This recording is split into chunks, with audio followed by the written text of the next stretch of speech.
Witamy Państwa bardzo serdecznie na Ladies and 16. gentlemen, Międzynarodowej welcome Konferencji to the Bezpieczeństwo Dzieci i 16th Młodzieży w International Internecie. Ja nazywam Conference się Anna Keeping Reszczyńska, Children koordynuję and Young People Safe Online. My name is Anna w Państwowym Reszczyńska, Instytucie Badawczym PAST. and I am a representative of PAST. Fundacji Dajemy Dzieciom Siłę. I'm from Proszę the Państwa, Empowering Polskie Children Centrum Programu Foundation. Safer Internet od wielu lat troszczy się o bezpieczeństwo dzieci online. Ladies and gentlemen, Dba o rozwój kompetencji care cyfrowych. about Przykładem jest ta the już safety of 16. children konferencja online. międzynarodowa. And to give you an I tak naprawdę example, na we naszych have the oczach 16th widzimy, jak International niesamowicie Conference zmienia się about keeping children świat and dzieci. young Zmienia people się online. to, w jaki sposób one postrzegają internet, zmieniają się sytuacje, środowisko, w którym funkcjonują. Podzielę się z Państwem bardzo takim ciekawym doświadczeniem, jakie miałam parę dni temu. Byłam na spotkaniu Europejskiej Unii Konsumentów i Europejskiej Sieci tych centrów właśnie Safer Internet, Centrów Bezpiecznego Internetu. I pokazywali tam właśnie konsumenci, którzy pierwszy raz tak się z nami spotkali w takim dużym, okrągłym stole, przekazywali badania, które mówią, że dzieci coraz rzadziej proszą o rzeczy materialne rodziców, coraz rzadziej proszą o prezenty. Dzieci chcą dzisiaj dostawać pieniądze po to, żeby wykorzystywać je w sieci.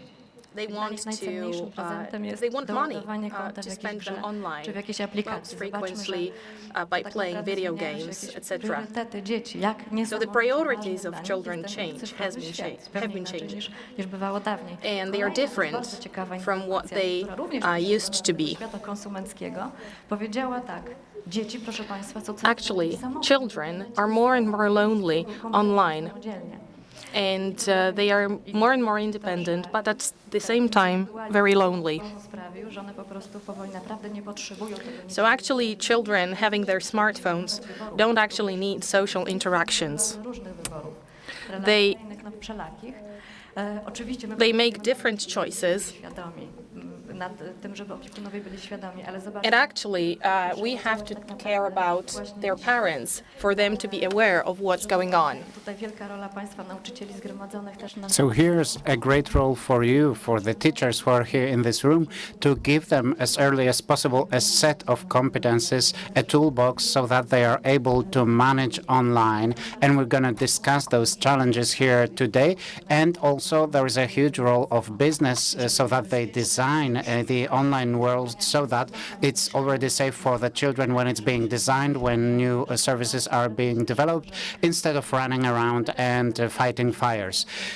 And in our day-to-day work, we collaborate with a number of institutions and partners. We would really like to appreciate the patronage of the Polish Prime Minister Mateusz Morawiecki, the Ministry of Education and Science, and our partners such as the Foundation Orange, Google, Samsung, TikTok, Librus, and also the patronage that we have been receiving for several years from the European Union of Telecommunications. We're also very glad that after the preliminary 2 years of the pandemic, of the COVID-19 pandemic, we can see one another face to face here in Warsaw. This conference is hybrid. So you're here with us. However, there are also guests online and attendees online. So, ladies and gentlemen, welcome. There are more than 5,000 people registered for this conference, including for the very first time this year 1,500 Ukrainian attendees. Our international conference is being interpreted into English and into Ukrainian, as well as Polish Sign Language.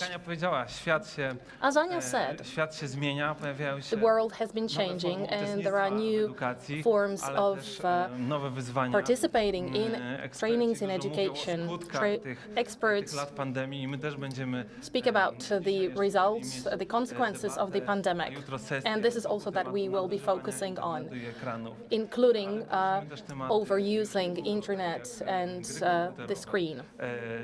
We will be discussing online games, being with your children so that children don't go into internet, into the online space alone. Tomorrow there will be thematic sessions focused on cyberbullying and risk behaviors, as well as preventing risks when it comes to small children. So there are many topics. Ladies and gentlemen, stay with us and engage in fruitful discussions. Ladies and gentlemen, so now I declare the conference open, and we will still have the openings. Zapraszamy serdecznie. Now, ladies and gentlemen, Mr. Adam Droszkiewicz, the floor is yours. Bardzo serdecznie dziękuję. Witam. Ladies and gentlemen, welcome, including premiera Mateusza Morawieckiego. On behalf of the Prime Minister of Poland, Mateusz Morawiecki, and we would both like to thank the Foundation, very much engaged in the current affairs, the Foundation Empowering Children. Ladies and gentlemen, it is particularly important to take care of the safety and security of children and youth. We have different possibilities, countless possibilities, and we, as the Polish country, are doing everything so that internet was safe for children and young people. Internet is the source of knowledge and information, social contacts, developing skills, upskilling. So internet is a chance. However, at the same time, internet can become a threat, especially for young people. Those who are emotionally still at a less developed age, less aware.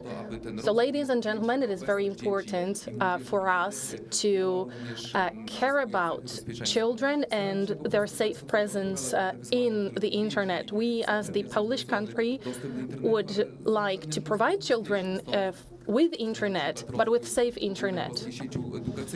So, for instance, there is a program of developing the national network and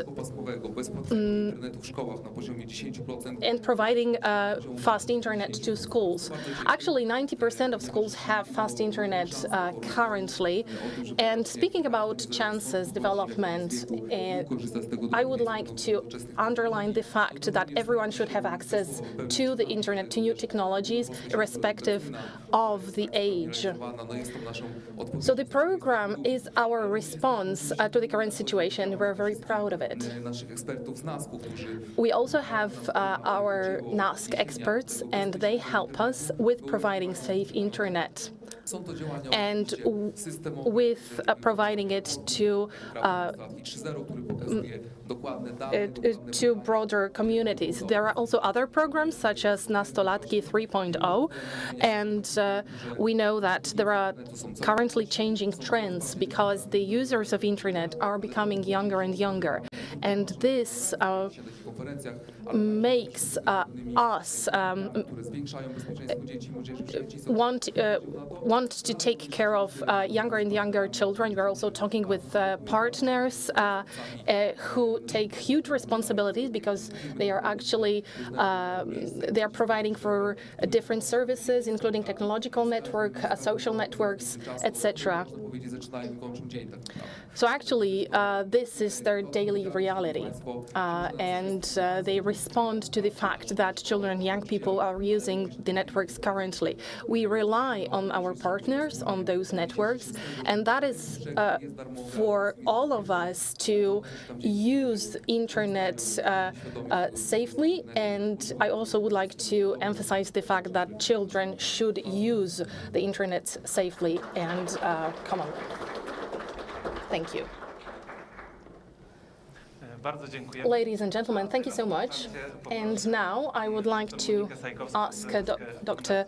Monika Sajkowska, the president of the Foundation Empowering Children, to give an opening speech.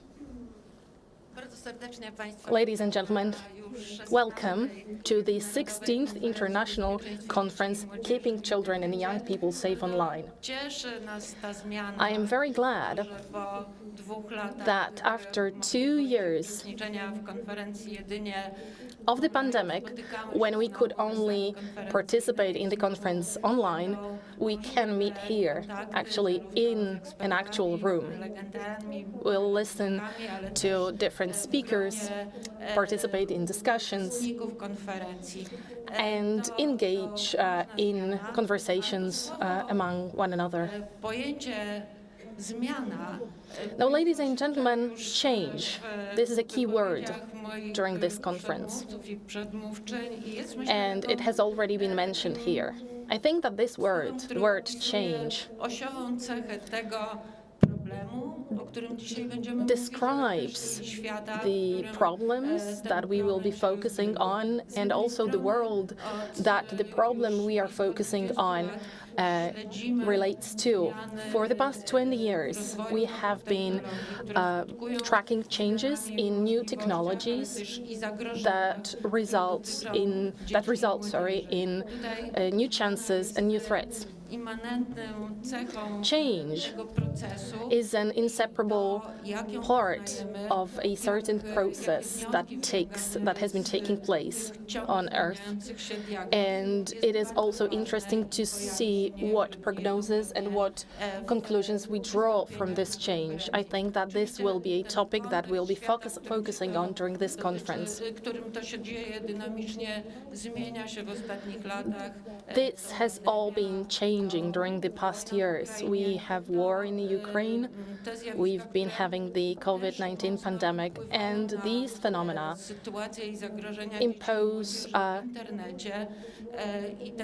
impact on the safety of children and youth online. It is also an element of the diagnosis we will be sharing with you today, and it also relates to the answers to certain questions. Change is both good and bad.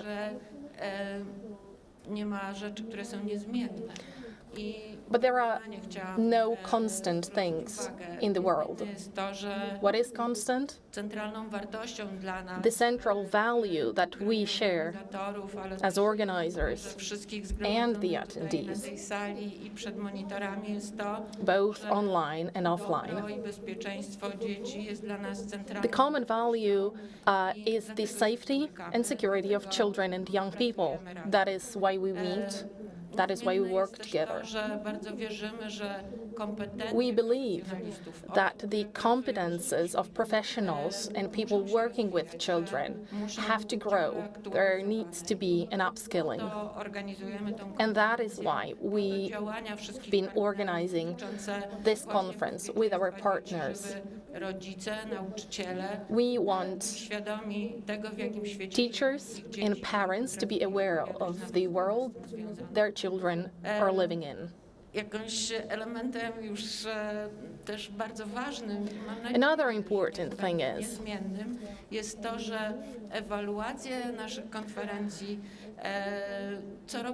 that our conference are very highly rated and have been highly rated one year after another. This means that you've been finding answers here and inspirations.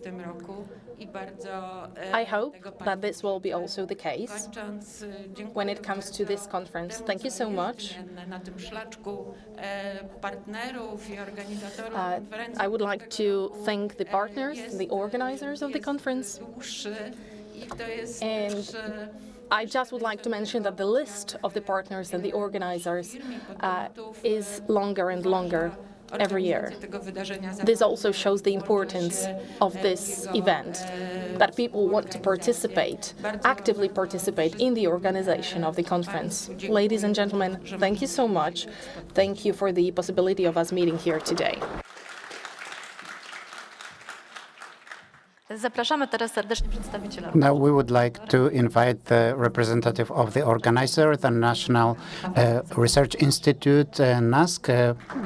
Its director, Wojciech Pawlak. The floor is yours. Dear Minister, dear ladies and gentlemen, good morning. It's a great pleasure for me to welcome you on behalf of the National Research Institute NASK that has been working together with the Foundation for 16 years to develop the Polish edition of the Safer Internet Summit. This is the largest conference in the country devoted to the safety of children and youth online. The president of the foundation was talking about the changing context, which makes the traditional topics that we used to discuss in our conferences, just as hate, harmful content, cyberbullying, they take on a new meaning, a new dimension. Recently, we have also found that there is a new hot topic, disinformation, fake news. So, as one of the philosophers from Harvard said, bullshitting people. This is the dimension that children and youth also encounter online. So the ability to distinguish between facts and untrue information is the ability that children should develop. And this is why we should have strong institutions. I'm extremely proud that NASK has been supporting this for so many years actively, and we have developed what we do in a number of fields. And we actually became a symbol of safe and secure online use, because we have this secure part in terms of technological security that we provide for schools. We train teams that are responsible for safety and security online. This is our flagship, we could say. And the part where we collaborate with educators, with parents, with organizations, with our partners, this is something that we are really proud of, and I would like to appreciate our collaboration so far. I also had the opportunity to meet the advisory Council of Parents and Teachers, and they are not to be pushed aside. They won't let you do that, but collaborating together with them could be extremely beneficial to us because we will be able to tailor-make our activities to the changing needs. The minister also mentioned our project. Over 20,000 schools have been connected to safe and quick internet. Now we are entering the process of another update of the internal networks for school. Over 1,000 schools are participating in the program so far. So this technological security of the internet will be developed in Poland, definitely, and I'm very happy to be able to say that. But I also wanted to say that NASK is doing quite a lot in terms of the safety. We have our emergency quick reaction team that is there to counteract diffusing harmful content online, which could be sometimes even criminal. So our initiative this year has been joined by the Ukrainian Stop Sexting organization, which is focused on combating the distribution of harmful content online. And this is a content that could be accessed by children and the youth. Unfortunately, they encounter this kind of content quite often, as this is relatively widespread. Our research also shows that the problematic use of the internet is increasing, so I'm not surprised to see that our agenda is so extensive and diverse. As you said at the end of your speech, our end goal at the end of the day should be the good of children and youth, and this is why we all work. So I hope it's going to be a fruitful day. Thank you very much.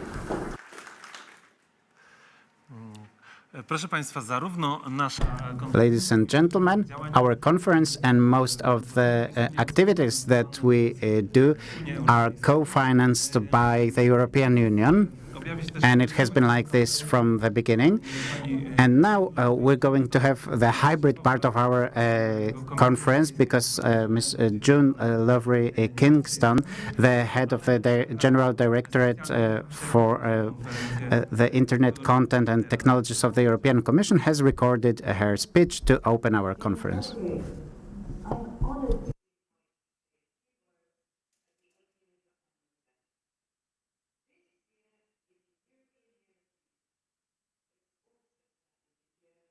That we saw war on the continent of Europe once again. In Poland, you are on the front line of that war. With 1.4 million refugees from Ukraine registered in Poland for temporary protection, a huge proportion, nearly 60% in fact, of the total of 2.4 million refugees registered across all European countries. And as you well know, about 90% of those refugees are women and children, at higher risk of violence and abuse, both in the real world and online. And that's why it was so important for me to be with you today, sadly, virtually. But I wanted to say thank you to all of you gathered here to discuss child online safety, to the teachers integrating more than 500,000 Ukrainian children, child refugees now registered for the new school year, most of whom surely spoke no Polish at all when they arrived in your classrooms. Thank you for helping those children not to lose their education when they've already lost so much. My thanks especially to the Polish Safer Internet Centre, to NASK and the Empowering Children Foundation. Thank you for all your efforts to support all the children in Poland from wherever they come, to protect them from disinformation, from grooming, bullying, online scams, and all the other online harms we know about, and to give them and their families and the teachers the knowledge and skills they need to make informed and sound digital choices. Thanks to Magdalena and Agnieszka, who organised a group of 3,000 volunteers to help Ukrainian refugees, whose efforts were recognised so recently in the speech on the State of the Union by our President Ursula von der Leyen, and who were also present with her in the European Parliament in Strasbourg. There are many examples of good practice from Poland, from which we in Europe can take inspiration. And to name just a few, with apologies for my Polish pronunciation, Czajki, targeted children aged 6 to 12, whose main website, czajki.pl, also offers resources for parents and teachers. Działanie Oreszla, Your Body Does Not Define You, an awareness campaign targeted about body positivity and that we are not defined by how we look. And that's also available in Ukrainian from the website, the 116111.pl website. And Nie na pokaż, not to be published, an awareness campaign on self-generated content. And those of us working on child safety know just what a worrying trend that is. For those of you preparing material for those Ukrainian children, I'd just like to add that public sector bodies, NGOs, SMEs, academia, you can all access the Commission's in-house automatic translation tool, which offers not only all 24 official languages, but also Russian and Ukrainian, and that may help you when preparing material. I'm also glad to remind you that under the Better Internet for Kids Plus strategy adopted in May this year, the Commission's new strategy on child online safety, we recognise and we seek to actively support the crucial role that teachers play. Guidelines will soon be published on teaching disinformation and how to tackle that phenomena, and we also plan specific MOOCs for teachers on a range of digital safety topics. And not to forget the many resources already available on the betterinternetforkids.eu portal, which are regularly added to. So I wish you all informative and inspiring discussions and renewed energy from meeting friends old and new in person over the next few days, so that you can continue the essential work you're doing in your different roles all across Poland to keep our children safe and active online. Thank you. Dziękuję.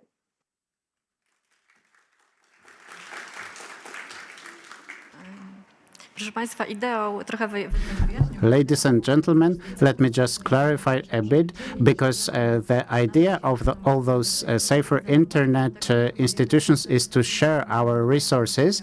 And as you see, the head of DigiConnect department knows our materials quite a lot, because everything that we start, like sieciaki.pl, went to the EU. I need to step away from the microphone to avoid feedback. You have your headphones, I guess. I would like to welcome Sara Del Porte. She flew to us from Geneva and represents International Telecommunication Union.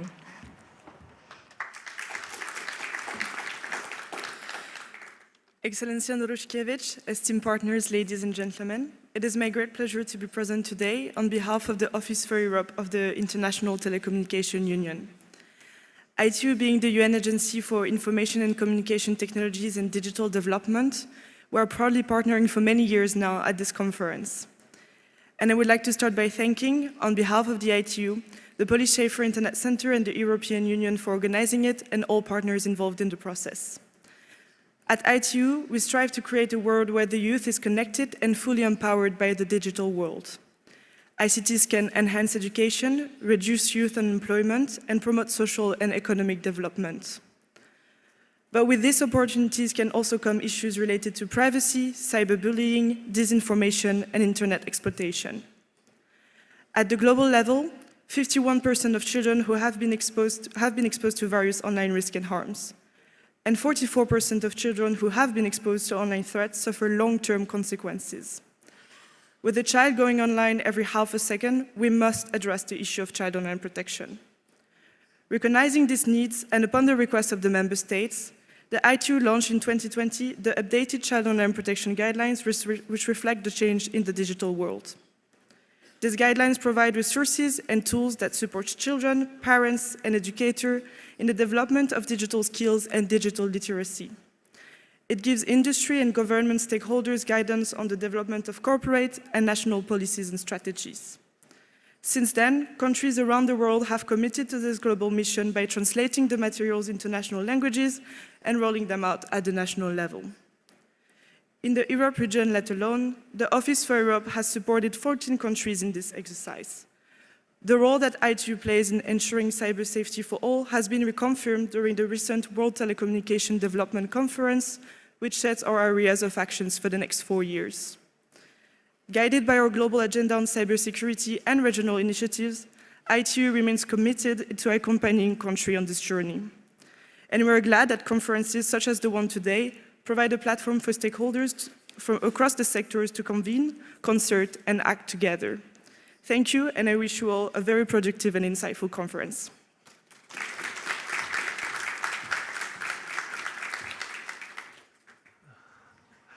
Thank you very much, Sarah. Dziękujemy bardzo. Thank you so much. ITU. A teraz czas na... And now, ladies and gentlemen, the representatives of companies who are partners of this conference. Fundacja Orange i Krzysztof Kosiński. Krzysztof Kosiński from the Orange Foundation.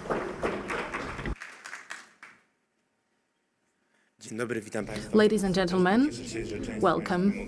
And I'm very glad that I can see you face to face. As Monika said, this has been the first time that we've been able to do that, to see each other offline. To understand changes, we need competences, and that is why the Orange Foundation has been educating when it comes to media and online competences. This is our mission, but it wouldn't be possible without our partners and events such as today's event. That is why, ladies and gentlemen, I would like to address all of you who care about the competences of young people, and I would like to thank you. I would like to express my gratitude to the organizers of this event. And ladies and gentlemen, I wish you a fruitful discussion, lots of inspiration. Thank you so much.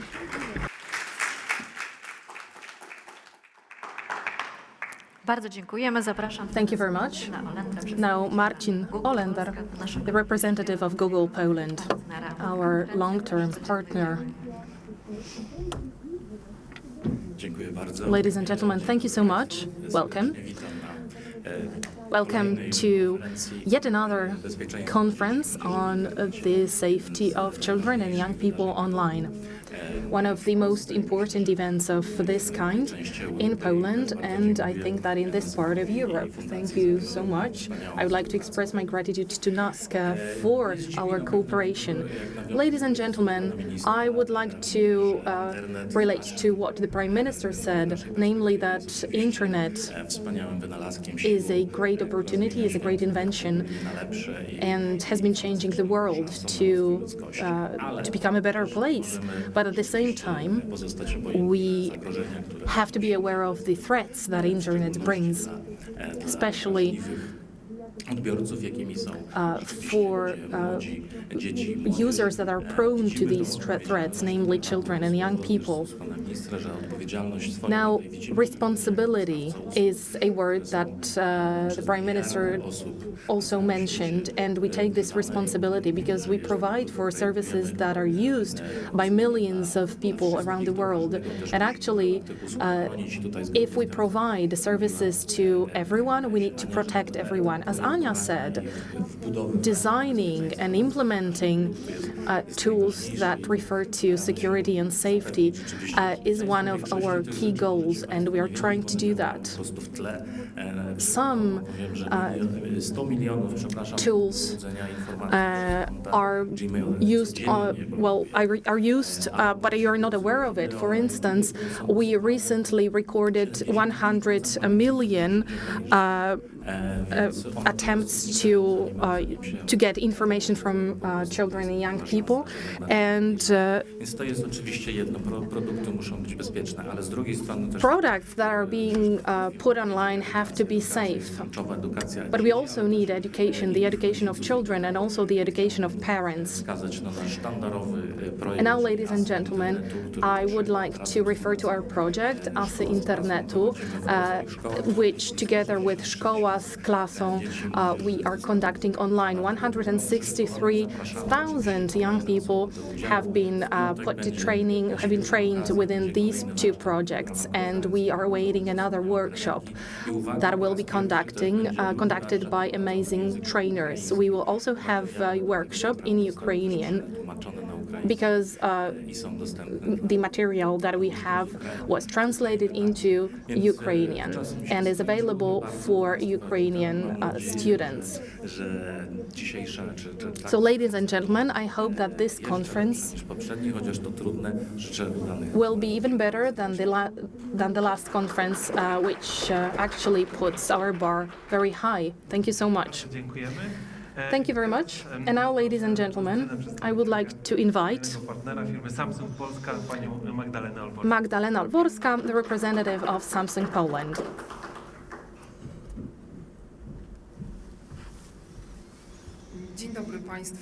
Good morning, ladies and gentlemen. I'm very happy to be here,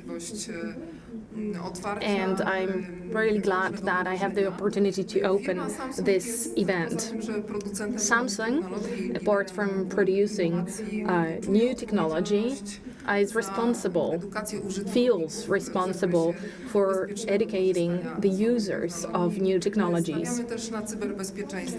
We also care about cyber safety, and our tools have the highest certificates, the most rigorous certificates for safety and security. We also care about educating young people. We talk with them about digital well-being. We know and we teach about offline and online balance. We have a program that we've been realizing for a couple of years, and actually the program Digital Wellbeing will host a workshop by Iwona Brzuska, who is a head of the Cyfrowy Dialog program as well. This is for small children, and we still have For Tomorrow project that is dedicated to for older children. This program deals with the problems and challenges of the current world that refer to them, to communities, societies, local communities as well. Young people think about the solutions for current problems. They develop empathy, creative thinking, and many other skills. Skills that are needed for responsible and safe internet use. Last year, the program involved teams that develop solutions within climate, safety, and health. 60% of the designed project of the applications referred to health, isolation, cyberbullying, mental discomfort related to the post-pandemic situation. And this shows that young people are very susceptible to threats, and actually they are even called snowflakes. Namely, they compose a group that is very prone to risks. They also need to be able to counteract and to engage in discussions with adults. We need to provide them with an environment for discussion within universities, etc. Currently, we have a call named Integration. And actually, tomorrow you'll have Agnieszka Chomicka-Bosy and Barbara Halska, who will talk about this open call and this program dedicated to young people of primary and secondary schools. They will be also talking about what the program gives to teachers. And now, ladies and gentlemen, I would like to invite you to the discussion. Please check our For Tomorrow program conducted by Samsung. Because I think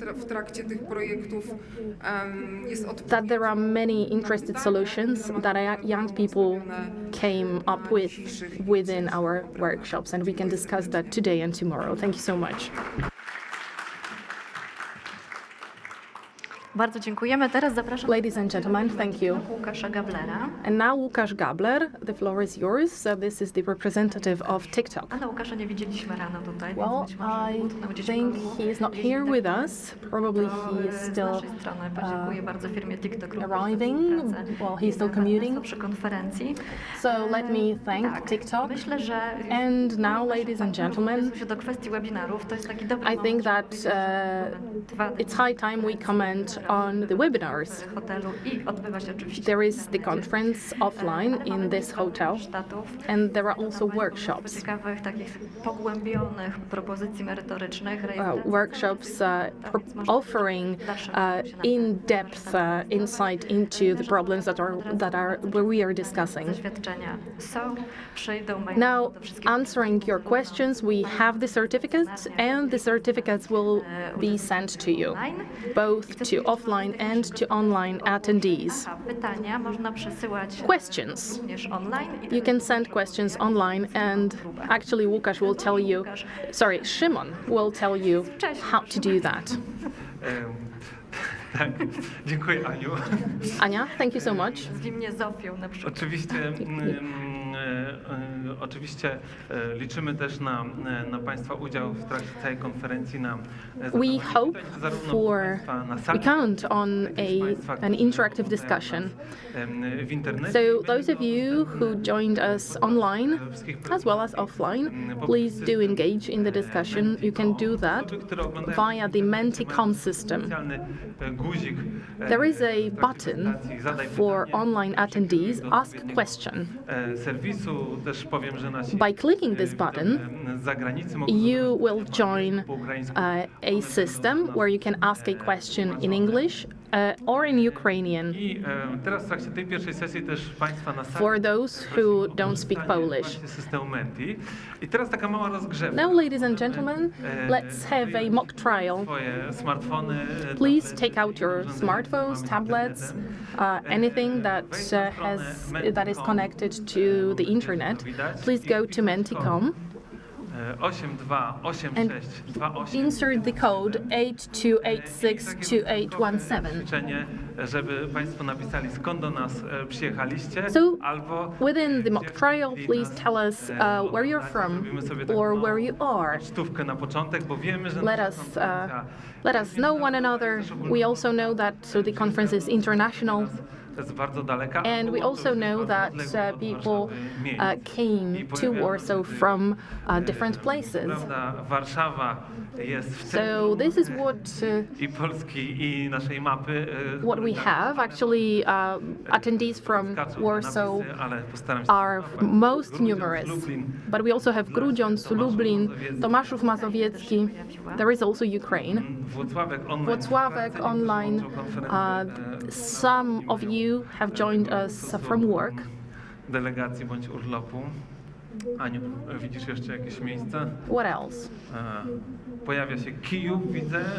Kyiv. Pojawia się Belgia. Belgium. Marki pod Warszawą. Marki. Malbork. Dobrze. Pozbieramy sobie te dane i będziemy potem je analizować. We'll collect the data and we'll analyze them afterwards. So, yes, precisely. This is what you have to do in order to ask a question. Using this code, the code that you can see in the slide, and using the website, you can ask a question and we will direct these questions to the speakers. So, ladies and gentlemen, let's give the floor to our first speaker. Okay, I need to be really careful about the names of the speakers, namely Professor Marcin Napierkowsky. I think that you know him well. Interestingly, Marcin came here with his new book, Naprawić przyszłość. Tomorrow, you'll have the chance to win his book during an open debate. And today, ladies and gentlemen, he will be talking about children, video games, online games, etc. Dzień dobry. Ladies and gentlemen, Przepraszam bardzo, bo sytuacja jest awaryjna. give me a second. Tylko na sekundę I just Menti zajrzeć, went online to Menti. że tu jest Pupitar. Kojarzą Państwo takiego Pokemona? And actually, I think that we have a Pupitar here, a Pokemon. If you catch it, actually, Ucieka z tej. well, you can do a lot with it. So just give me a second. Grają Państwo w Pokemony? Do you play? No ja też nie grałem. Do you play Pokemon? Well, I used not to play, but my son plays, and he doesn't want to talk about anything else. On and on. So in order to talk with him, I had to upskill myself. I installed an app, and actually that is engaging. Na sekundę się So actually, you go online or you open an app for a second, and you can't stop. This is not me. My name is Marcin Napierkowsky, and I am honored to be here today. po raz drugi 4 lata temu This is the second time that I've been here. 4 years ago, I was here, and I told you that you shouldn't be scared, są w internecie takie that there are many threats, for instance, Momo or other characters that you can see online are the symptoms of w związku z czym a certain panic of parents go i wyolbrzymiania who demonize what is being done online. no, ale So, I don't want to sound chaotic, but I wanted to talk about something completely different today, that there are some tangible and actual threats online that shouldn't be disregarded. And what is more, those threats are directly related not only to abuse, to somebody having malicious intentions to hurt children, używane będzie niezgodnie z or by wrong use of the software. I wanted to talk about something different today, about the threats related to the software used by our children, how well it is designed. So we're not going to talk about the disadvantages or loopholes, but about those very strong sides of the software, which actually make it hard for you to exit the virtual world. It is really tempting for many teachers, parents, educators, or counselors to respond to how involving those mobile technologies are. They are tempted to limit the use, maybe even to forbid the use of mobile technologies. There is a number of research that shows that this strategy is ineffective. It just turns those technologies into a forbidden fruit and increases the temptation rather than reducing it. So if you want to get your children off the Pokemon Go, off the Minecraft, or off something else that will come next year that's hard to predict, if you want them to benefit from that, if you want to teach your children how to make good decisions, how to use the new technologies in a responsible way, you have to go there together with them. You don't have to necessarily catch Pokemons yourself, even though it's really cool, but I would like you to be together with your children and to become informed users of the software yourselves. no trochę mi tutaj niezręcznie. So I feel a bit strange talking about that because Jestem semiotykiem. this is a colleague from my tribe. I'm a semiotician. Usually we deal with very good things such as communication, science, facilitating communication and negotiation, how to help people make the world better with the stories they tell. This is really my passion. But sometimes it happens that our inventions are used with some malicious intentions.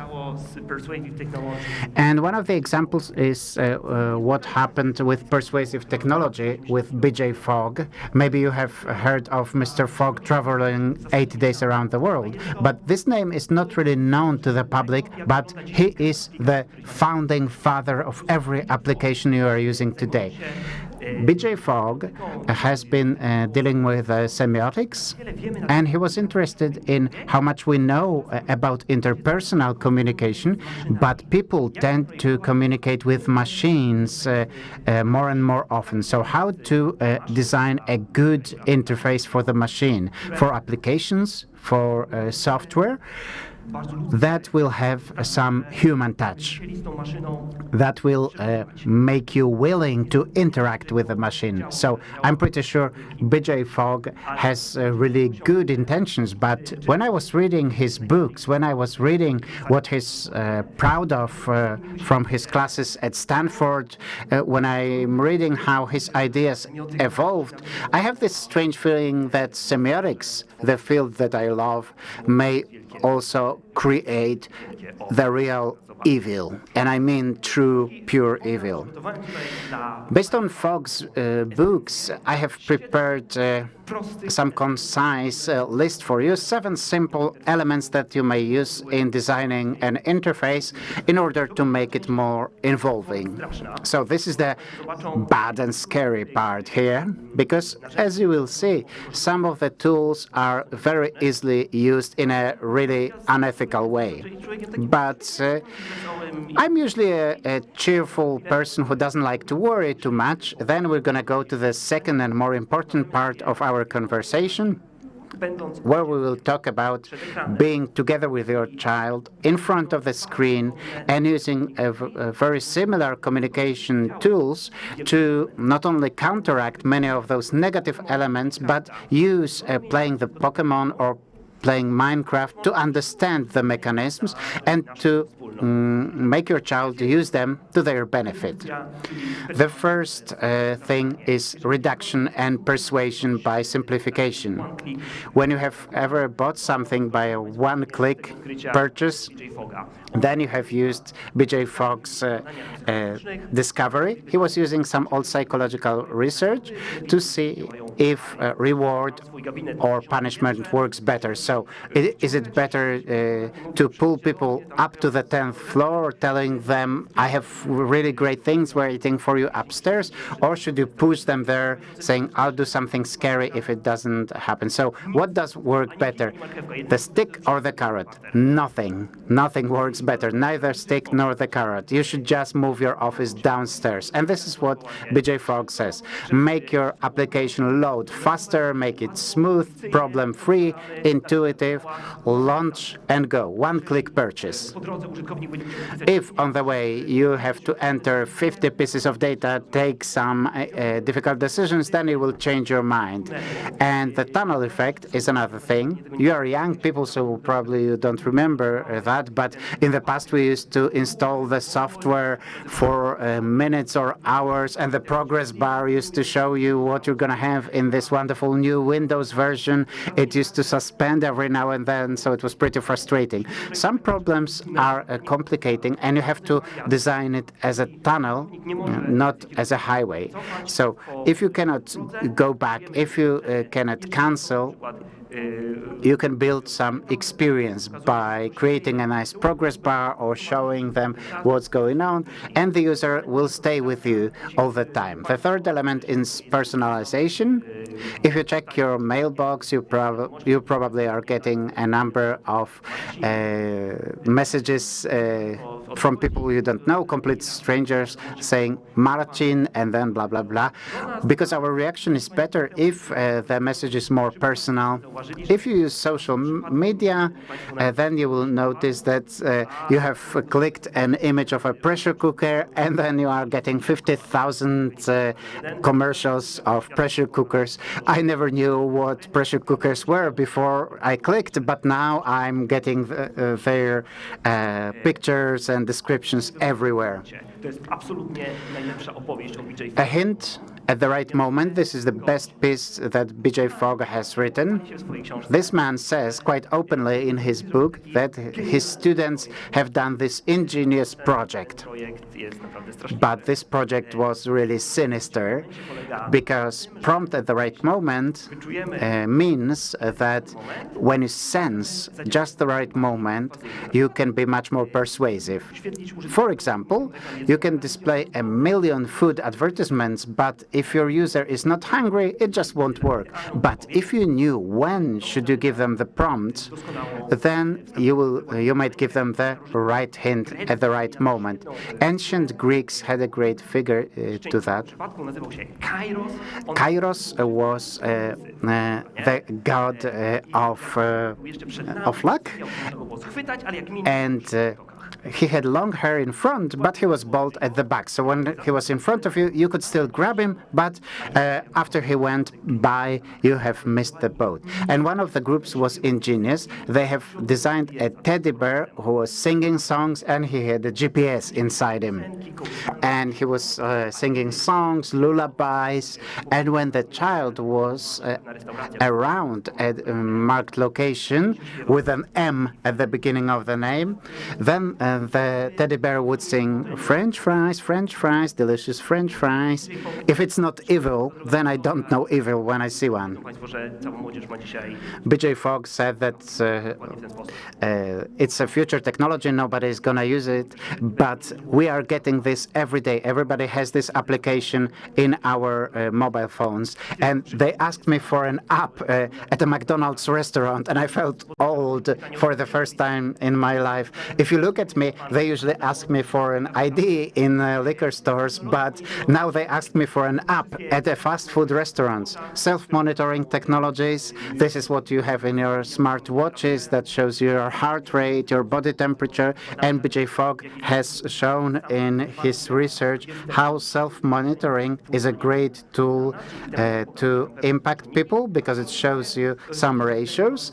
But also, on the other hand, we have surveillance technologies, and I think it's best to give hints at the right time, personalized, if we know what the user is doing. So the basis of a good interface is to collect user data. BJ Fogg, as early as the 1990s, has talked about those ideas, but everybody said, no, this is impossible. We would need hard disks that have terabytes of capacity, but now this is really basic. And last but not least, this is where it all comes together. You know Pavlov's dogs, right? When the bell rang, the dog started drooling. This is the principle which all those terrible games like the slot machines are based on. You know how many people are dependent on gambling in Poland? If you walk around the city and there is this strange outlet with black windows, this is a game parlor with slot machines. They're everywhere. But I know it only from the research perspective, of course. In the same way, all those surprise toys are designed, because BJ Fogg's research has shown that randomized enhancement works best. If we know what the reward is, it doesn't work that strong. But if you can win a super legendary Pokemon or those super dings, this is the best enforcement. And BJ Fogg has shown greatly how to work with fonts, colors, sounds, things going bing, and randomized enforcement, how you can create perfect machines forming dependencies. Because he believed that technologies should be more humane, so he tried to create machines that are cool. And we can see the effects nowadays everywhere we go. We can see the effect in the context of children because, as it turns out, the youngest users are the most prone to those stimuli because they are learning how to use them. They have no defensive mechanisms yet, and also they have not formed those reflexes like saving. Do you know that we feel pleasure from saving as adults? Maybe not everybody does, but if there is something worth 100 zloty and you can actually get it for 95 zloty, you will feel this positive enforcement. So how does our minds counter the system? If somebody told you, would you like to go across the town to save 5 zloty? You would say, no, come on. But if somebody told you, you can get it 5 zloty cheaper if you drive across the town, some of you might do it. So this is tempting. Research shows it. We like saving, but children don't have those defensive mechanisms yet. They're learning the world using the interfaces, among other things. So one of the answers is, until 18, you cannot even pronounce the word mobile phone. But Pokemons will come to your home as a picture, for example, that you can paint your yourself. I couldn't because I can't paint. But there is another solution that we can use. This is a result of an MIT research project in participatory parenting. And it was a pivoting point for me as a parent, not as a researcher, because I asked my question, I know it all, I've read B.J. Fogg back to back. So can I use my knowledge somehow to go into this edgy Minecraft land with my child and avoid getting scammed?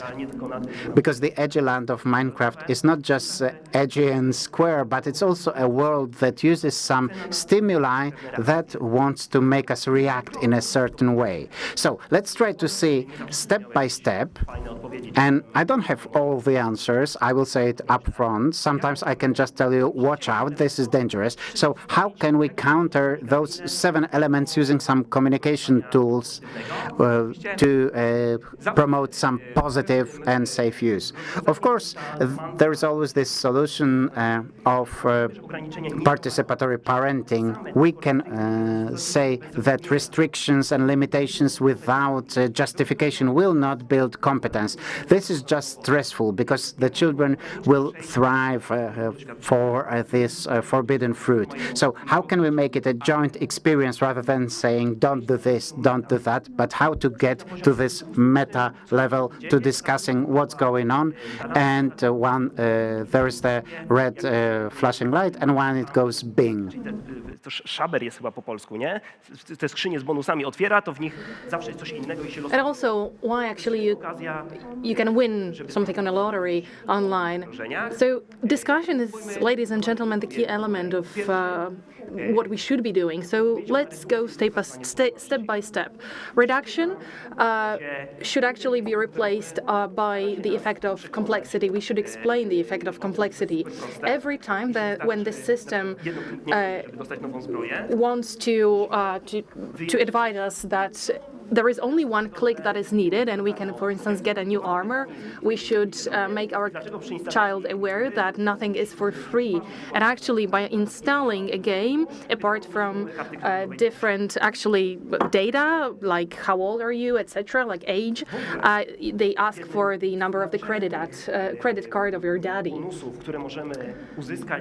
Apart from bonuses, and apart from the added value of what we can understand together with children, is building the complexity. I wouldn't like to delve into the details here, but basically I would just like to say that there are results of these studies that tell us about the illusion of explanatory depth. We think that everything is simple, and by believing that the world is simple, we become prone to manipulation. And the more we believe that the world is simple, the more prone we become to manipulation. And actually, we have to explain to children that this is a very complicated and complex algorithm that actually analyzes what manipulates you best.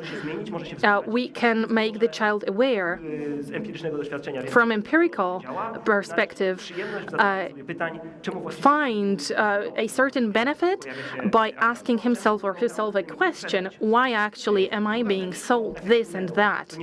Next, let's go to the tunnel effect. This is very important. We want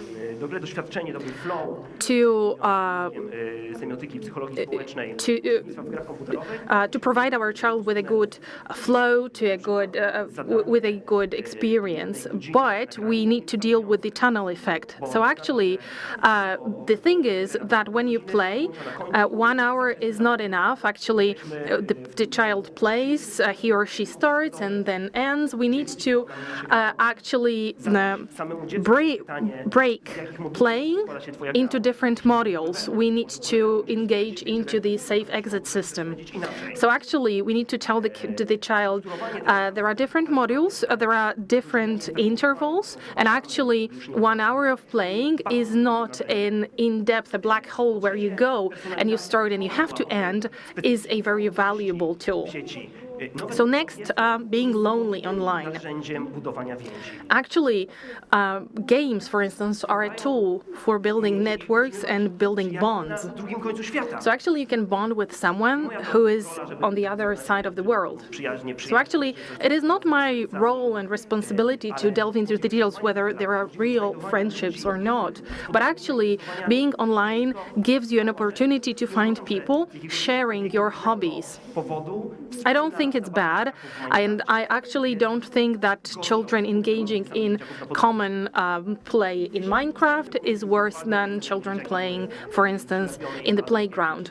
Well, of course, you don't want your kids to become some nerds, not even seeing the sunlight, but apart from that, it's not bad. But actually, the online environment encourages people not to engage online. Actually, you engage in interactions, you play on your own, etc., etc. So actually, you can use these tools to teach your children how to engage in the interactions with other people. So I started to play Minecraft as well. I had to stay awake for a couple of nights, but it played actually very well. So actually I became interested in geology. I also started building, and now with my son I'm using this new language of Minecraft where we can actually exchange different experiences.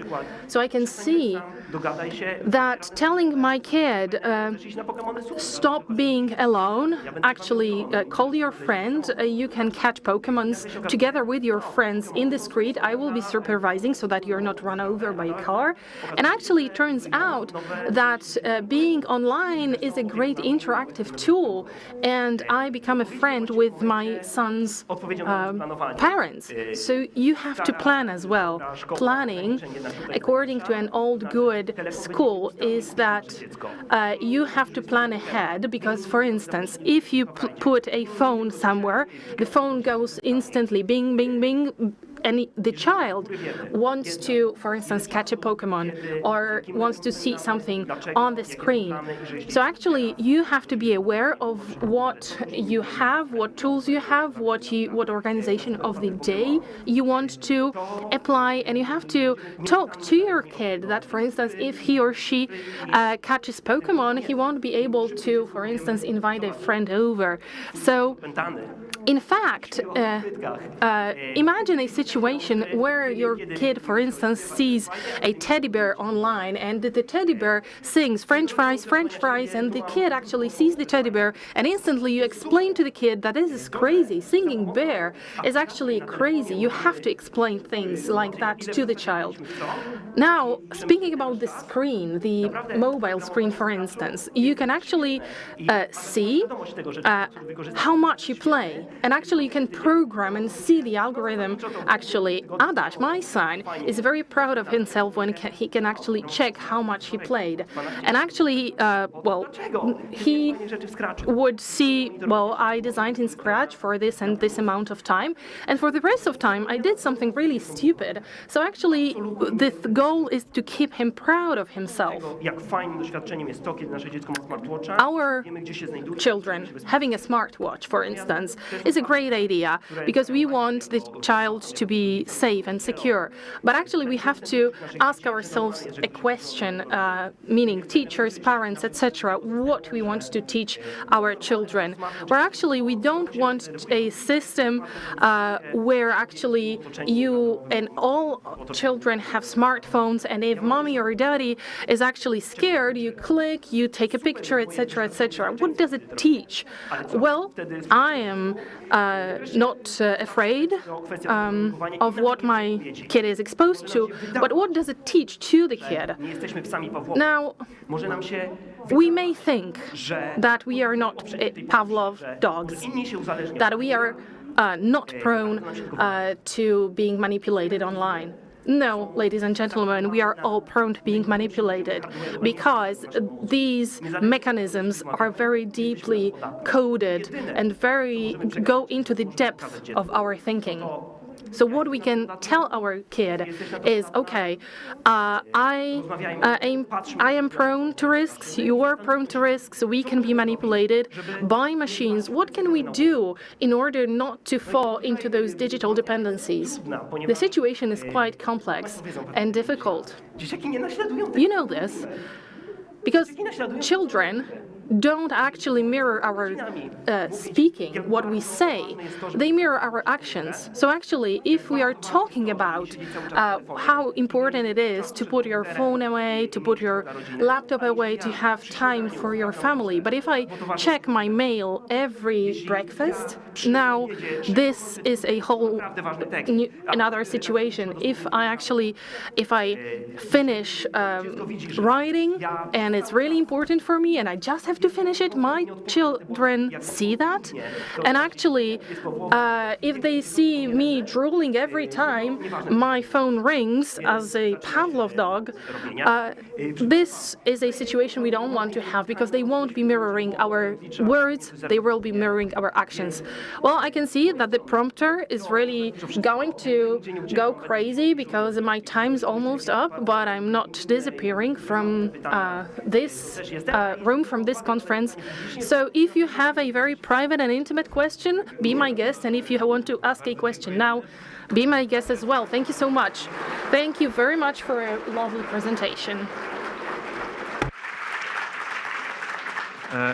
Ja jestem pod wrażeniem, bo to rzeczywiście w taki systematyczny sposób było poruszonych Well, I'm really impressed. zagrożeń, ale też, Lots of risks at once. Well, yes, that's what we do. których można by Yes, we heard about a whole system of solutions that we could continue to focusing on. We will have a discussion, and ladies and gentlemen, we really would like takie moje szybkie you pytania, to ask questions. And now a quick question from me. perspektywę rodzicielską. Thank you so much. First of all, for a parenting perspective. Now, Minecraft and Pokemons are quite fun. They are quite kind. No, w jakiś sposób nieakceptowalne. Now, what about things that cannot be accepted by us parents? Now, this is a very difficult question, and I think that Nie ma takiej możliwości, żebyśmy uczestniczyli w czymś, co jest dla nas nieakceptowalne. children cannot be engaged in something that is unacceptable. But we should first danej rzeczy dla dziecka, dlaczego ono się decyduje na focus on the boundaries of our acceptance, and we should also try to understand why our child engages in something brutal or unaccepted. Now, I've heard about different situations like that. I sometimes work with students, and I also have children. Słuchaj, mam poważne obiekcje co do Now, talking to children, look, I'm really worried about this and that game or that YouTuber. Now, my child or a child talking about a YouTube user or a YouTuber, a vlogger, started talking about why he or she likes this very person. At some point, the child actually thought that what he or she sees is disgusting. So actually, they can come to a conclusion themselves. Yes, sometimes it's about 5 minutes of discussion. Mam tu jeszcze szybko krótkie pytania, bardzo zległe. Quick question. Jeszcze Another one. Tutaj zostało przesłane online. Sent Co zrobić online. z tego wszystkiego? What about school? What can school do? Szkoła ma niesamowicie trudne zadanie. The school has a very difficult task, Znacznie więcej niż rodzice. but the school can do a lot more than parents can. Nie mają It's very sad systematycznie for me to say it, but parents do not have systematic resources. dzieciaki w bandzie. And also, school deals with communities of kids. Rodziców. Dosłownie tydzień temu byłem jako A week ago, wycieczki szkolnej. I went to a school trip as a supervisor with third graders. Cały czas rozmawiali o tych Pokemonach. They constantly talked about Pokemons. Czyni przysympatyczna. The teacher Była z tych rozmów wykluczona, w związku z czym was excluded from these talks. So actually, ci chłopcy she wouldn't talk to boys. Now I played and I talked to boys. punktem wyjścia And actually, it turned out that this is a starting point for us to start a discussion. do rozmowy o And I think that Pokemons are a great starting point larwitarów, które dają to start about dają 6. mathematics, because actually it's difficult actually to start talking about how many larvitars you have to catch in order to have a certain numbers of tyrannitars. So albo z Minecraftem. it's actually a good starting point, as I've said. Now, speaking about Minecraft, there are very complex calculations, and this is quite difficult for kids, because actually calculating how many cubes you want to have actually in order to find a space or actually build something is quite a task. Dziękujemy za ten wspaniały... Ojej, w porządku. Are you okay? Najważniejsze, żeby nogi nie popsuć. Wszystko jest na żywo, jak Państwo widzicie. Everything is very lively, as you can see. Thank you so much for this wonderful presentation and talk. And now, ladies and gentlemen, Mrs. Jowita Michalska, CEO of Digital University and the founder of the very same institution, providing users with competences. She is an ambassador of a Silicon Valley think tank and also of Dobrze jest uczyć się na błędach innych, także dziękuję panu, że się tu potknął, więc w związku z czym ja tego nie zrobiłam. and also of the Singularity Group. W ten sposób skorzystać. The floor is yours. Dzień dobry, drodzy Państwo, bardzo mi Good miło morning, ladies and gentlemen. środowisko, dużo więcej. Good morning. It's my great pleasure to be here. I have worked with the business a lot or with digitally excluded people. Let me just say two quick words about where Digital University and myself come from. Digital University jest firmą. The Digital University is a company that works for business and teaches the future competences and technologies to teach you Jest też oddzielnie fundacją. through the processes that are happening. We are also a foundation. Digital University has a program together with Ela Wojciechowska, who's the head of our foundation currently, and we hold classes for adult women who live orphanages, and they work with us for 6 to 9 months a year. We teach up to 100 women a year. We teach them new technologies, and we are able to get them new jobs. And as in the context that we are seeing each other today, we have a program called BNet. It's dedicated to primary schools and the first 2 grades of high schools, where we teach children how to be safe online, how to be safe financially, and what are the technological skills and competences that we are going to discuss today. We also invite to Poland the best experts from technologies, and we have 2 patrons, Singularity University, that we are the part of in Poland. This is actually a gift, because thanks to it, we have the latest knowledge in technologies and the future technologies globally. One of the heads is Peter Diamandis. He's among the 5 top people in investing in new technologies globally. He's the head of XPRIZE Foundation that provides grants to the outstanding young scientists who want to change the world through technologies.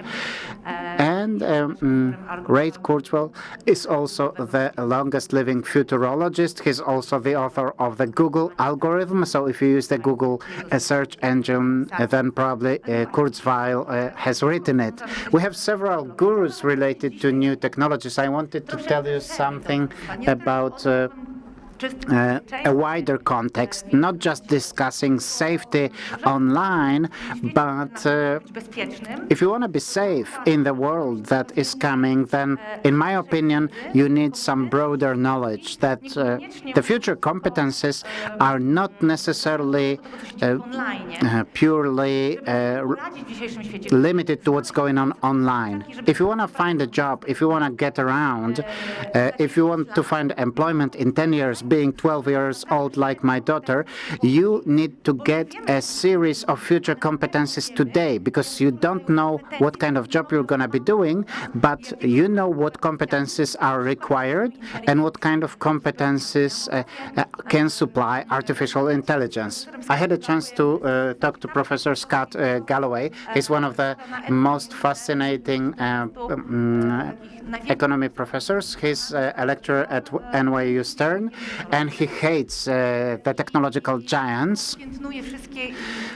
And he always points out when they trip. It's very nice to listen to his podcasts.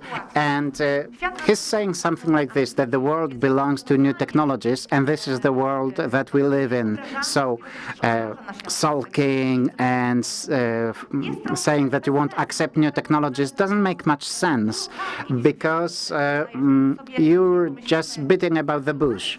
And if you want to find a way through the world, then you can just accept those technologies. They are neither good nor bad. They are just tools, and it's up to us how we are going to utilize the technologies.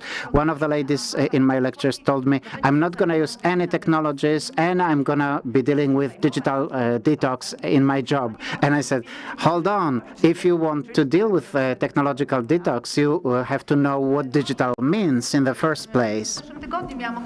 And last week, I had a chance to talk to Seth Godin. He was our guest, and he's a marketing legend, but he's also a leadership legend.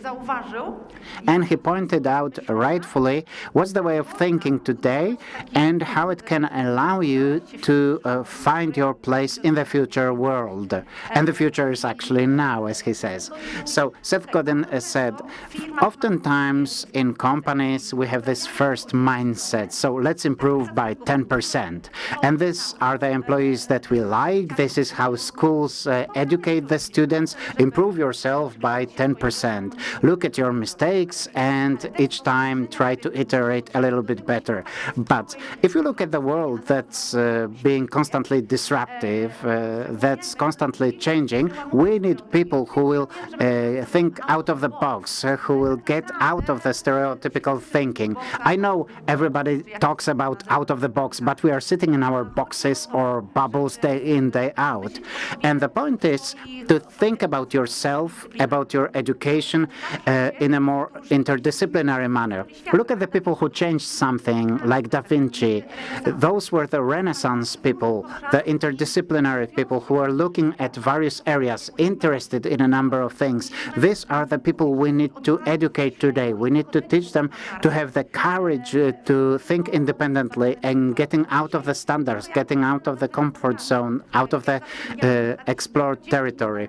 If you are being employed, if you have 10, 15 or 20 years of experience, it's not a value anymore, because the problems and challenges in the business world today, you could gain some experience about them a year ago or 2 years ago, and some of them just don't allow any experience. They just need trial and error. And now we need the second mindset. And when we think about education, this is what we want to shape in young people. Last week, we had a conference with our major slogan, What If?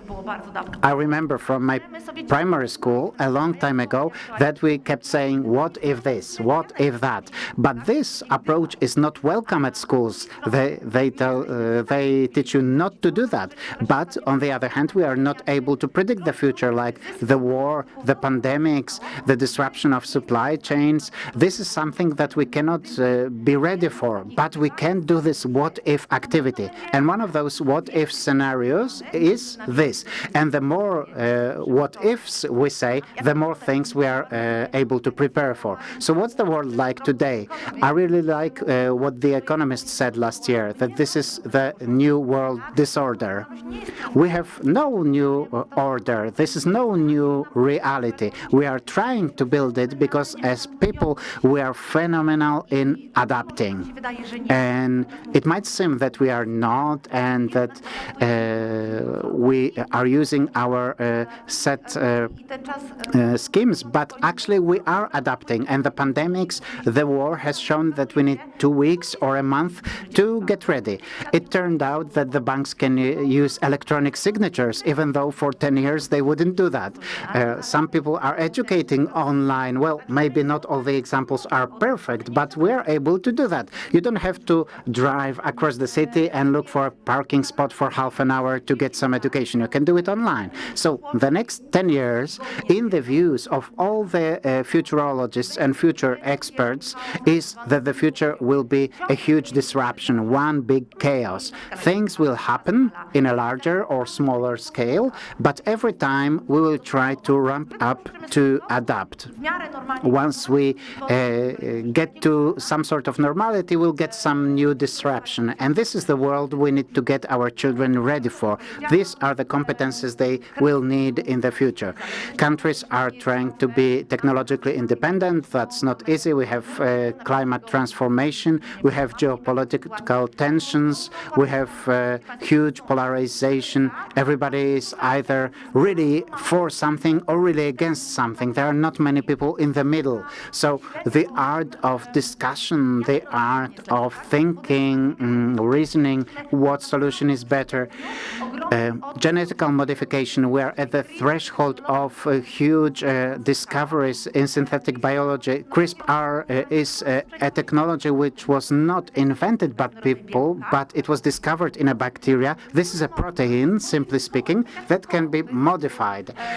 It's basically like a code. We have hardware, a software, and wetware. And CRISPR is the wetware. This is a protein that we can actually program as we program algorithms. We can inject it into any organism, and it will reach the DNA. Each of us is composed of billions of letters, and we all have twins, by the way. And we are able to repair some faults in this gene. If there is a fault in one of the letters in your DNA, you can actually improve it with this injection. So today, in primary schools, maybe we should debate it with the children. Is it okay for us? Is it okay for humanity? Should we be okay with us fixing our bodies, getting rid of genetic diseases that can actually kill children at the age of 16? Of course, that's a good thing. But do we also agree to modify our genotype at the level of the germ? Should the parents decide for the children to make the children better in something by this modification? So those are the dilemmas of the future, and we're gonna get lots and lots of them. And we cannot say that this is good or this is bad. The same is true for the metaverse, the virtual reality world. Professor Napierkowsky talked about this online world. Most of our children play Fortnite, Minecraft, or other games, and these are 250 million young people a month who have active accounts, who use them every day. So the question, if there is going to be an additional reality that's being built by the technological companies called the metaversum, are we going to get education there? Are we going to get our jobs in there? The answer is definitely yes. And what can we do today? The Chinese say they are going to have the metaversum platform ready in 6 years. Europe and the US say in 10 years. So now is the time to start building the competence that will help the children and ourselves to find their place in that world. We are going to live there, or maybe we're going to spend some hours in there. But as of today, 2% of gamers are not willing to exit the games. They want to live the game they play. And this percentage is expected to increase in the future. So that's the question of what the world will look like. This is the train. Should we get on the train that is going to travel 600 kilometers per hour. Do we want to be on board with our children, or do we want to stay on the platform and try to live in this transition world, or do we want to board the train and travel so fast? But in order to do so, you need to learn so many things. And two more words about new technologies.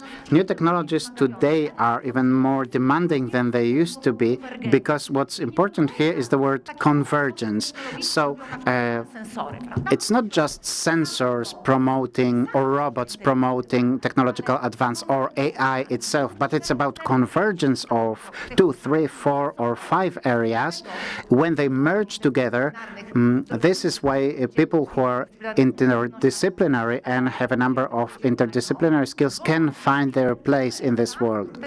So if we put 3 or 4 things together, then we have something completely new, which breaks the old standard that we used to live in for 20 years. So now, that's why we are talking about resilience. Look at the pandemics. The technological giants have grown through the pandemics the most, because they are huge ecosystems, and they're inflatable because it's not just one company, it's the whole model, it's a whole ecosystem that will stay there. And thanks to the convergence of new technologies, we are able to build those models. And just 2 more words. When I talk about the technologies, I'm not talking about the future, I'm talking about today. And CRISPR, Cas9, I've mentioned that already. The level of modifications that we can do is actually amazing. We don't have to talk about modifying people, we can talk about modifying mosquitoes. Now, this is the dilemma that we can genetically modify mosquitoes to prevent them from multiplying. The scientists say, no, let's not do this. We will disrupt the ecosystem. If there are mosquitoes, they are there for a reason. But scientists from Burkina Faso say, we have several dozen of thousands children dying from malaria. We want a solution, and we want it now. We want GM mosquitoes. So who is right here? We need to discuss that. We need to sit down with our children at school and talk about it. We need to have classes to ask them to see how they think about this, to try and give them a grasp of this new world. This is a constantly building reality, because our current world, for instance, this mic, this clicker, my clothing, this all is being brought to the so-called mirror world, where all the elements from our physical world are being mirrored in the virtual reality. There are advantages of that. I also talk online, and I have problems with selecting appropriate clothes. I don't actually like it that much.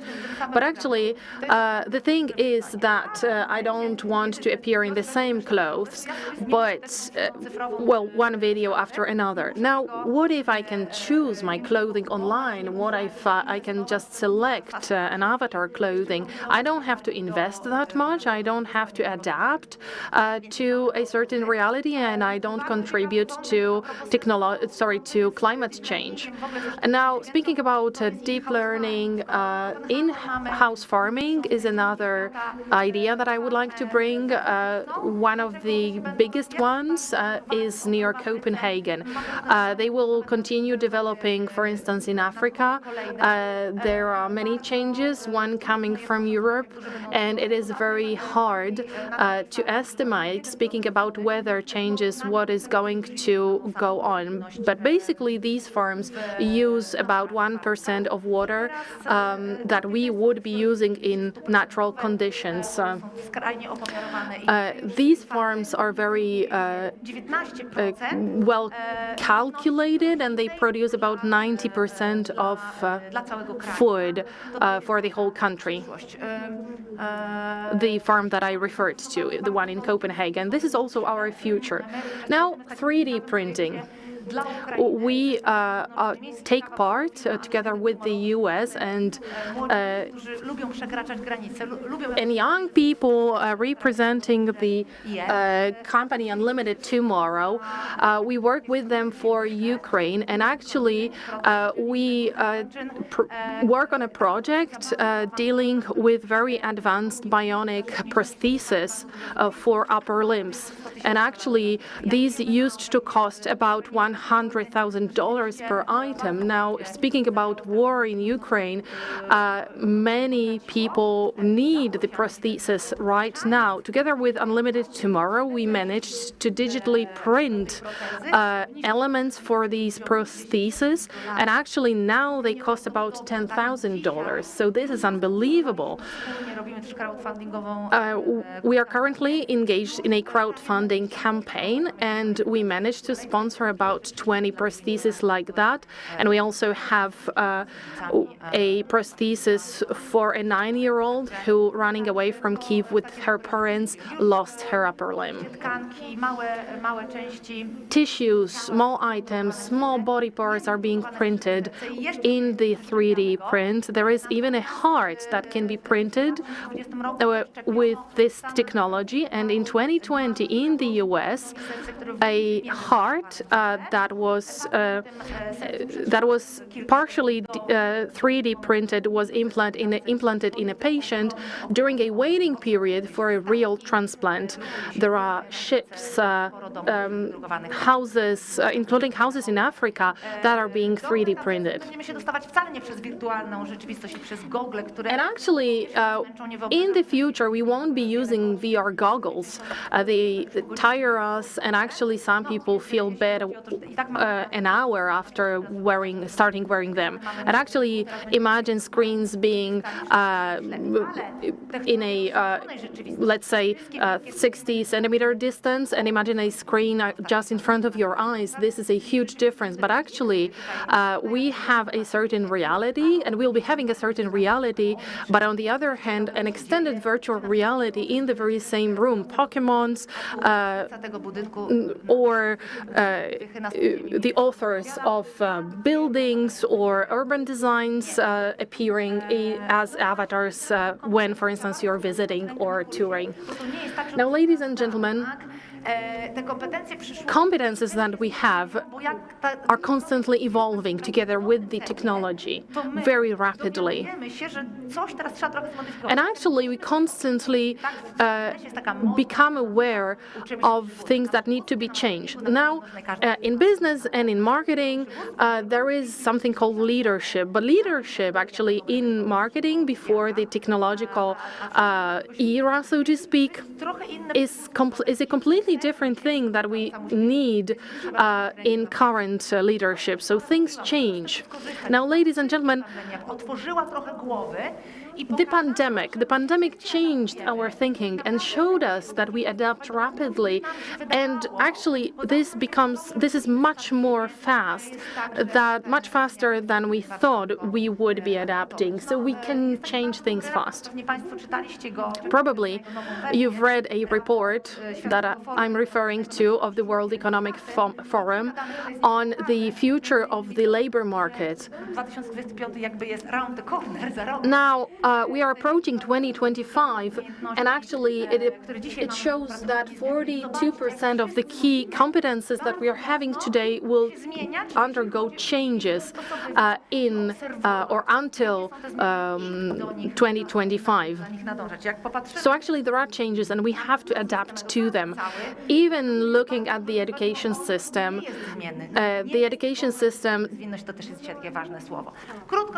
is not manable, so to speak. So actually, now speaking about other things,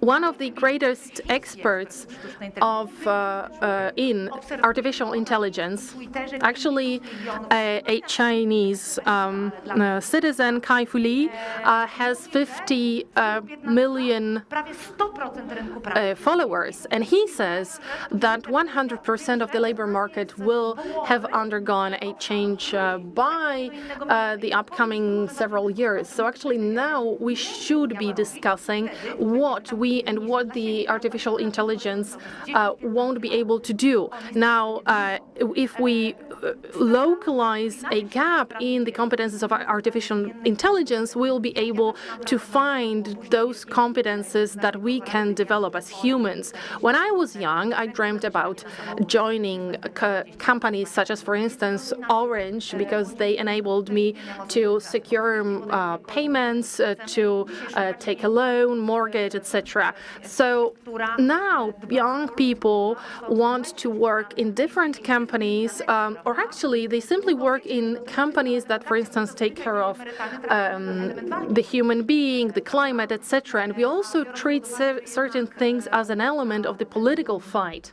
Wiek się znacząco wydłuża, przynajmniej w części społeczności tej zamożniejszej. We live longer and longer, and therefore we should think about being retired for 30 years is a good idea, not necessarily from the point of view of the system, but from the individual point of view, what we think about it. Today we have clients and competition all around the world. There is an international, a global labor market, and we, meaning young people, prepare for this very differently than we used to. Też jeszcze z tego raportu dwa takie ważne słowa, bo już mam malutko czasu. The report also specifies. Więc one są mega. Actually, these are outdated data. But ponad 100 milionów miejsc pracy. Over 100 million of jobs will disappear due to automatization. Well, this is quite boring for us, actually. Or it refers to boring competences for us, but the report basically specifies that about 100 days out of 365 should be devoted to upskilling and to educating. So are we learning for these that many days? No, we are not. What do we teach our children today? Finding solutions to complex problems, being creative. Creativity is not a skill. It is not a talent. Sorry, it is a skill. It is a competence. And by the same token, creativity is learnable. So do we teach creativity? MIT a couple of years ago did a couple of studies, and the results of these studies showed that children at the age of 12 are becoming less and less creative. Children are naturally asking, being interested in things. They are naturally curious. They are actually dealing with the reality that tells them, no, don't ask, don't be an individual, just repeat after other people. Just listen to what the teacher says. But basically, we have some key competences that differentiate us from artificial intelligence. And actually, even with general AI, a very advanced artificial intelligence, we can deal with the modern world, cooperating with other people. What does that mean? Well, it doesn't mean communicating between different departments in the same company, for instance, HR with business and with accounting, or actually, communicating within the same institution, but actually communicating with very different people, non-binary people, who are very similar to us. Now, I won't delve into the details of technological competences, but I would like to touch upon our ability to learn. We graduate without being able to learn. I actually would learn most frequently starting at 3 a.m. before the exam, and we can't actually learn in the long term. Now, finally, finding meanings. What if Facebook goes out for a day? What does it mean for me, for my family, for my work? Maybe I'm a self-employed entrepreneur. Powinienem, czy powinnam to zmienić? Maybe I should change something. Się nad tym bazować. Adaptive thinking, Rozumienie nowych mediów, umiejętność uczestniczenia. understanding new media, participation, building one's knowledge based on expert knowledge in social media. And I'm not actually talking about influencers who talk about drugs one day and war the other day, but actually real experts sharing their expertise. We have to search for them. We have to find, for instance, 25 minutes a week. No excuses. When we listen to podcasts, we know that we are listening to an expert who didn't come up ad hoc with the knowledge that he or she is sharing with us, that he actually or she actually is bases their knowledge on data. Now, designing and a designer mind. Everyone should be a designer. Let's watch Netflix documentaries, for instance, on natural selection with Joe Zider.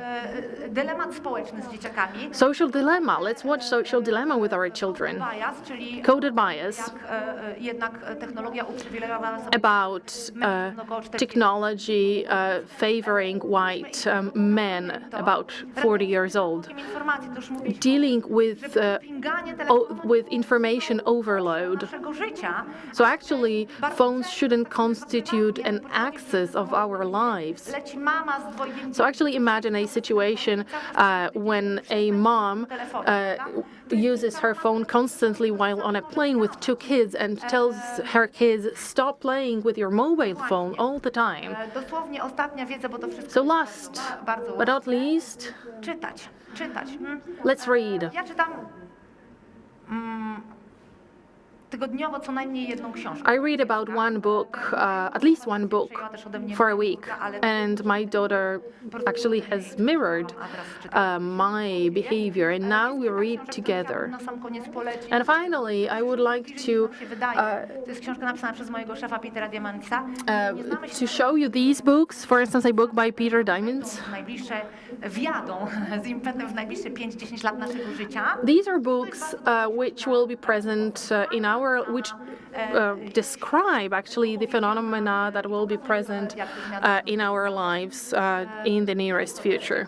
So that's all. Thank you so much.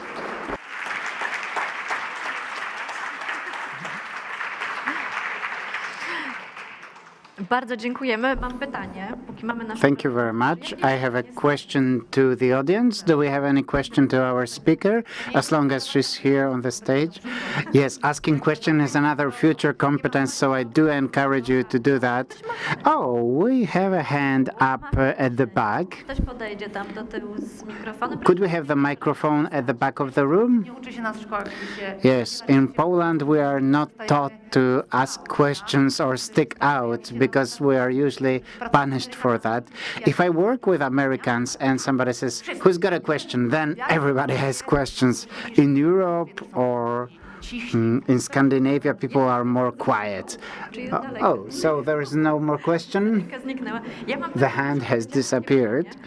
Okay, so I have a question to you. Pokazałaś tam You have presented a number of dilemmas, very deep dilemmas, real-life dilemmas, ethical dilemmas. So who should be making decisions, in your opinion? Będziemy mieli napór. So we have these hard technologies, and should we have an inflow of humanists? Yes, humanists, sociologists, psychologists, lots of them. And my life mission and the mission of our digital university is to make the technological knowledge go to the grassroots level, because otherwise we are going to wake up in a really difficult situation.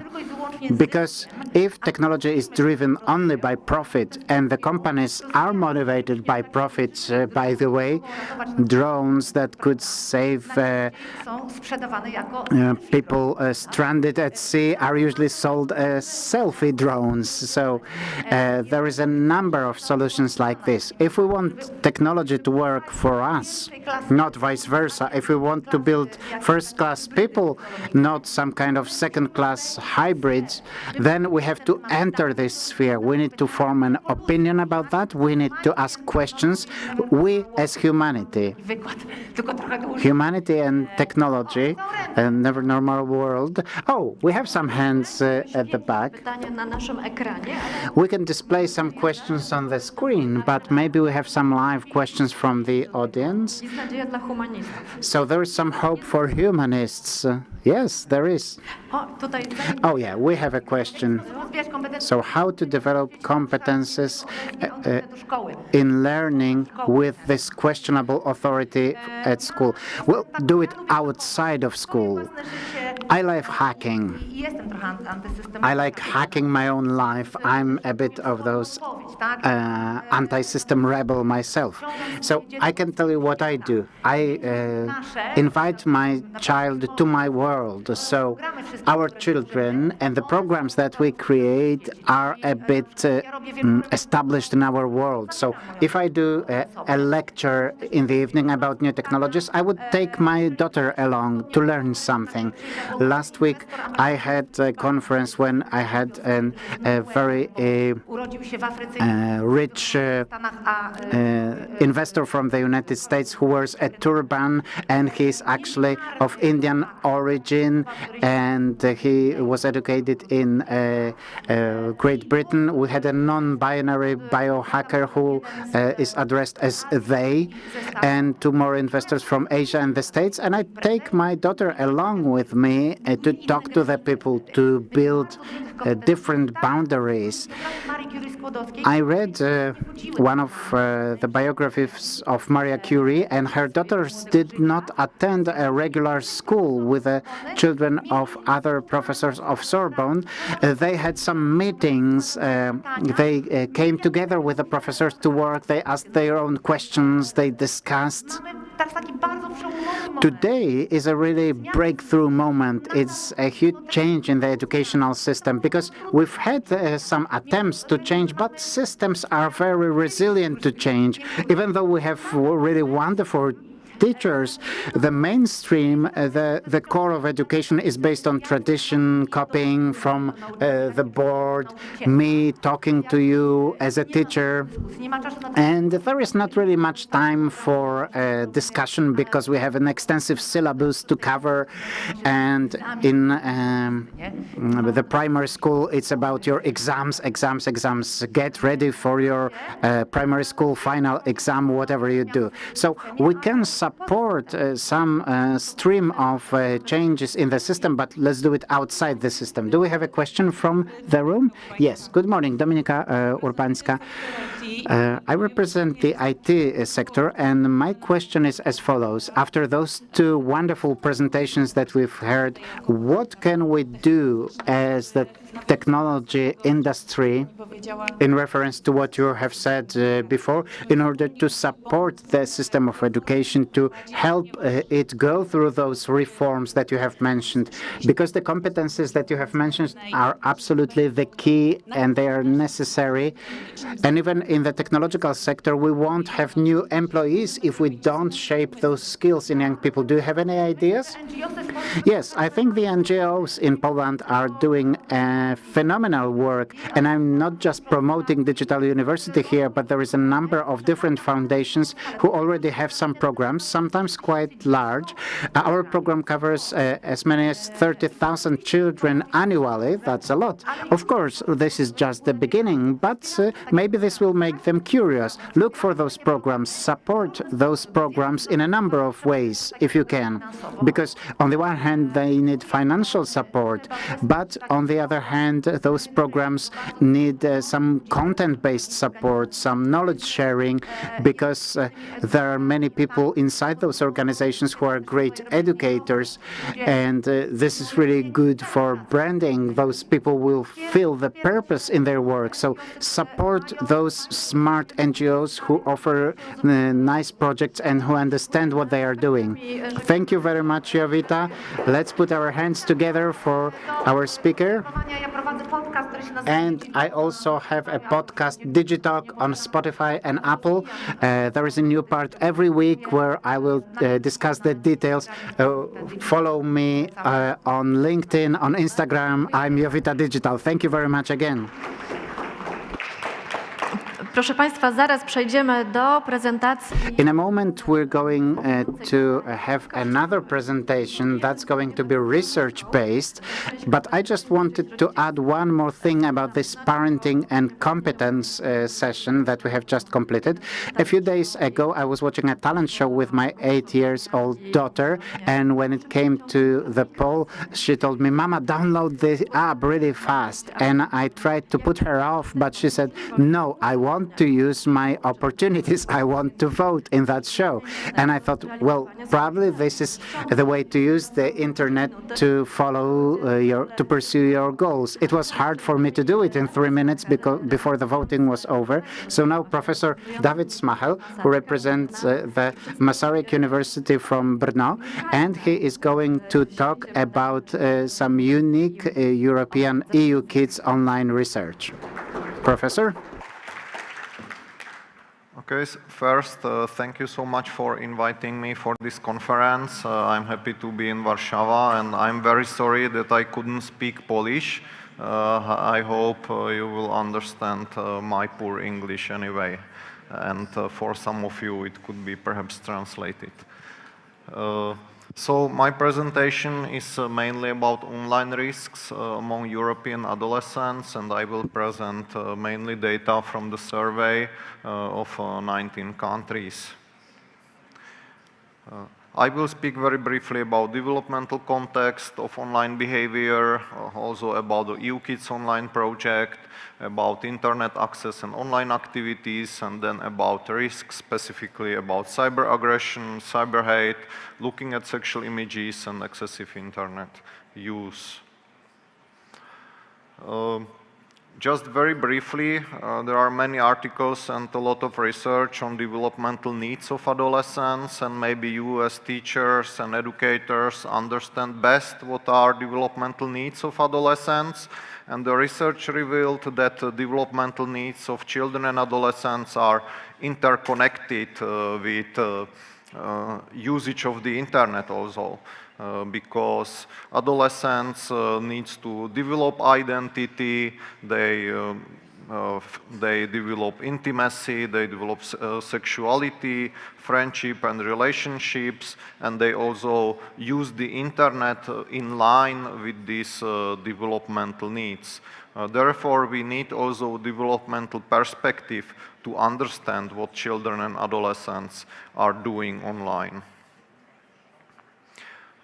In this presentation, I will present data from the EU Kids Online project, and I'm happy that Poland was also part of this project, thanks to Professor Jacek Pijalski, who will present in the next block, and his team collected data here in Poland, so I will emphasize results of Poland in the context of these 19 countries in the next parts of this presentation.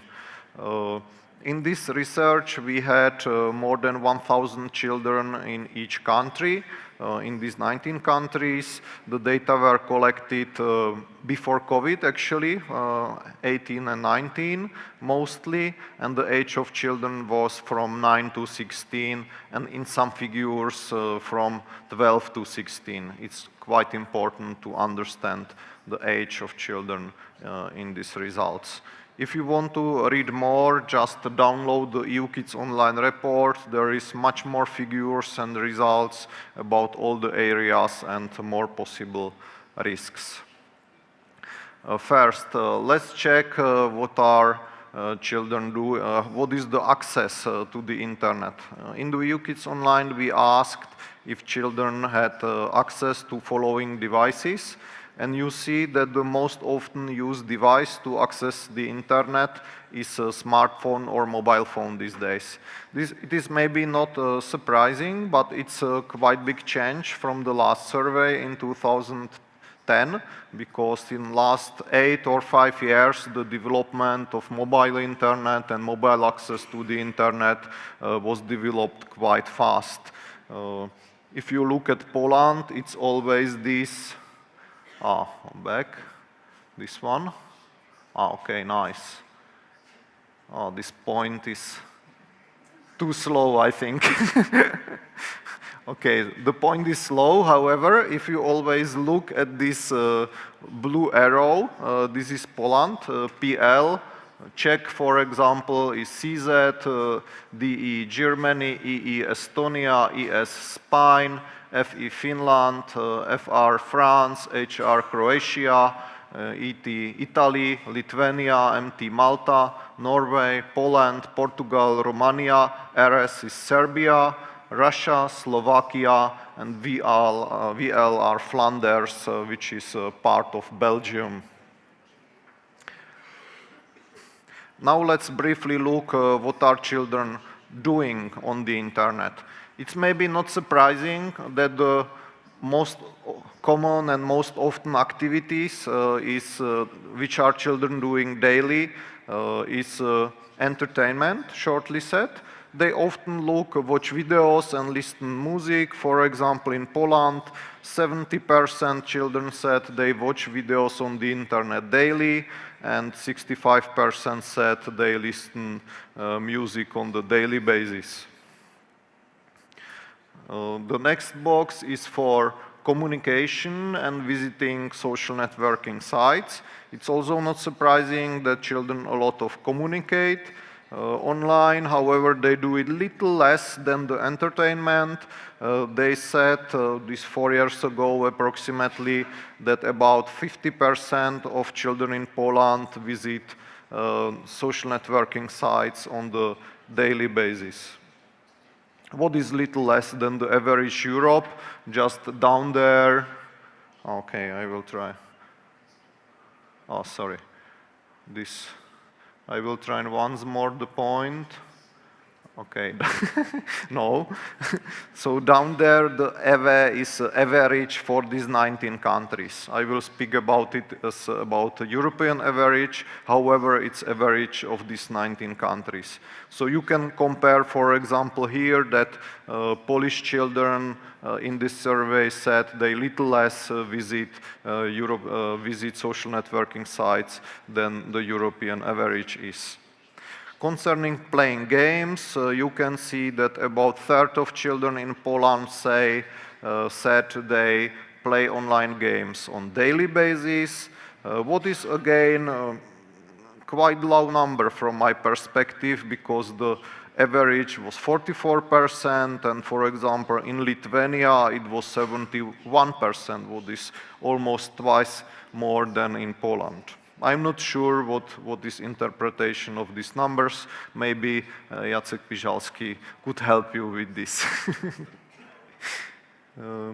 Concerning using the internet for schoolwork, what is also a quite interesting number, it's again quite low for Poland. Unfortunately, only 16% said they use the internet for this purpose on the daily basis. However, the usage of the internet for schoolwork was much more often on the weekly basis. So the numbers on the weekly basis are much higher than for the daily. However, if you compare with other countries, the number for Poland is quite low.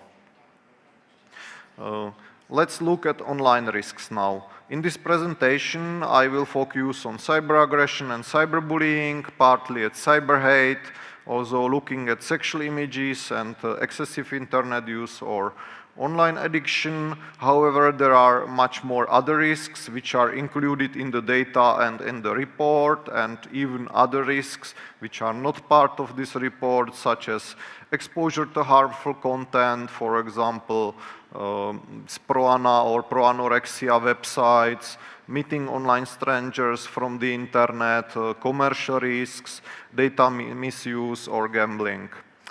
Maybe I want to make a note here that not all of these risks, as we will also see next, are like pure risks, because some risk can be also advantage for the children.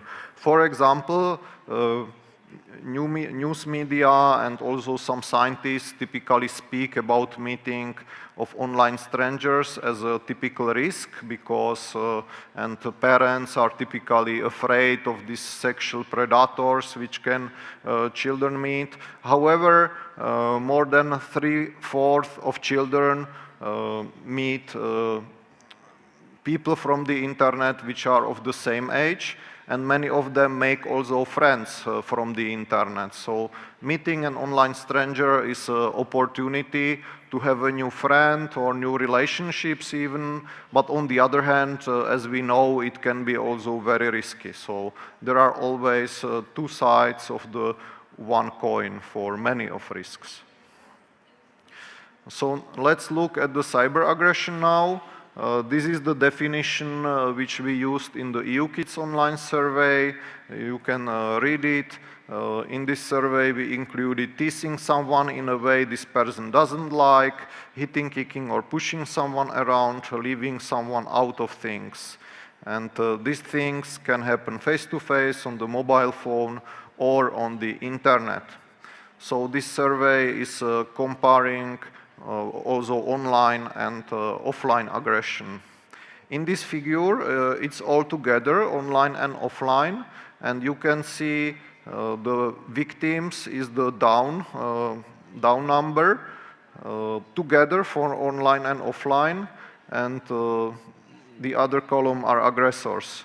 You can see that unfortunately for Poland, it's very high. It's even highest in the Europe in this survey. Because 40% of children said that they experienced becoming a victim of online or offline aggression. Here you can compare how often it can happen offline or online, because the figure on the right is online victimization and the figure on the left is offline victimization. You can notice that it's not happening every day, but the typical for the Europe, most often it's happening a few times in the last year, for example.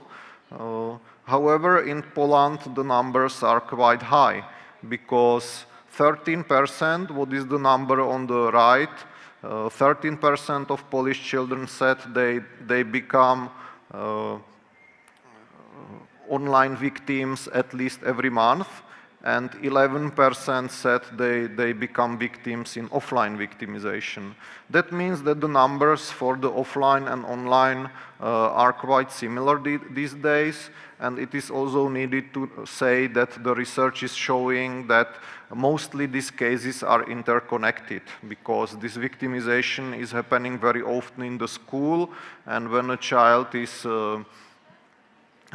experiencing bullying or cyberbullying, it is from the same children as part of the school or on the internet. This figure is showing how much children said they experienced harm from online victimization. The black column is that children said they were very upset.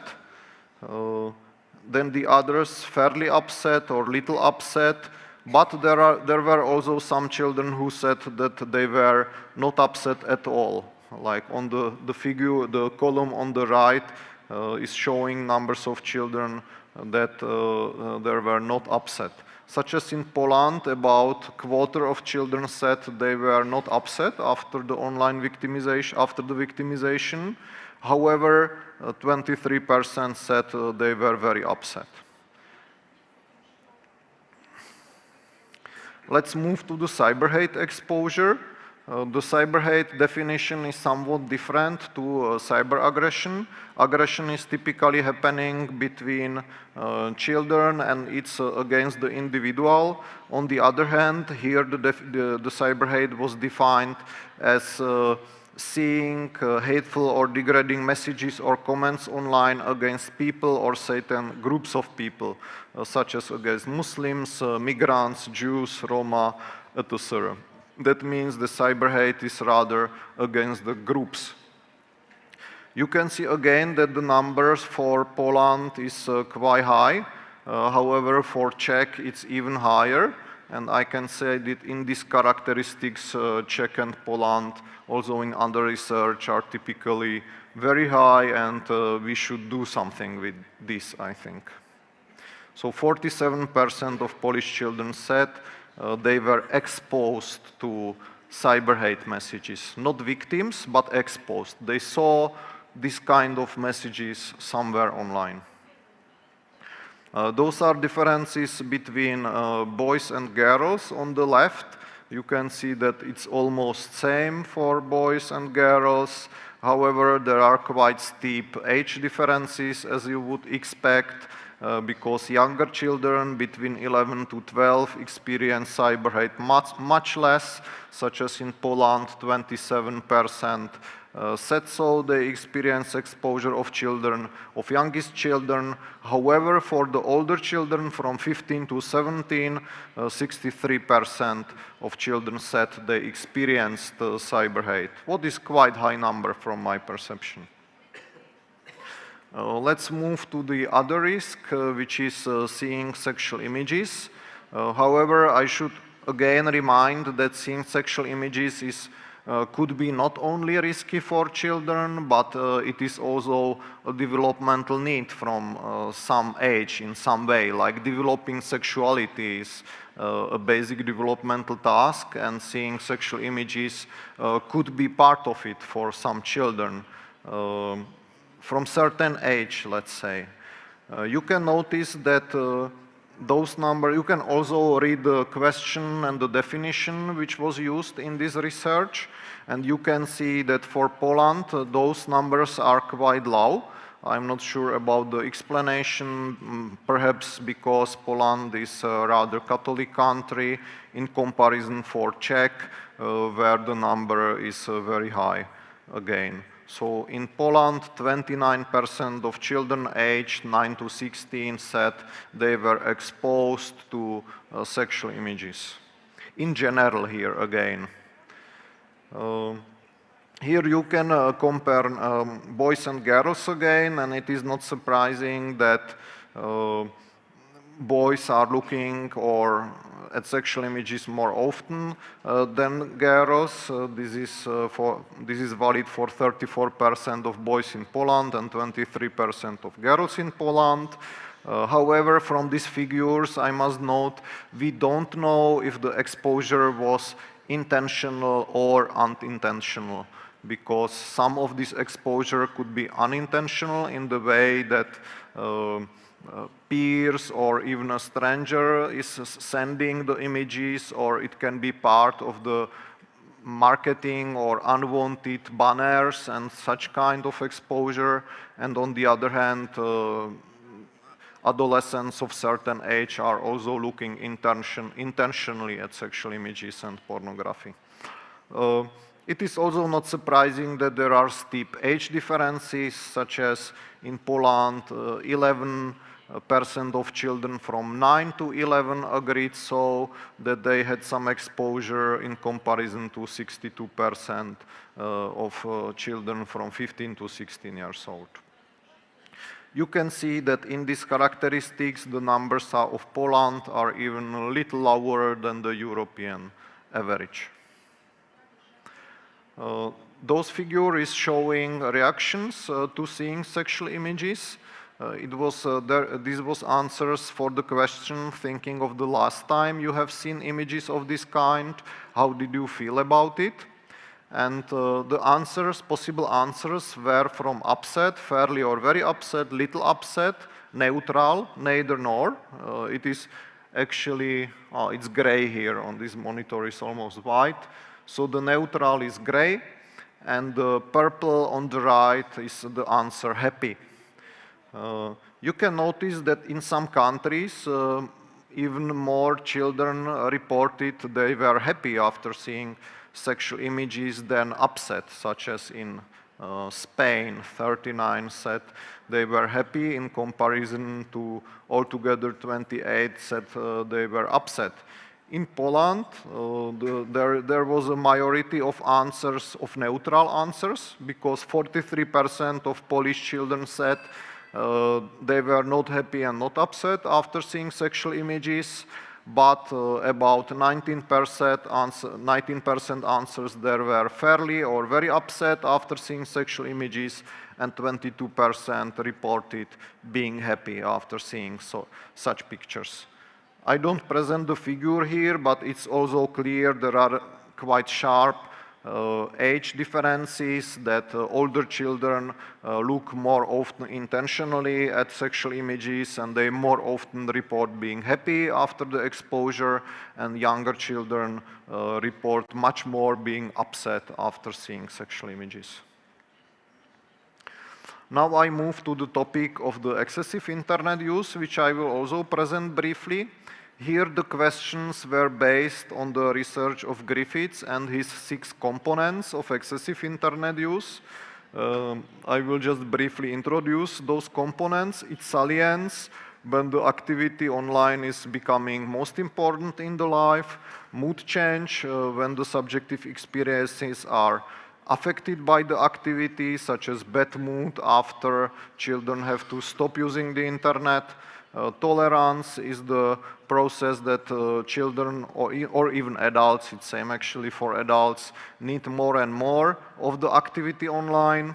Withdrawal symptoms is very similar to the symptoms which you know from the drug usage, such having negative feelings or sensations after stopping the activity or unable to perform the activity. Conflict is actually in some of criterion most important probably, because it's conflict with closer surroundings such as with family or peers, but it can be also internal conflict, like I am not satisfied that I am addicted to the games or social networks. I know it's a problem and I am not satisfied and I have conflict with myself. But more typical is the conflict with others, it's clear. And the 6th is relapse and reinstatement. That means tendency to return to this activity after tries to stop it. So in this research, we asked 5 questions according to this criteria. 2 of these criteria were together. I will show you just briefly. Those answers were at least weekly. Children experience this. The first question, one of questions was, I have gone without eating or sleeping because of the internet. And you can see that in Poland, 6% of children said they experience it weekly. What is around the European average, which is 4%, let's say.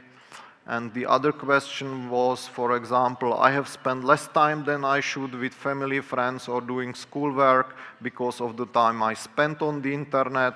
And in Poland, 12% said they experience this weekly, what is almost same again as the European average, which is 13%. What is important, and what I didn't say, that all these criteria should be present if we want to speak about online addiction. So if children were addicted, that means that they experienced all these criteria quite often. So if they experience all together, it's quite dangerous, and it is in the right column. This is percent. The gray percent is the percent of all 5 types that they answered at least weekly. So you can see that these numbers are maybe not so high as you would expect. Such as, however, in Poland, 2% of children experienced all those 5 criteria at least weekly.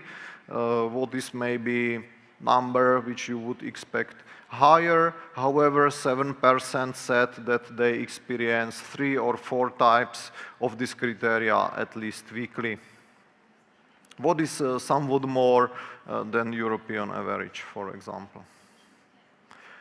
Those are again differences in gender and age. You can see that the gender differences in Europe are quite small, although in Poland somewhat more girls said that they experience those criteria than boys, and more older children experience those criteria than younger children. But those differences are not so sharp as in other risks, such as the sexual images.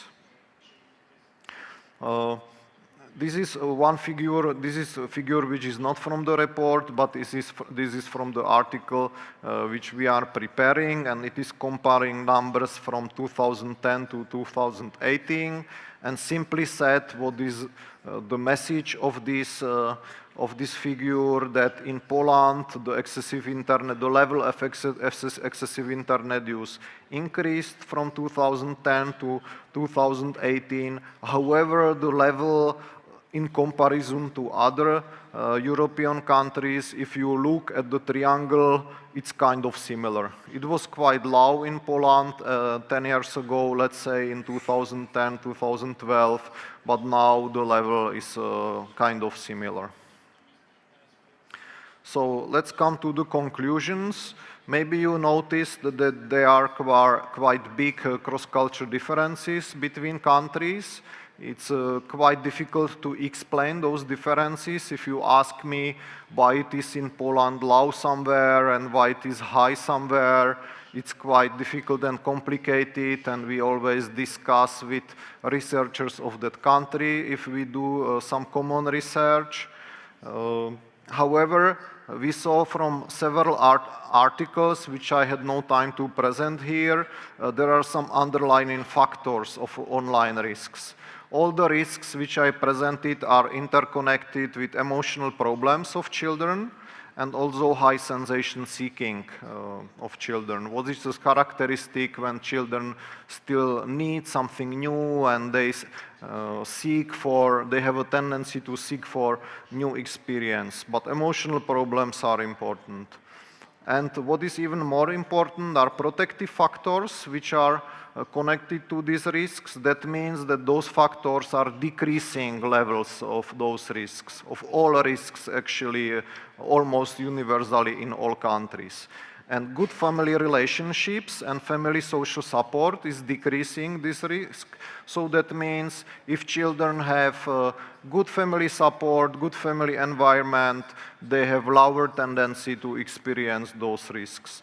The same is valid for good relationship between children and parents. So if the relationship is good, then the exposure to risks and even the harm from the risk is much lower than for so-called risky or vulnerable children. I could have a special presentation on parental mediation, that means what parents do with this, and I can just briefly say here that the results in this are very mixed. In the end, I would say that in most countries, restrictive mediation, that means saying you cannot be online, you cannot be on the internet, limiting time on the internet, is not working for most of risks. And I would rather recommend active mediation of children. Speak with them about their problems, speak with them what they do on the internet, and help them to use the internet safely. Just to summarize some of results, online and offline worlds of children are interconnected, as I said, and children are using digital technology and internet in line with their development and in line with their developmental needs.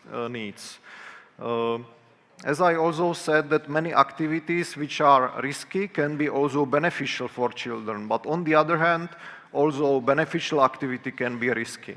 So it's rather about it not to limit time on the internet too much, but it's rather to support safe usage of the internet and to explain children how to behave safely on the internet. So children should learn how to avoid risk. So those are tasks also for the teachers in the school and also for parents and for education in families. Thank you for your attention. I'm sorry for presentation full of numbers and full of figures, which maybe some of you found boring. I'm sorry for that. And if you find this conference interesting and if you find the data interesting, you can join our conference in Brno in November. And sorry for this small marketing in the end.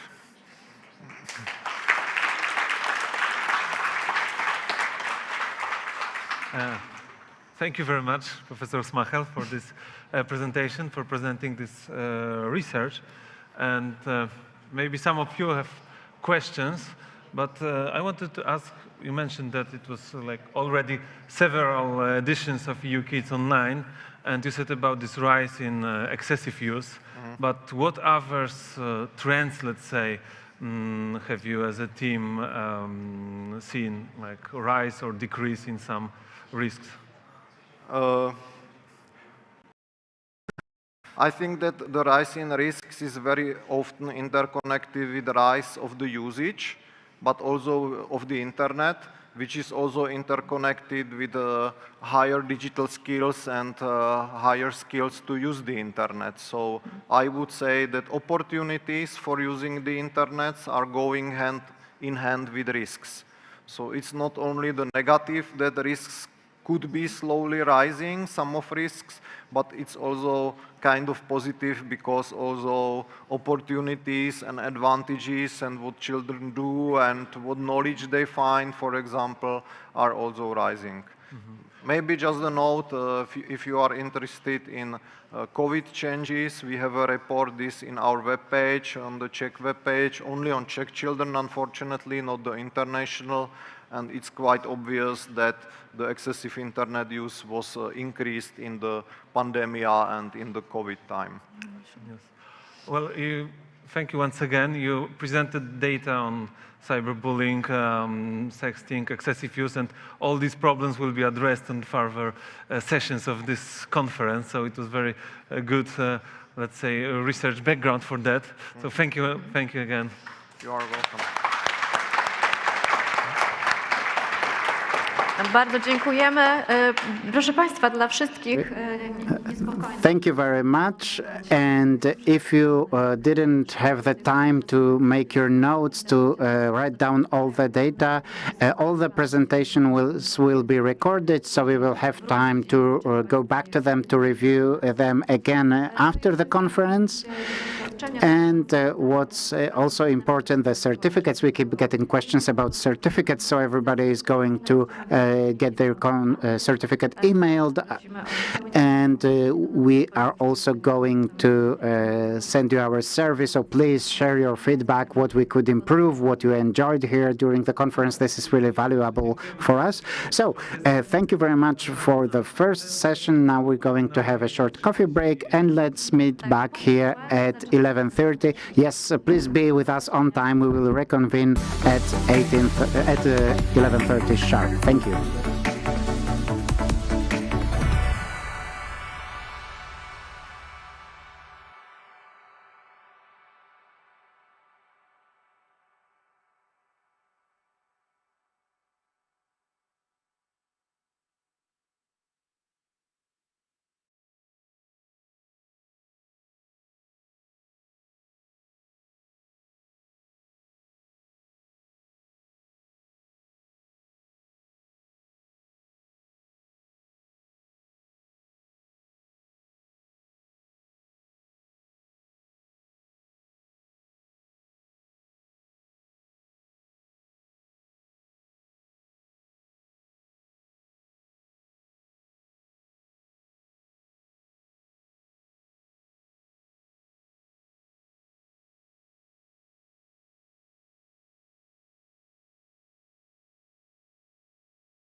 Witam Państwa ponownie. Julia Piechna. Ladies and gentlemen, Julia Piechna-Nask, welcome.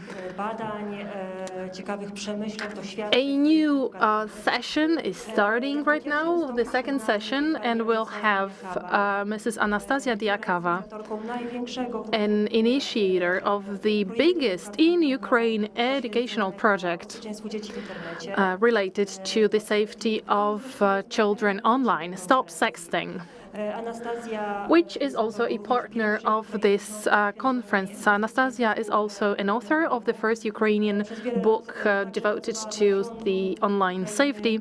She used to work for the Ukrainian government, and she directed actions devoted to protecting children from online aggression and online violence. You're going to listen to a lecture, to a speech about the experience of Ukrainian children during the war. She is also going to talk about the well-being of children. She came to us from Ukraine, and she was traveling for several hours. So, ladies and gentlemen, let's applaud our next speaker. Welcome.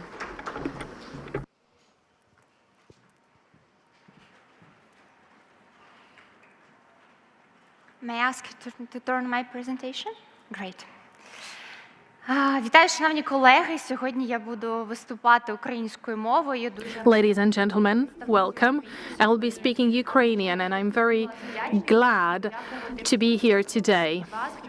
As a representative, as a citizen of Ukraine, I would like to express my gratitude to the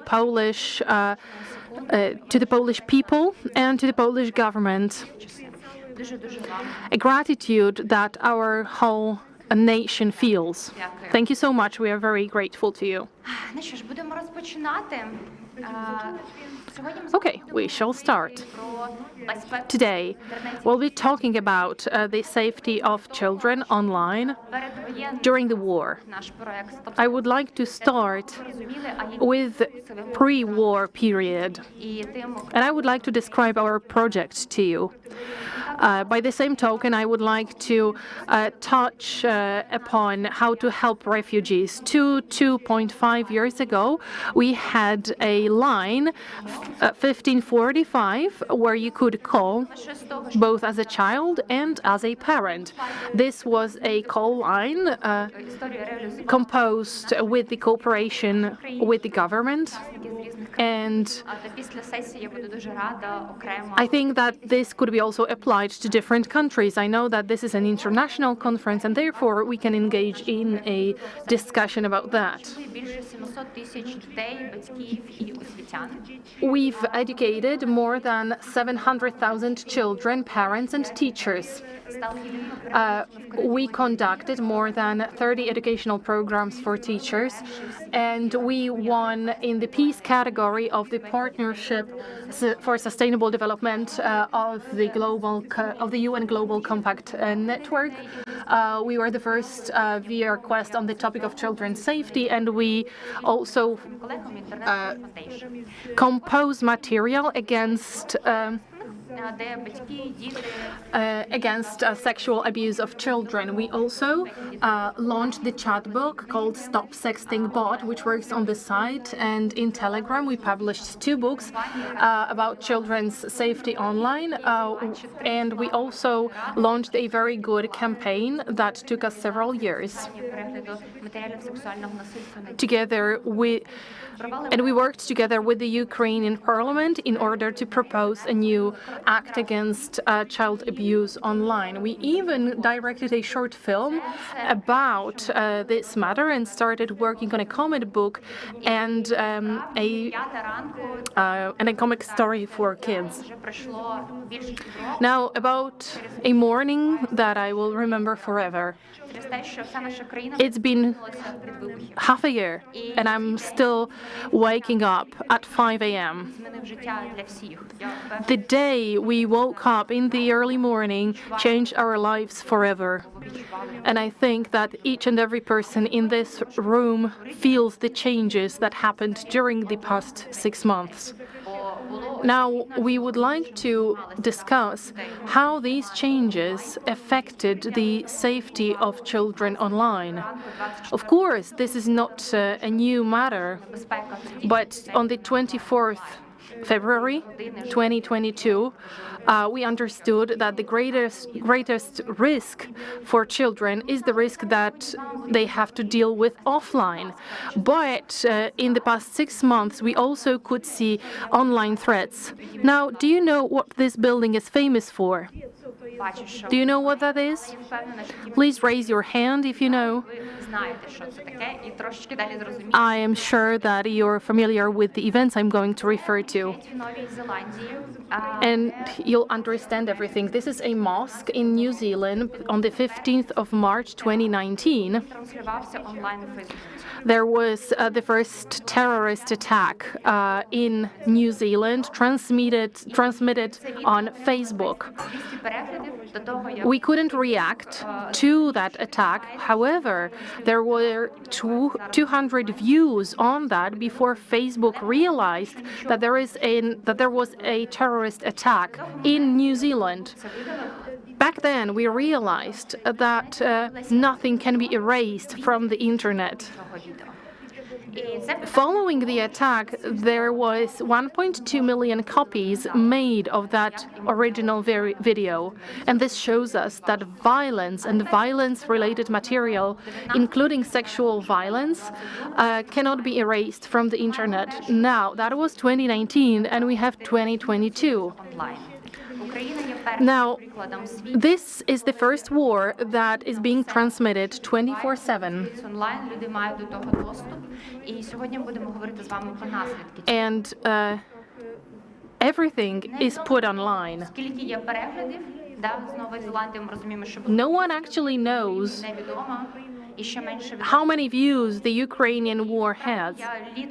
We don't know how many copies will be made.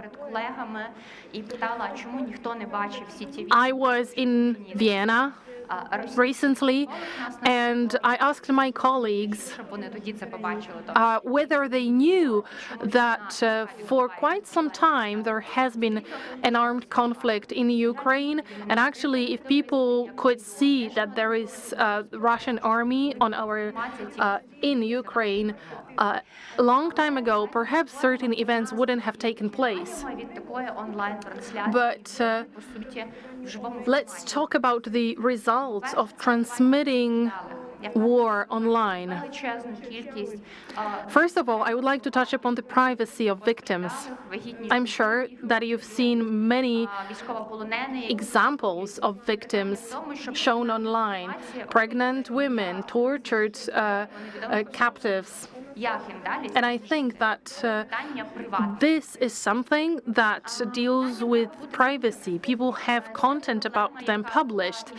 And actually, this is a big problem because each and every individual has the right to forget. Thinking about sexually abused children or women, this is very important to keep the right to forget certain events. Now, there is also a question of the Russian identification of data through social media, because we also deal with the hybrid war. There is an actual physical war and a hybrid war. In Ukraine, the conflict is really complex because Russia also collects information based on what people publish, based on their opinions. Now, what about children? What do children have to do with that, or what can they do about it? With that, sorry. Homicide in Ukraine shows us the complexity of the situation and the threats, because Russia actually contacts children and solicits information about zones, armed zones, or about certain things. Finally, there is also a question of disinformation. For instance, in Belarus, people and mere citizens were tangled in a situation where you have different front lines. For instance, my husband fights in the east, but this is not the only war that we are having. There is also an information war, which actually involves soldiers, Ukrainians, and we also are dealing with the fact that some information are blocked. Now, there are situations in which the information published by Russian is not blocked, but on the other hand, information published by Ukrainians is blocked. Because of the fact that the whole world witnesses the Russian invasion on Ukraine, we have support, for instance, of Poles. And it is very encouraging to see the support for refugees, to see the humanitarian aid, military aid.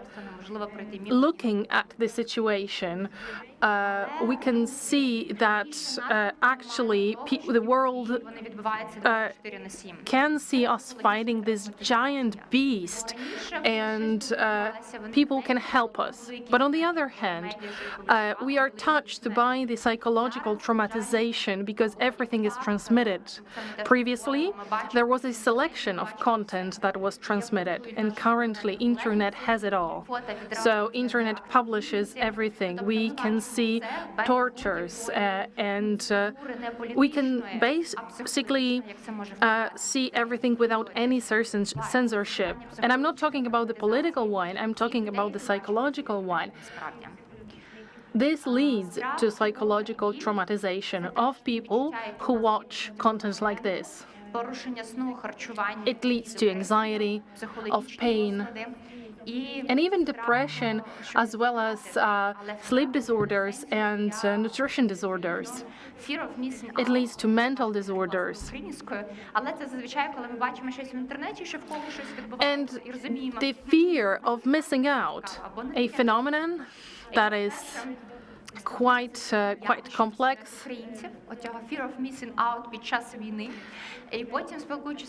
I realized that the fear of missing out is present in Ukrainians during the war. And it's not only present in Ukrainians.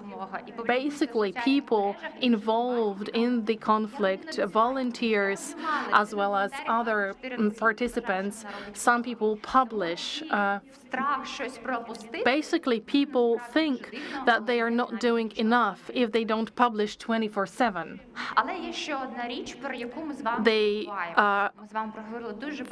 They are afraid that they would actually miss an important content that the world should see. От зараз ми тут з вами всі, я не бачу тут дітей в нас в залі. Діти нас Currently, в школі. We are in a specific world. В інтернеті навіть зараз щось публікуємо. Там нема тих кордонів. Now, speaking about the offline and online zones and worlds, here we are in an offline world. We are in a room. Our kids are at school. But on the other hand, both during the war and also in the online zone, не тільки в Україні, а по всьому світу державних these worlds are different. Namely, when we engage in an interaction during the war, we can see a certain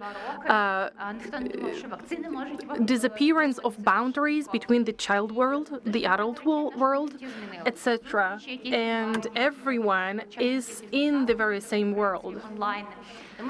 Now, moving on, we are now living in the times of the pandemic. Currently, the pandemic became our own reality. So, speaking about that, let's think about what the reality should look like during the war and during the pandemic. We are currently undergoing a transformation of our point of view. There are military actions in Ukraine. But on the other hand, almost each and every country was engaged in humanitarian actions or in accepting refugees. The war affects very many countries.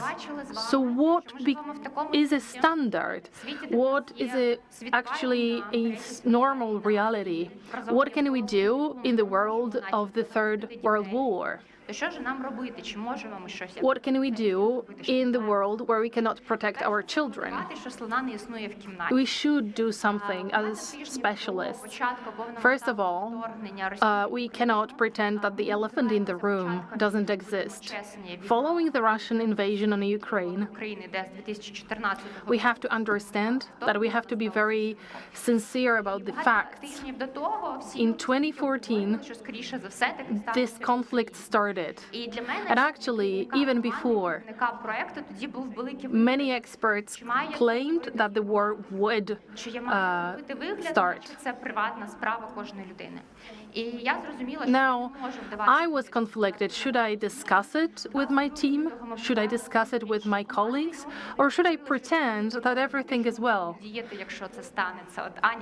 On the 22nd of February, we talked with my colleagues. For instance, there is Anya sitting in the first row. She is a member of our team.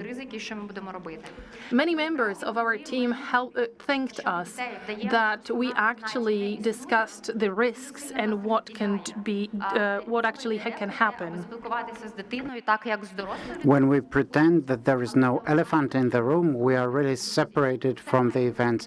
We cannot communicate with children in the same way as we communicate with adults, obviously, but we should not create an illusion and pretend that something is not there. We have to control the psychological well-being of our children. We have to keep asking them, how are you feeling? What's going on? It's easier for adults to overcome those challenges, but children need special psychological care. And I'm not talking only about the children who are in Ukraine right now. I'm also talking about children who became refugees, who witness what's going on online. They might have a lot of questions, but they might think some questions are not worth asking. That's why it's so important to discuss all that with children. Another thing, you have to be open to discussing the child's emotions and concerns. When children approach you with their questions, with their fears, it is really important to say, not just don't worry, it's going to be okay. This is actually the worst thing that you might do, because you actually neglect all the emotions or the internal world of the child. So it's really important to talk about those concerns and fears, even if it seems that it's never going to happen. It's also important to be really honest in expressing your own emotions, but also considering the child's age. What is also crucial is to try and tell them what's going on inside you, what's worrying you, what's going on, because this helps to build a relation, a rapport with your children. It's also important to control your own emotional state, because calm parents mean calm children. My husband used to be a businessman, but on the 24th of February, he took up the arms and he went on to fight for his country. I started to think what I can do in this situation, and I understood that if I take good care for myself in terms of psychology and emotions, I'm going to be supportive to my team and to my husband. So each of us has got their own front. We have to get a grip of ourselves, and this is how we can help each other. Another thing is to talk about a plan. We might have some fears, we might have some problems, but let me pause for a moment because I'm not sure how much time I have left. How much time do I have till the end of my presentation? Okay, thank you. So we can continue. What else can we do for our children? First of all, I wanted to talk about the online principles for adults, because oftentimes we say that children did this or that wrong, but the truth of the matter is that not only children make mistakes online, adults do it too. So the first thing to remember is that we should understand what we publish online. I'm not sure what it's like in Poland. I forgot to ask my colleagues before my speech, but in Ukraine we have a very big discrepancy. Adults are on Facebook, but children are not on Facebook. They are on Instagram, both adults and children. So on Facebook it's often about politics, some discussions, and Instagram is quite emotional. It's about emotions, but also, unfortunately, violent content witnessed by the children. So watch out where you publish content, because if you hang out with your friends and you have children, maybe you might want to talk about some issues differently, and the same should be true for your online conversations. Pay attention to who's reading your content. So take care of your own mental health. Remember what you publish online. How do you feel when you publish some content online? Of course, we have to monitor internet use, but also we should pay attention not to publish content including your children, especially if your child is not an active user of the social networks. Please do not publish content without their consent.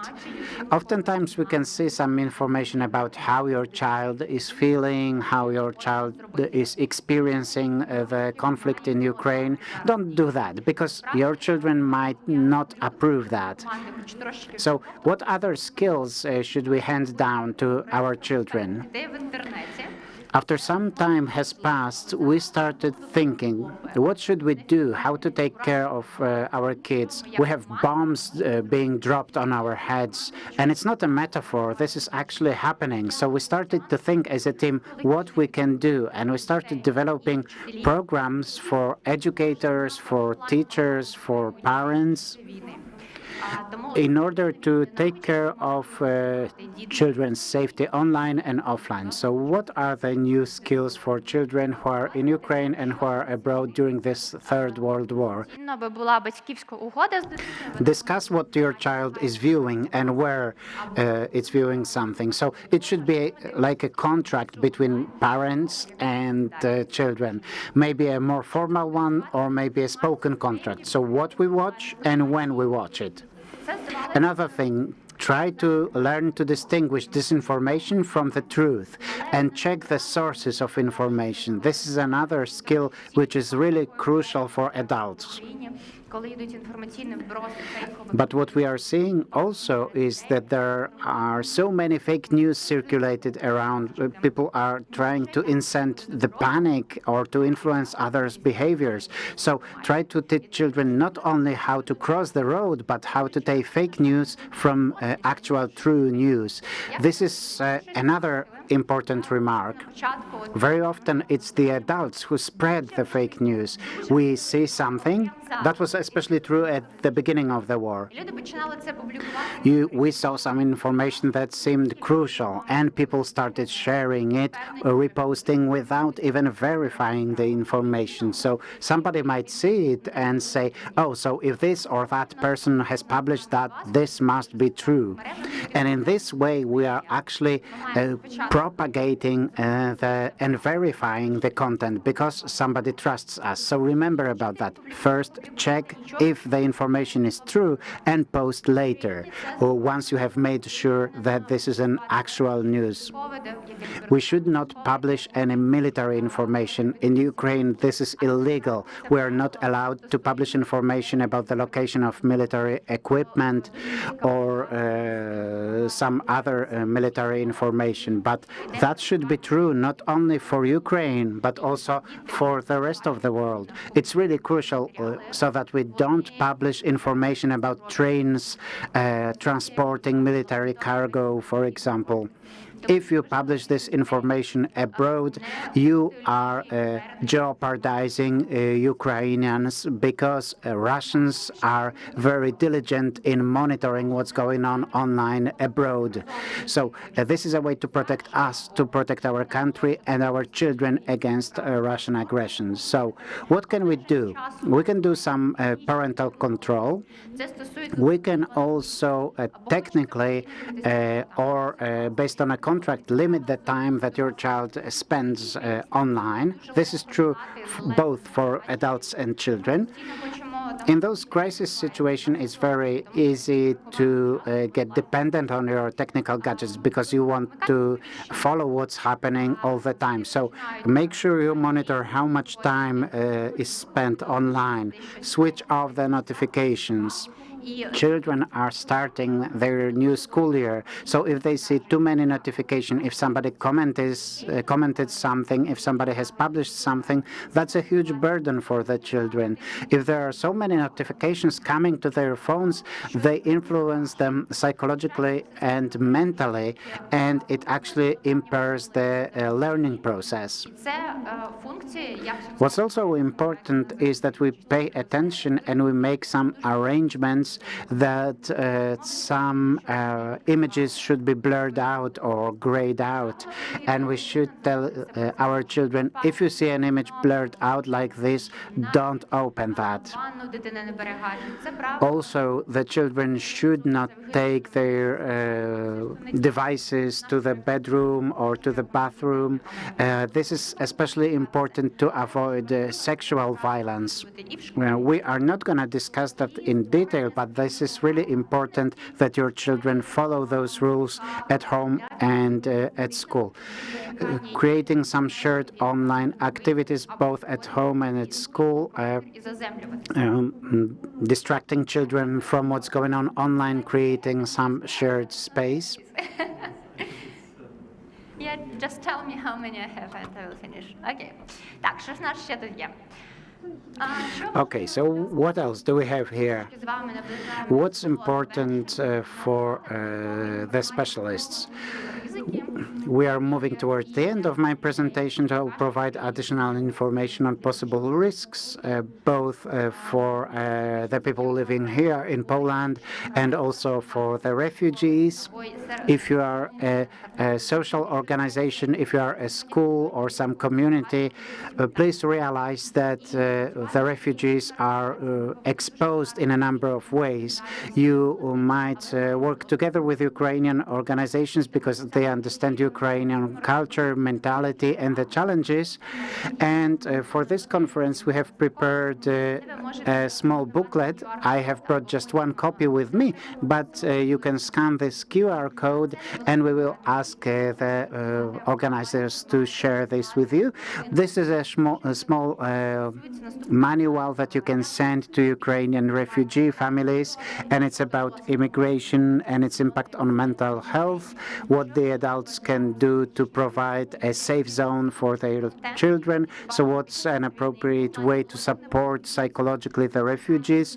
What's the content that children are witnessing in wartime, preventing child sexual abuse and exploitation, and screen time. This is a manual published in Ukrainian, so you can download it from the website. You can print it and put it somewhere on display, for example, in your center or in your reception point.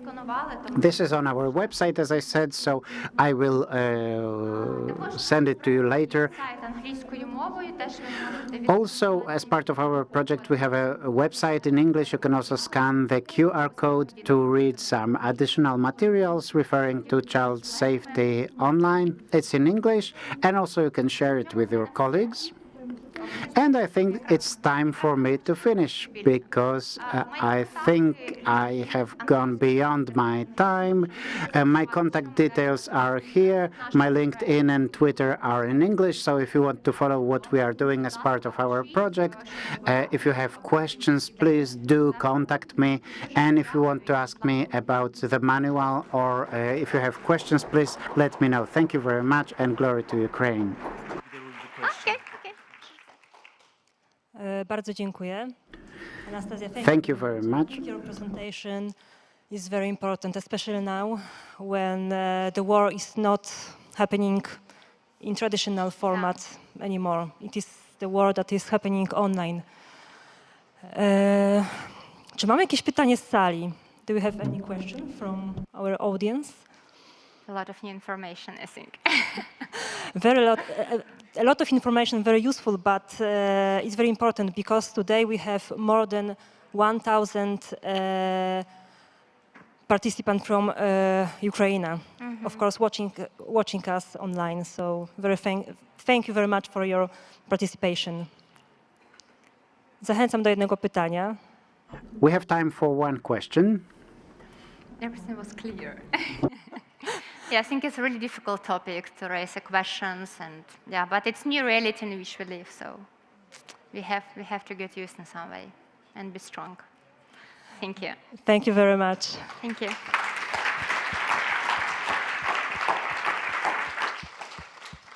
Nasza prelegentka będzie z nami jeszcze obecna, także mogą Państwo... Our speaker will stay with us today, so we can also approach her with your questions later. And I wanted to invite our next speaker, Professor Jacek Pyżalski from Adam Mickiewicz University in Poznań. I'm sure you know him very well. He's been a speaker in our conferences for a number of years. He really enjoys being with us here. Professor Pyżalski is actually the head and the founding father of over 60 research projects in Poland and internationally. We could say a lot about what he has done in the research field. He will present to you some of the White Skills research project, and he will talk about the digital skills that are important for children's safety.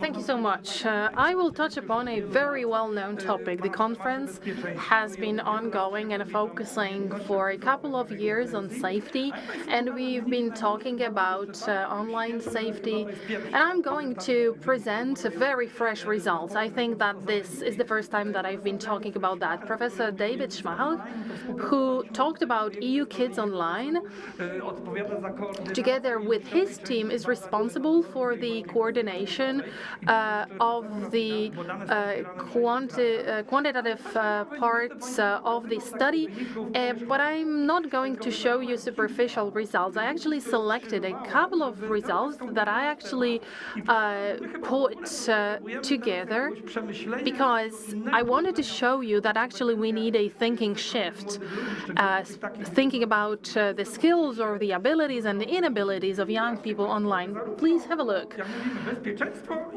We are talking about safety and competences that are important for safety. Now, we have been participating in the conference for quite some time. time, and these two words are still with us.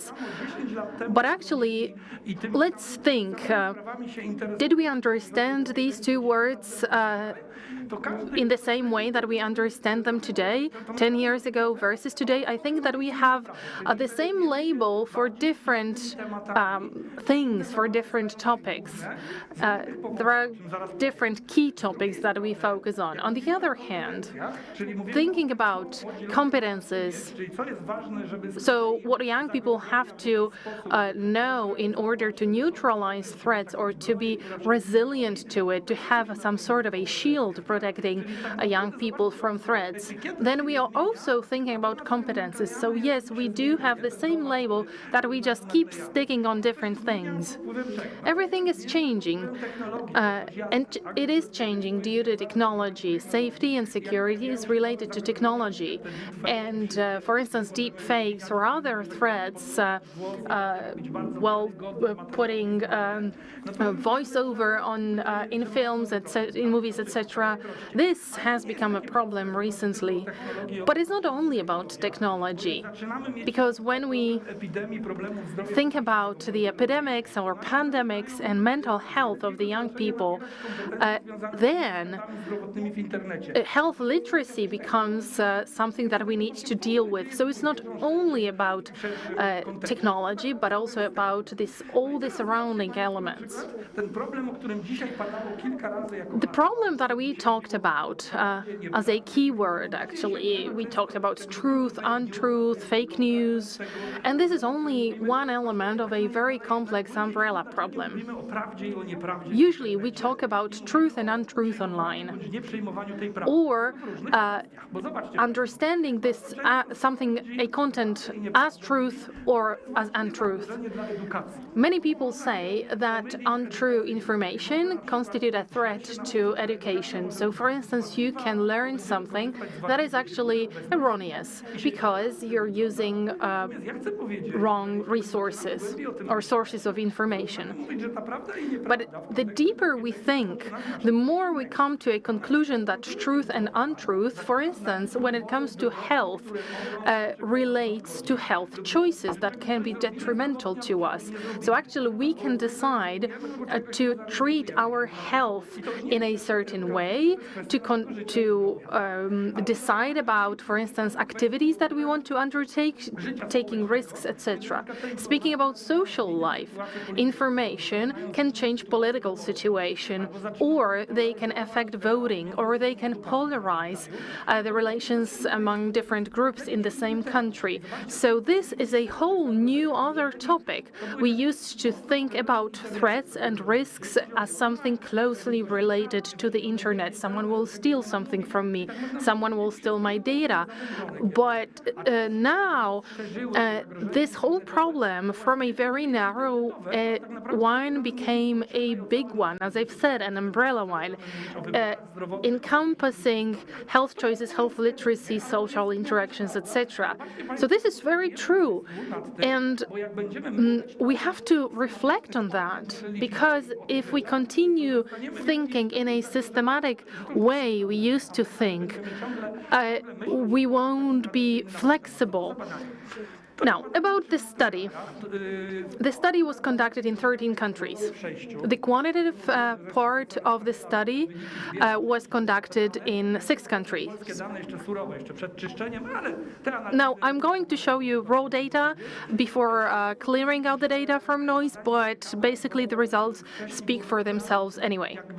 The study is very interesting, and actually it is a longitudinal study which shows different results from a couple of years ago and today.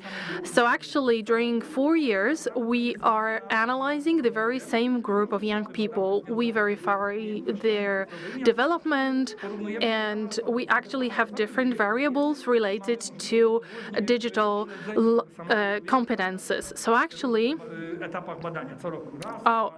every year we have 3 different stages of this study, and we can monitor the very same individuals schedule in a longitudinal way.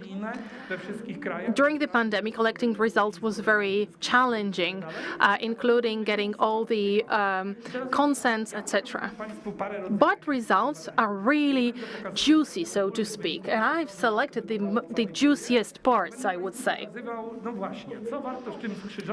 So I'm going to show you what can be triangulated with what, or crossed with what, or mixed.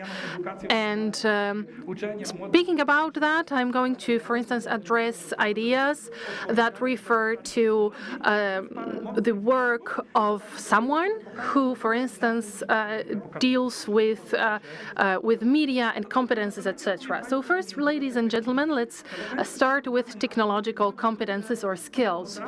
Very frequently, we focus on what young people can do when it comes to technology or technicalities. So, for instance, we asked whether someone can do something based or with certain tools. But the thing is that even if we think about certain skills in a technical way, it affects social interactions. So the first actually cube tells us I can change privacy settings. Now this affects our social interactions, because if someone cannot change privacy settings, then all the content is online. Now if someone doesn't know where the settings are and how to change them, the content is available for each and everyone around the globe. Now in this study, we studied adolescents aged more than 13 years old, and actually only 65% of adolescents claimed that they can definitely change the privacy settings. And actually 6% of the adolescents didn't understand the question. We actually tested the tool, we validated our tool, but still some people didn't understand the question. And actually what we did is not that frequent amount researchers, because the quality of quantitative studies in Poland is actually not that good. Now, there was also another question about whether a person can actually secure a mobile phone with a PIN code or a fingerprint. This is the second cube, the one in the upper right corner, and we have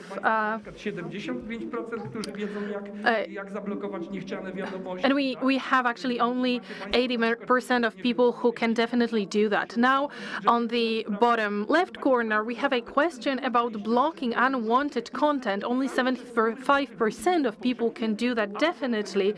And actually, this shows us that young people do not estimate their skills, their abilities as high. And speaking about that, if we don't take these results into consideration, those micro technical skills that people want to, that people should have, then we'll fail. For instance, when educating young people about what to see or what to visit. Now, the juicy part. We asked our participants what they did during the past months. These percentages don't give us 100% because the elements are selected. Namely, the slide shows a statement. I looked for information about health, trauma, or treatment during the past months. Now, the upper part tells us something about the physical health, and then there is another question about mental health. Actually, two of these are interrelated and cannot be really isolated one from another. So the first thing, people look for information about health online.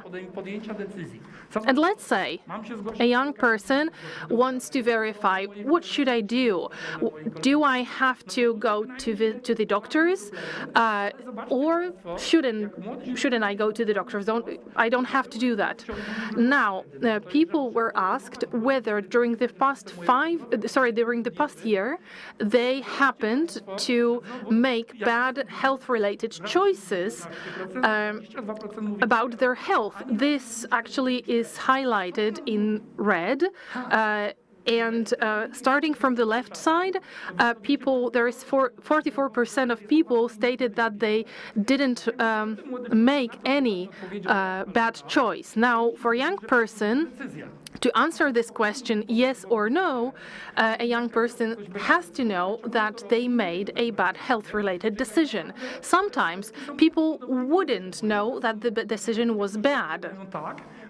So some people would say yes, and if we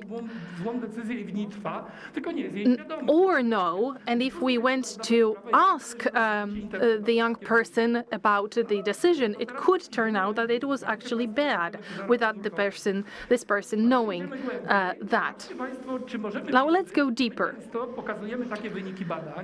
Frequently, we ask young people about competition in this way, namely giving them statement. I know how to verify whether information found online are true. Now, people respond also by means of a Likert scale. This is definitely about me, or this statement definitely defines me.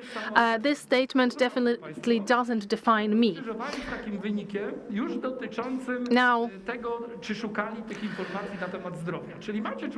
I mixed, or actually put the results related to whether the statement was about certain people together with whether people look for information online almost daily or daily.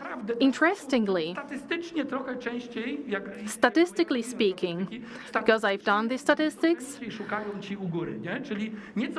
people who think that they can differentiate information that is true from the information that is untrue, they actually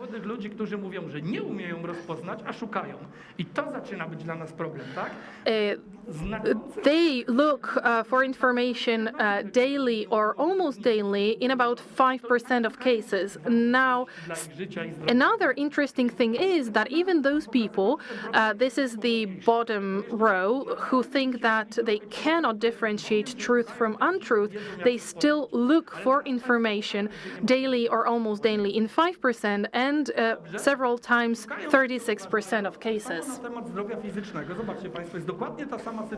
Now, this was information about mental health, and this slide shows information about physical health.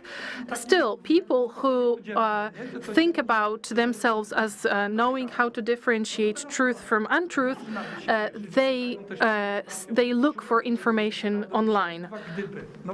So we could be happy if the people who can tell fake from real news, that they look for information online, but if we check it, if we verify it with their other answers, it looks like this. So here you can see people who say, I know how to select the best words for the search engine. So these people think they have the competence of searching for information online. But if we cross-check it with the people saying that the first hit is usually the best, but it can't be the best. Oftentimes it's not, even though it's displayed on top. So look what happens.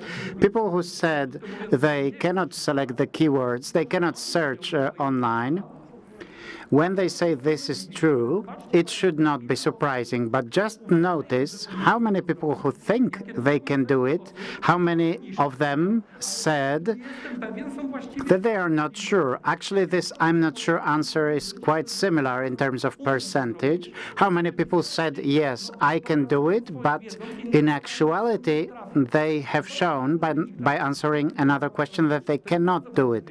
Is that just a theoretical exercise? No. It's an important outcome for us, because do you know what's the question for all of us in this room who are involved in media education? How to make people willing to learn something new, even though they think they already can do it. There must be something that happens on the way so that they are willing to talk to us. It's like somebody approached you and they would say, I will teach you how to do scrambled eggs, but I can make scrambled eggs. If I'm convinced that I know something, I'm not really willing to accept somebody who is going to teach me that. So I'm leaving you some some food for thought to consider later that it's not really what it seems. I've been involved in researching online violence mechanisms. Just look how important it is. I think I know how to tell that somebody has been harassed online, and a significant percentage of young people say they think they know how to do it. But when we ask them if liking or sharing a post can have negative impact on somebody else. So if somebody does something negative for another person and you like it, or you share it, or you rate it, are you also hurting someone because you are fueling the hatred towards a person even if you have not started it? 1/4 of those people who said they could tell if somebody is harassed online, they say this is not true. So they say, I'm able to tell when somebody is harassed, but actually they are harassing their peers without even knowing it. So just see how many pitfalls there are in this way of thinking, and just see how many people are not sure. This is really difficult for us because we come to them with some educational messages, we try to tell them something, and they say, yeah, we know it, this is clear, this is evident. But if we look deeply inside it, what's beneath those declarations and feeling of the young people, it turns out to be completely different. And this is really interesting, and this is worth considering, because it is just much more complex than those declarations of young people saying, I can do it or I cannot do it. We should look at what they actually can do and what's their actual level of knowledge. So this is something we should realize, and this is an educational challenge for us. So what do they do if they think they know it? That's really interesting, so stay with me. I know how to verify whether the information found online is real. Some people say, yeah, I can do it, I can accept the information, and I know how to tell if it's real. But now I have crossed it with a question. I have shared information which later on turned out to be fake news over the last year. So just see what the percentages are. Somebody say, okay, if they say they cannot tell the difference between fake news and actual news, they will share it. But just see how high the percentage is of the people who said they know how to tell fake news, but still they have shared it. 13%, 17%. This should be quite terrifying to us, how this attitude is not correlated with their actions. There is some statistical difference, but it is so small that I can say that whether a young person says they can or cannot do something, it doesn't really matter in the context of what they are actually doing. Okay, so now how do you interpret that? They think they know it, but they don't actually know it? Not necessarily. You might have the knowledge, but do something against your knowledge. We oftentimes assume that if they know it, they won't do it. No, it doesn't work like this. I know it's not a good idea to sit on the couch for the whole day, but I can stay home all day. And somebody would ask me, don't you know it's not good for you? Well, that could happen, right? So doing or not doing something depends on the context, the surrounding emotions, other people's habits. Do we address it in education? With Professor Napierkowsky, we went to this conference organized by NASC. We had those two speeches. Maybe you remember that. It was about what should we teach young people in the context of fake news, and what some people do it. How to differentiate this message, check who created this message. So sometimes we tell them, check out everything you find online. So do nothing else, just sit at home and you find a message, then launch your search engines and so on and so forth, right? We, of course, do it all the time, so this is why we advise it to young people too. No, this is completely out of this world. It's not realistic, and the people don't really care that they will see something which is not true online. Maybe it's a joke, maybe it's something else. But you should know when it is worthwhile child to verify the information you find. So if you see that something is spinning them up emotionally, maybe this is the warning sign that you should check the information. This is much more realistic, and this is actually feasible. So sometimes the advice we provide in the educational context maybe sound nice, but nobody does it. We don't do it ourselves. We know the young people won't do it, but we do it sort of as a ritual of education. But what's important here is that if we don't address the context, the surrounding other people, emotion and habits. So if you know what aggression online is, then you won't do it. No, it's not true, because my colleague convinced me to do it. This is the context. So if we want to have some modern media education, we should address something else than the knowledge about the risks. This is a dead end. It's never gonna work. We might be happy that we do it, that we hand out leaflets, that we raise awareness and so on, but if we don't go deeper, we will not get anywhere. Umberto Eco says that the basic subject at school should be filtering information. But just look, it's not that easy. We cannot just teach young people algorithms how to check information online. Yeah, who created this information? But what's the source of true messages? Official media? They often take it, find it online, and then they explain, yeah, but you know, we find it here and there. Or it could be a student sitting in his garage in the United States and broadcasting news. If we try to advise young people, if it's not provided by the official media, it might be not true. Well, not necessarily. It's a bit more complicated how to do it. I have one more question to you about knowing the environment. Do the young people understand how internet works? Well, everybody gets the same information when they look for it online. 14% of young people said it's true, 25% said I'm not sure. They're really ignorant about the aquarium. So the first post on the online media portal is the one that was posted by one of my contacts. 28% said true, 35% said I'm not sure. See how high the percentages are. Using hashtags increases visibility. 6% say no, not true, 22% say I'm not sure. Companies pay regular people to use their products. So do you know that you are being subject to some product placement or marketing activities? 12% say not true, 17% say not sure. So do you know what's the basic conclusion here? If you don't know if it's affecting you, then it does affect you more than if you knew it. So even if you learn about it, we had this great discussion during the NASC conference, can we overcome the algorithms? But we have to try. So two most important questions. How should the media education change to meet the challenges? So let's appreciate the problems. Let's notice they are really complex. Let's not oversimplify the problems.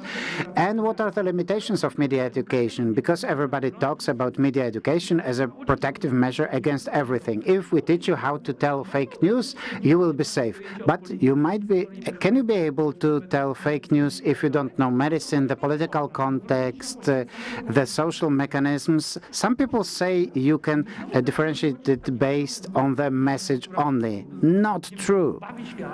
So we are trying to tell them we are going to teach them how to save the world, but we should think about education with incorporating media education. That's a different approach, and I do encourage you how to do it.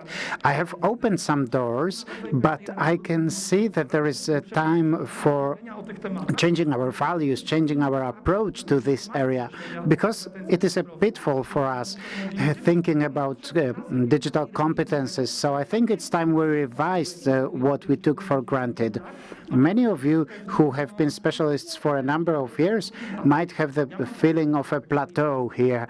I think I'm feeling we came to a deadlock and we have to think how to break it. Thank you very much.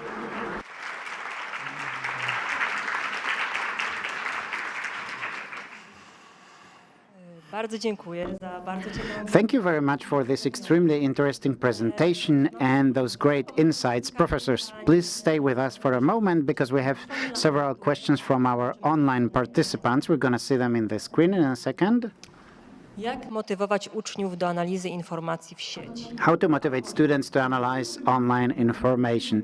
Yes, I have touched upon that, but we have to be smarter when we do that.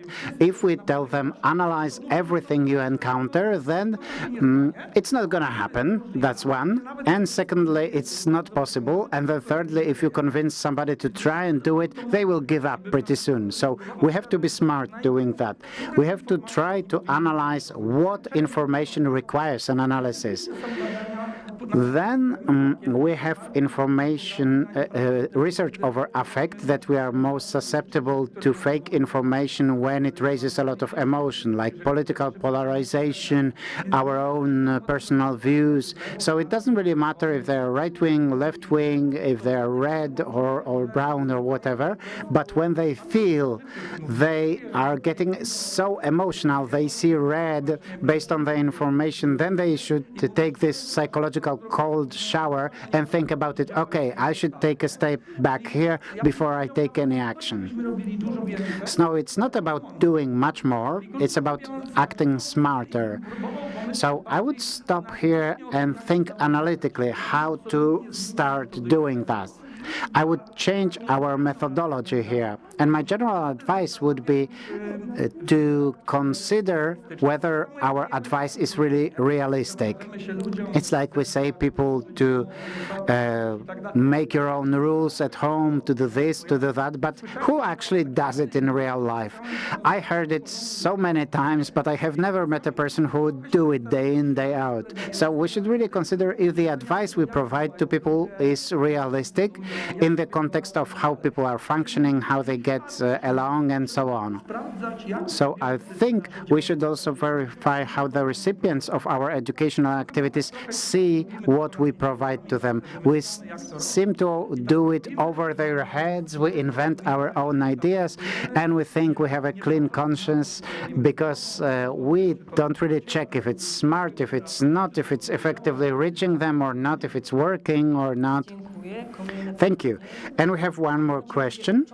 Do young people learn how to use their phones on their own, or are they taught by the adults? They learn to do it on their own, but what do they actually learn? If we use some text editor, this is also a technical skill for some office software, we could say. But if we look at seminars and if we find a student who is good at using text editors, that's really something special. So they learn to do certain things, but they don't know how to do other things. And every alert teacher during the remote education was surprised with how many things the students were not able to overcome. Maybe some people thought they were faking it, but it's not true. There are really lots of inequalities in this area. If we think that young people have lots of technical skills, they are so good with technologies en masse, it's not really true. There is no research that confirms that. It's one of the basic myths about what's going on here. And the third thing, it's actually a comment. And what if the people who say they can verify information from the internet and they admit they have forwarded some news feed and they talk about learning from their own mistakes? I'm not really sure I can understand the question. I guess it's about learning from their own mistakes. I'm sorry, but I can't really tell. I don't want to take the question because I'm not sure what they mean here. It was mine question, actually. Ladies and gentlemen, please ask the speaker to speak to the microphone, otherwise we cannot hear the question. to wcale byłoby nie głupie. Ja uważam, że w ogóle... That wouldn't be stupid. I think that using the mistakes of young people in teaching and also generally in life is very useful. So the young person knows, okay, I did something wrong, and if the consequences are not that severe, then this is an educational activity. But very frequently we focus too much on consequences and too little on actually learning from the experience. So what I'm trying to say is that we should turn those consequences into opportunities, into something that we can learn from for the future. Now, we have to know that we are not free from making a mistake. We as adults, we also do stupid things in the internet. Politicians, artists, don't they? Don't they attack people? Don't they put stupid content online? Yes, they do, but these things are not studied. Dziękuję serdecznie. Thank you so much.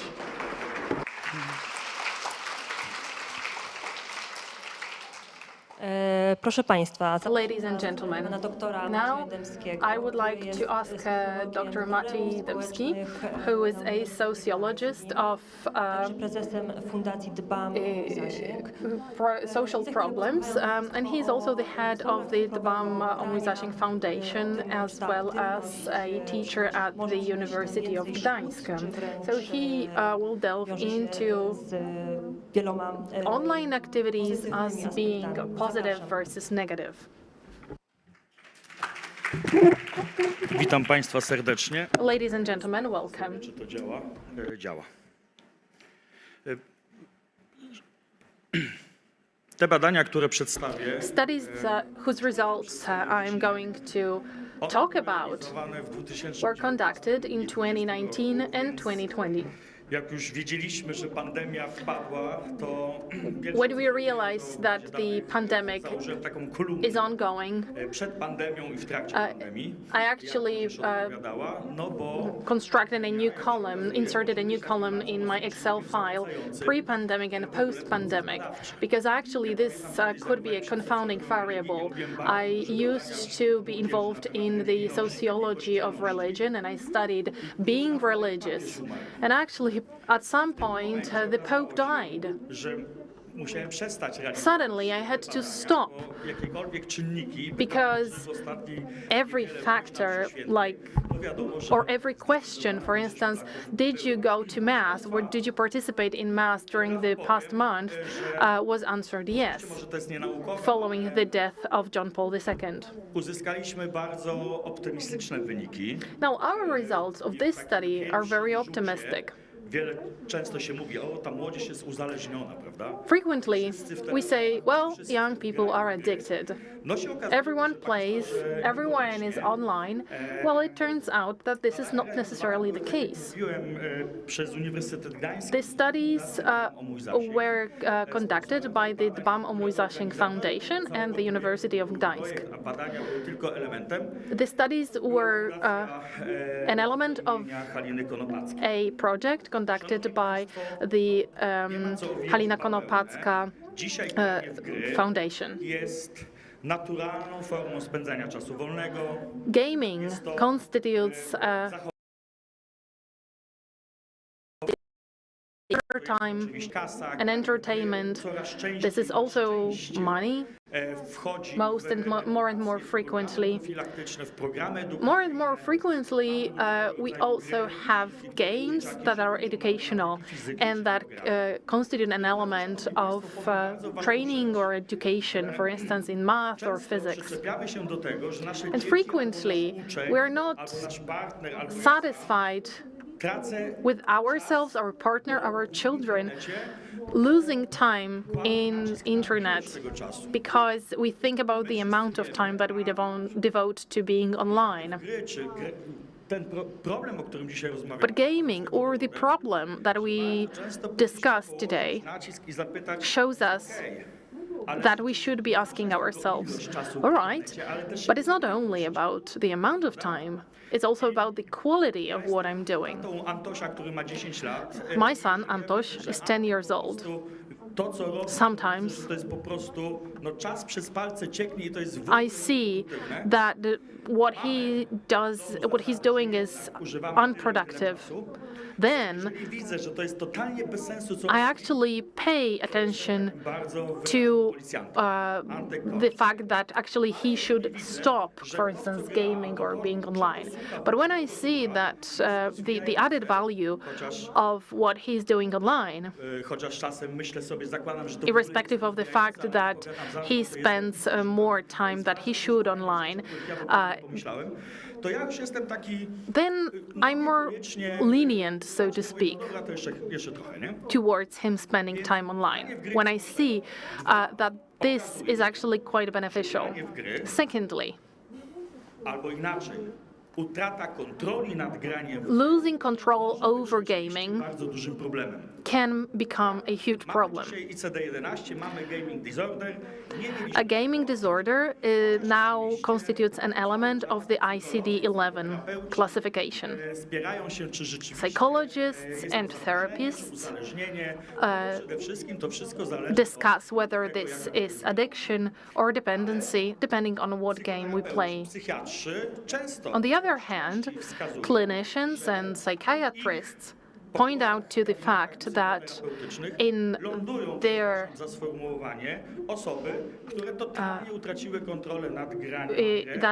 their offices there are people who lost control over gaming completely, and actually they are losing their lives, their health, because of gaming. And I'm not only talking about mental or social health. Actually, spiritual and physical health can be lost as well. Our respondents, students aged 20 to 18, see a number of advantages of gaming. These advantages are not only related to improved concentration, to better focus, to enhanced eye-hand coordination.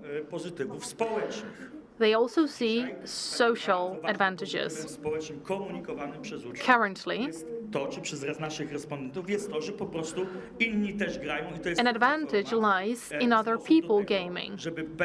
So our respondents told us that this could be a shared time. I agree that the internet is neither good or bad, but the use can be good or bad. But in my opinion, any overusing of new technologies is bad. Still, we have parents calling the foundation, asking for support, saying that the child is dependent or addicted, but at the same time recognizes the added values of gaming. This study related to gaming behavior of children and adolescents in Poland. We conduct studies on large samples, and this is because schools or parents are given the results of their students. Schools are coded, and based on that, for instance, we can say the result of, let's say, 220 students of a certain school because we know their code. But now, ladies and gentlemen, I would like to show you something that will be launched on the 14th of November, and we will show these results on a conference in Gdynia. These are results of a study we conducted together with the foundation, and this study is about the quality of relations at school. We are interested not only in these relations, we also studied the culture of free time, problems. that adolescents deal with, mental health. And speaking about that, we had a screening test for depression, and actually 1/3 of the students should be diagnosed against depression.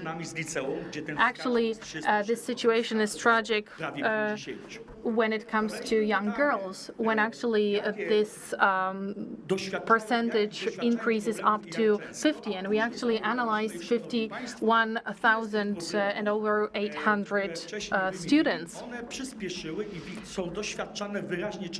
Now we asked about the problems that actually became more apparent post-pandemic as opposed to pre-pandemic. Now, marked red, you have something that is related to using electronic devices or being online.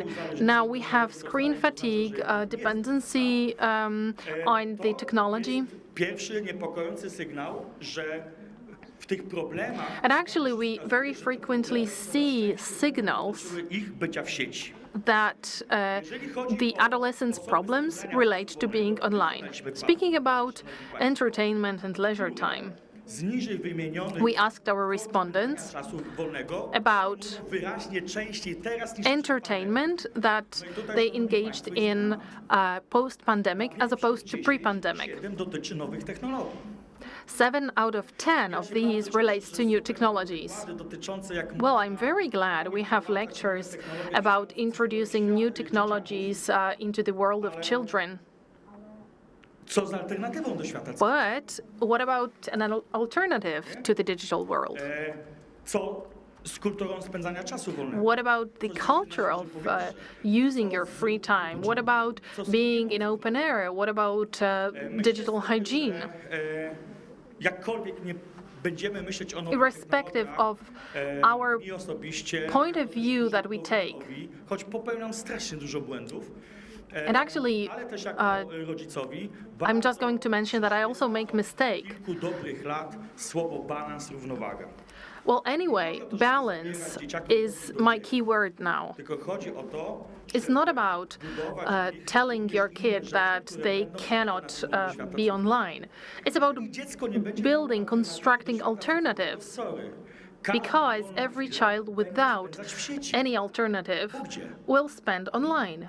Because where should the child go? Let's think about the problems of modern adolescents when it comes to gaming. This is not addiction. This is not dependency.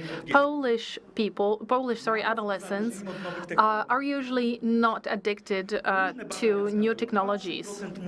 2 to 3% of young people are addicted. How many people are addicted? 50%? 70%? Well, the results of the studies that I'm referring to show that it's not about addiction. Well, it's not about addiction, falling from the sky. Similarly, a 2-3-year-old kid is not faced suddenly with a tablet that falls on him or her from the sky. Well, several years ago, when I launched the foundation, I thought that we will change children. But more and more, I believe that it's parents that we have to change. Our generation fails by withdrawing from the digital world of children. I agree with Professor Pyzalski that adolescents are not creative using internet resources. So actually, we are very frequently amazed by what the children can do. But if you actually ask the kid, to plan a trip somewhere, they fail. So where is the problem? The problem lies in digital hygiene. Bez jakichś tam udziwień. So without Jesteśmy wówczas, kiedy nasze używanie zasobów sieci poprawia any delving into too much details, we are hygienic when using online resources positively affects our health, in contrast to what negatively affects our health. If we are overloading with information, if we just gobble up our food because we browse online, we are not addicted yet, but definitely we have a problem with using new technologies on day-to-day basis. So, of course, the lack of digital hygiene could manifest in a number of situations. Driving with your mobile phone in your hand. That happens all the time.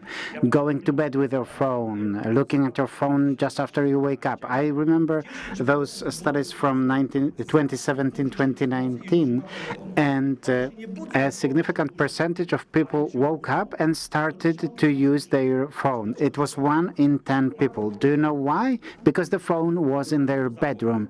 If they put the phone outside the bedroom, there would be a less chance they would use it. If we do nothing with digital hygiene, then, as simple as that, we are going to misuse the technologies. There is a number of things that we do improperly. I eat improperly, for example, myself, but somebody else could say they study improperly. 3 days ahead of their final exam, they say, oh my gosh, the exam is coming. So we shop differently, we eat differently, we drink, including alcohol, differently. Some people could be teetotalers, other people could be alcoholics, some people drink only during conferences, so it varies. If I was asked to tell you where Polish young people are, they are at those two levels, luckily, because those are social and cultural levels. So we can do quite a lot in here, but if we miss the boat here, we are going to have habits and dependencies. And this is what I'm talking about. New technologies form a very strong attachment because using them feels pleasant to us. So I took the liberty to modify my slide during the break. I'm not sure who mentioned all those interesting books to read. Let's read about our brain and what it does. Our brain loves habits because they save energy. And if you used to go to sleep with your mobile phone, your brain will do everything so that you don't ever consider reading from a book before going to bed. Those books are really recommendable. Maybe you are aware of that there are 2 guidelines for parents that I'm recommending. Oftentimes we do not have the time to look for information. We as parents, we as teachers, we often ask for specifics. Agnieszka Taper, Mikołaj, Marcela, those are the handbooks for you, and they provide very simple, sometimes simplish information about what to do. So I'm going to skip one slide, and I will just say that the internet is so interesting. The games are so immersive because they satisfy our needs. The internet satisfies our needs.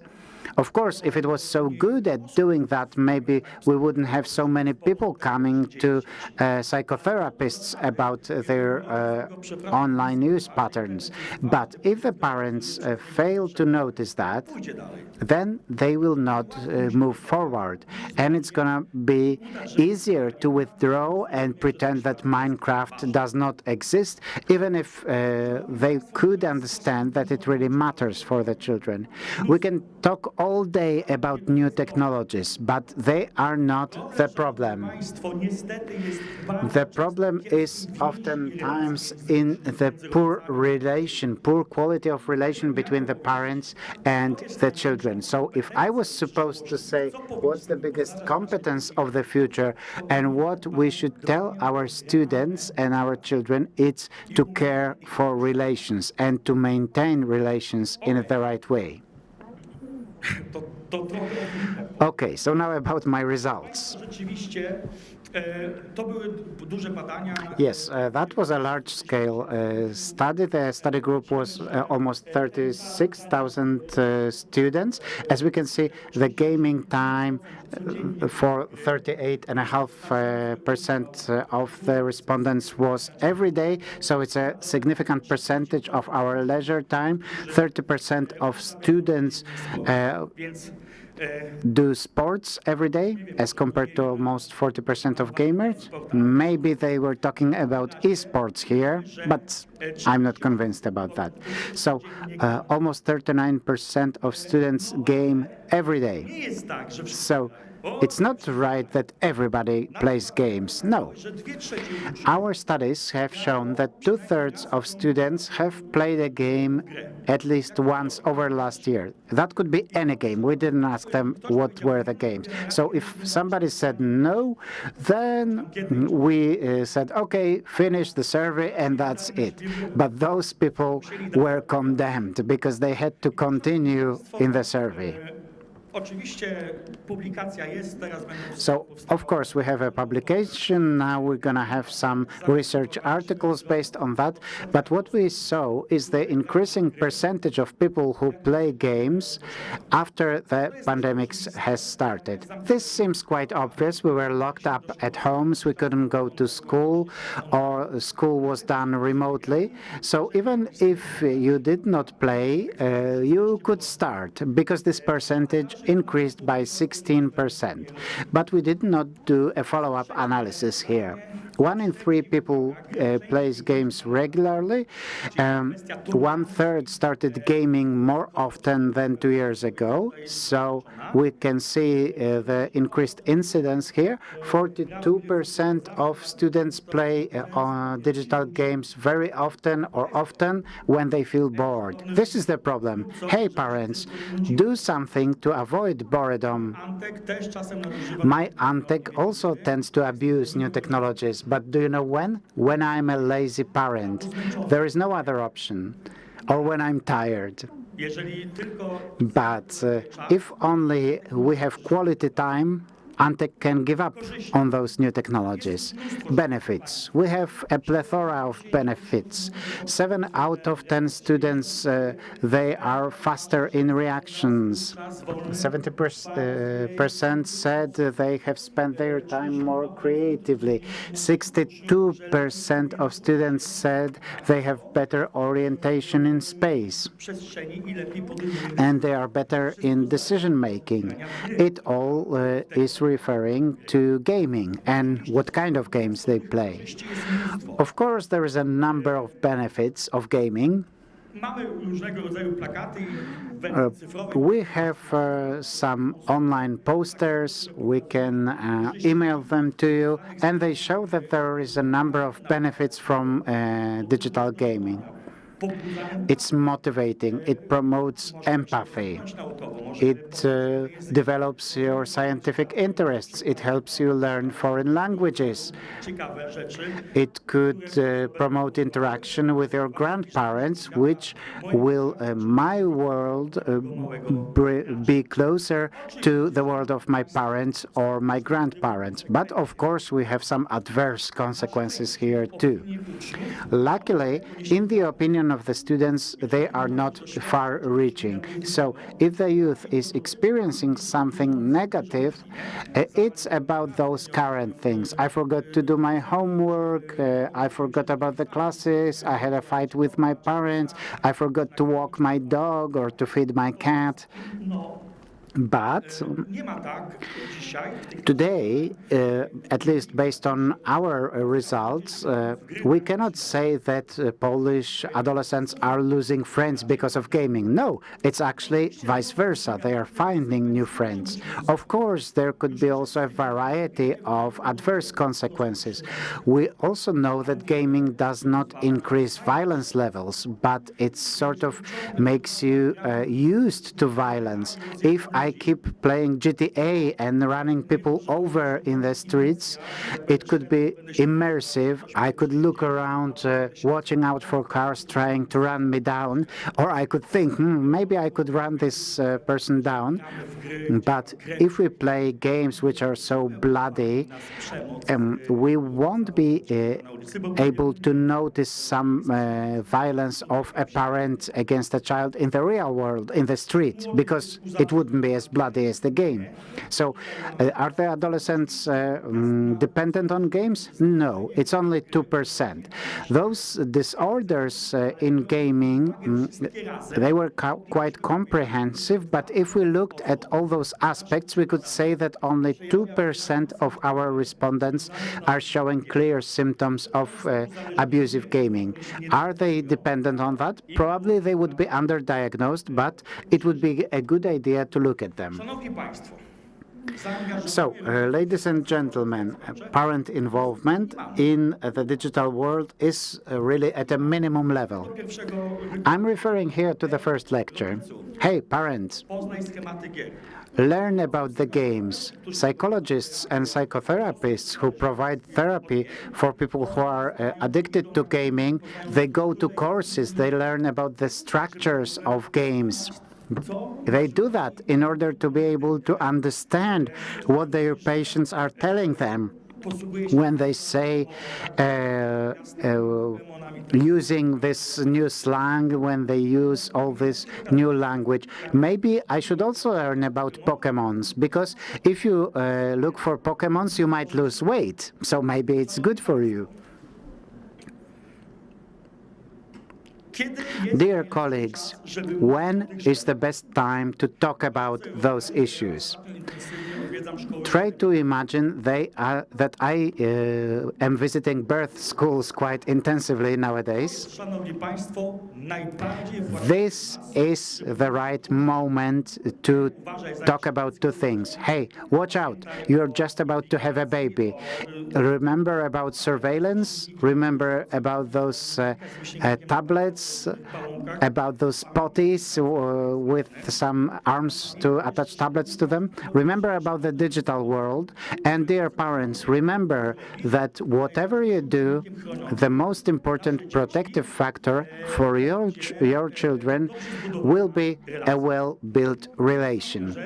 And the last thing, last but not least, I have invented this digital involvement scale for childhood. It was composed of 9 items. The more points you got here, the more your childhood was digitalized.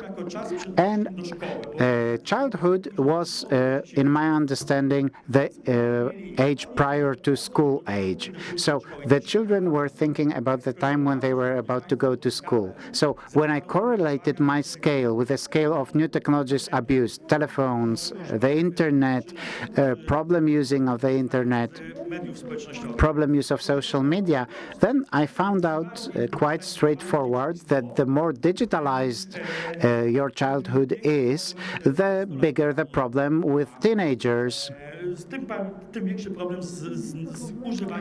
The more problems they have using new technologies when they turn into teenagers. Join us in November in Gdynia when we talk about a healthy school, about the needs of students and teachers. If I was to say what's going to be the biggest problems of contemporary schools, it wouldn't be new technologies, but it would be the problem with depression. Thank you.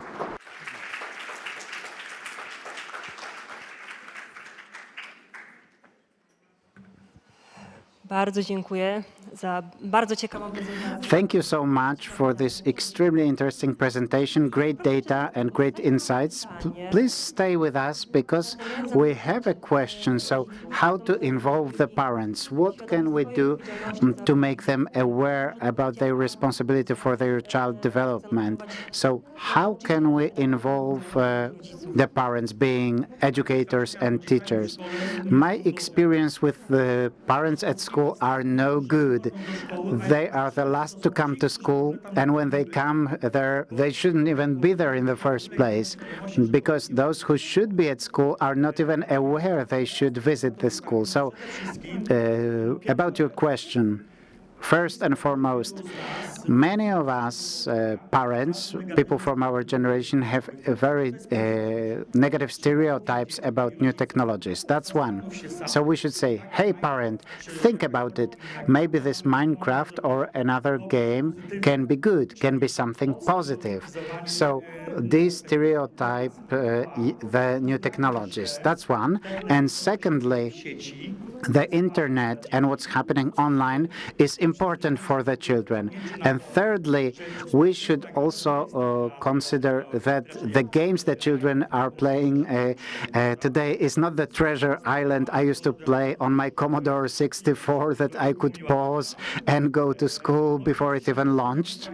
And number three, it's also really important. When we were small, our parents, we've got this parental mindfulness. If you are a non-pathological parent, you pay attention to what the child is doing. When we were small, our parents were paying attention to what we did in the real world. There was no virtual world back then. Now, my mindfulness has to extend to what my child does in the real space, but also what they do virtually. It's not just about talking to children, but know their characters, play with them, talk to them. Like Professor said before, the worst thing that we can do is pretend that Minecraft does not exist. That was one question, right? Yes, we had just one question, and thank you very much. I think it's a very good summary of what we have said so far. Wonderful, thank you. Thank you, Professor. And now we're going to have a lunch break. We're going to meet back here at 2 o'clock. So see you back at 2. Thank you.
Dzień dobry, ponownie. Ladies and gentlemen, good afternoon. Welcome once again to the 16th International Conference on the Safety of Children and Young People in the Internet. Let me welcome those of you who joined offline, namely in this room and online. This is the last session of today, but not the last thing that we are going to see today or watch. Currently, we are starting our debate.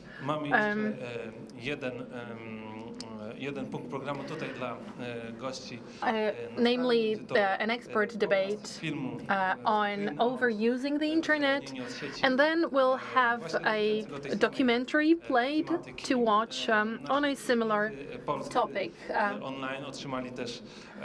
Namely, we'll watch the Screen Out movie. This will be available both to the offline and online attendees.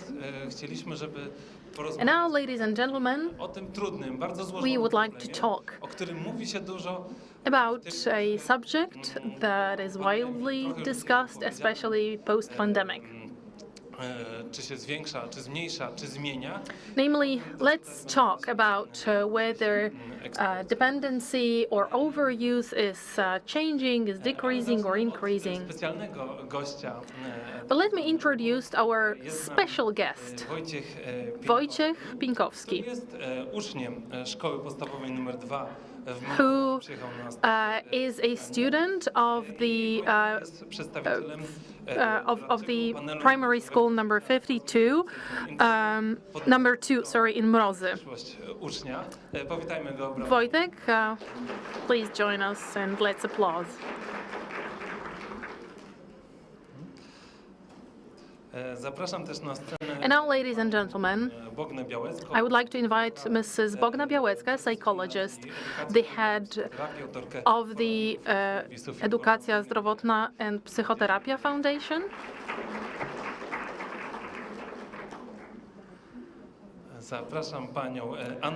Mrs. Anna Kochanowska, a psychologist, certified psychotherapist of the Polish Psychological Association, and a therapist of children and young people, including the psychotherapy of addiction. And finally, ladies and gentlemen, Dr. Rafał Lange, the head of a team focusing on the market in NASK.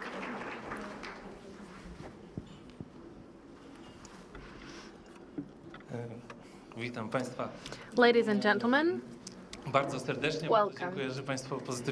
Thank you so much for accepting our invitation. I also think that this topic has been introduced both in the presentation of Dr. Zemski and also the presentation of Professor Smachel. And the topic of today's debate is a complex one. We frequently discuss overuse of internet as well as addiction to internet or dependency. So I would like to ask Anna about the problem as perceived by a psychotherapist. What about alarming signs? When can we talk about a problem? I'll start with a short introduction, if I may, about what our work looks like in the office. A parent comes as a legal guardian with his or her child, for instance, a teenager. And the talk can start in different ways. So first of all, the parent can have his or her child diagnosed from the very start. And secondly, there are alarming signs brought by parents, and the problem arises during the discussion. If we know that a teenager overuses the internet, we debate on the reasons, and we discuss the period during which these signs have been appearing. The overuse of internet is rarely isolated. It appears in an emotional and family as well as school context. And this is what we have to pay attention to. Subsequently, we develop a therapeutic plan. That is what it looks like. You also asked about signs, symptoms. True. This is a question that we get very often via different channels. And it also is a question asked by therapists and educators. So what are the alarming signs telling us that something's wrong? First and foremost, for us therapists and psychologists, these signs come from parents most frequently. So the parent actually tells us that something is alarming. The situation is different, or appears different for the teenager, who are less aware. Parents report problems with waking up, and the problem arising, the problem being quite troublesome for both sides, namely parents and children, etc. When it comes to older children, for instance, going alone on their own to school, these children sometimes don't appear during the first classes because they would stay up late browsing the internet. Sometimes these are daily absences. This is what parents bring to us. And this is what they can observe in their family lives. Parents report grades dropping almost always, very frequently. And apart from that, there are also emotional symptoms. If we have a child who protests, who expresses anger when they no longer can browse the internet, or when the child isolates, this is also an alarming sign. So let's say we have a child isolating themselves from parents, being locked in the room. And the third group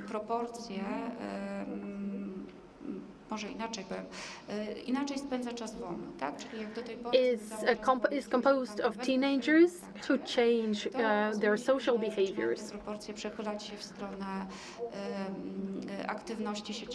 This relates to teenagers who spend more time online than with their peers.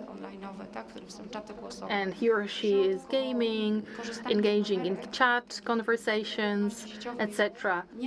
Cameras are rarely used. Usually teenagers verbalize, and this is the only thing that they use. All right. So this is what parents can report, or guardians. What about young people? You told us that it's usually the surrounding that informs us about something problematic. What about teenagers? When do they see the problem? This is a very interesting question. There comes a moment when we talk with the teenager and they report different problems. They say that few things make them happy, that they have problems focusing, that they don't have energy to do anything. So they actually report on their mental state changing. They sometimes report anxiety and depression symptoms. So they are afraid of being with their peers, or in extreme cases, sometimes they are afraid of even going out of home. So they report an emotional state. Dziękuję bardzo. Thank you so much. Teraz chciałbym skierować głos do naszego młodzieżowego doradcy. I would like to give the floor to our young advisor, Wojtek, Trudne zadanie bycie głosem. who has a very difficult task of being a portparole for young people during today's conference. What is your opinion? Twoi rówieśnicy często You and your peers takim narzekaniem. frequently are faced with adults complaining that children are constantly browsing through their phones and perhaps they should just drop it and go play in the playground. This has become some sort of a ritual. What do you think? Do children overuse screen and in the internet? Yes, I think it's a real issue. I can see it every day. I even have this friend. Okay, let me start over. Let me start from TikTok. I have uninstalled TikTok like 3 weeks ago, and when I see my brother watching it, I think it's really making you more stupid. It's like a trendsetter. This is what the teenagers mainly talk about. My peers. Now there is something with a loom. I'm not really sure what's that, but I have this friend, and since I have uninstalled TikTok, then we really have nothing to talk about, nothing in common, because it really impacts your personality a lot. Like you spend your 80% of the time on TikTok or Instagram. You just keep scrolling and scrolling, and it never ends.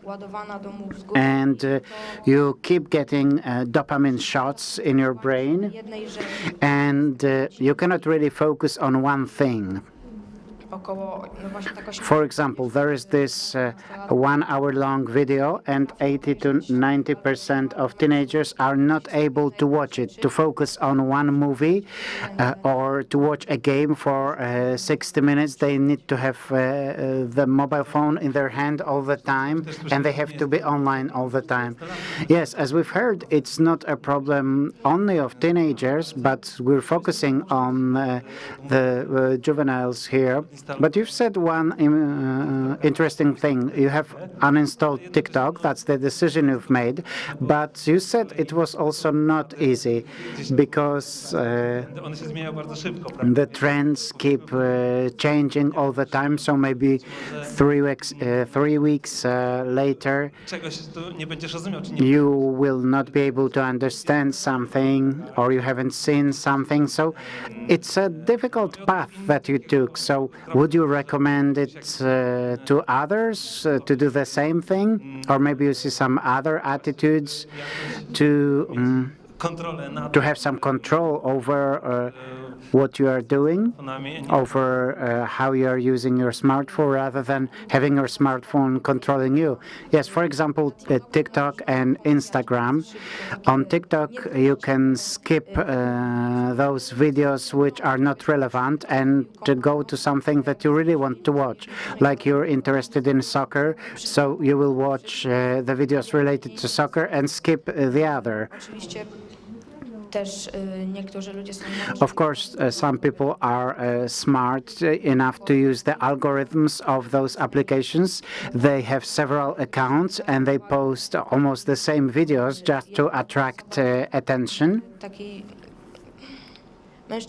And there is a man who is 20 or 25 years old who started 10 different accounts.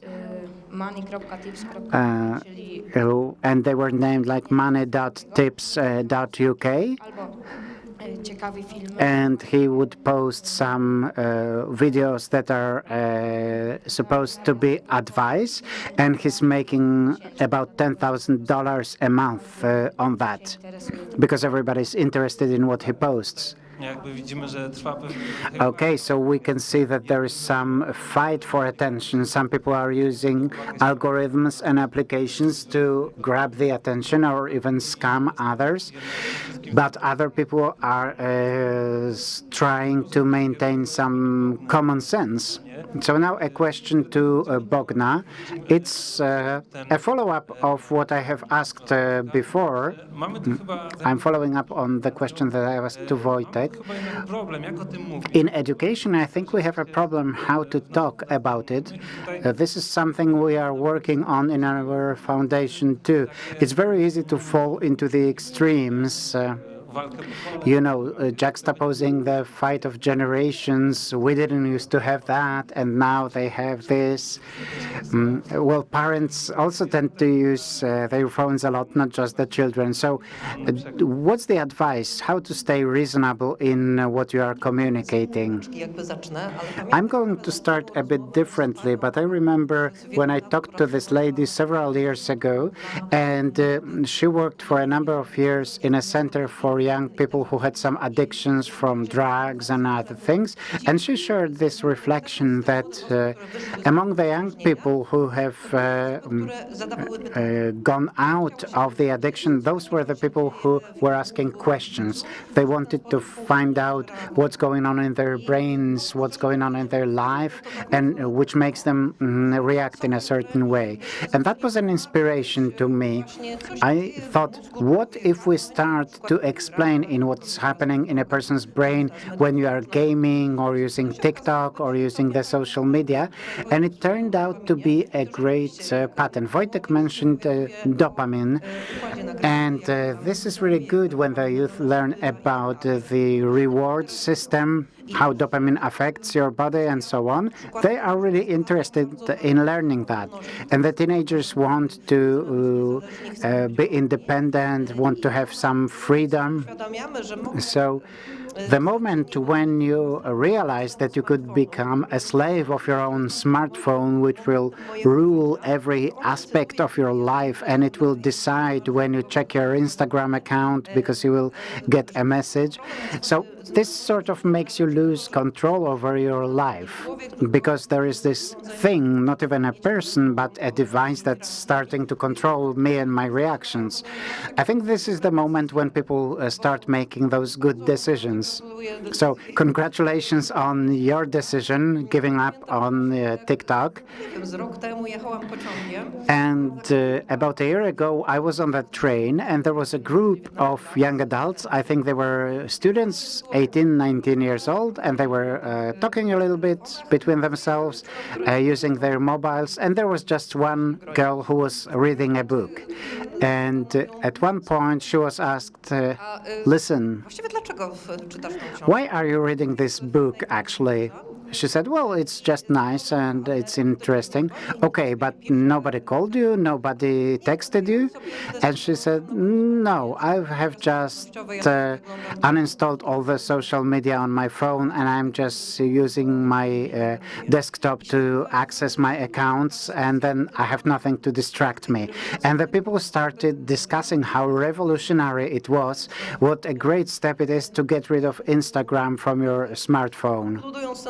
So, to conclude on my lengthy utterance, I would like to say that it's good to take the youth seriously, because young people really want to learn something serious about themselves, about how they function, and we should remember that we all want to be free, we don't want to be enslaved, and we want to make some decisions about if we want to live under the rule of a device, or do you actually want to have some power over your device? Yes, I think this is a value we could build on, but there are also different strategies. It's hard to uninstall everything. Maybe it's more about strategies of controlling the use.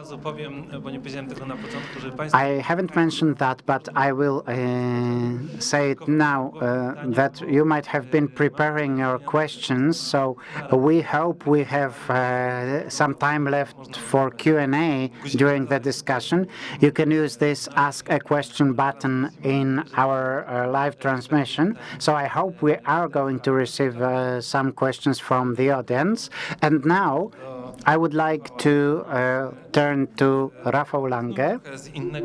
So now I will ask you something different. At NASK, you were conducting quite a lot of research recently about those issues. And I think this one is quite difficult to study because it's so multi-layered. But are you able to say what's the scale of this problem among young people? Are there any trends over time? We've talked a little bit about that, but what does your research show? First of all, thank you for inviting me here. The people in our team of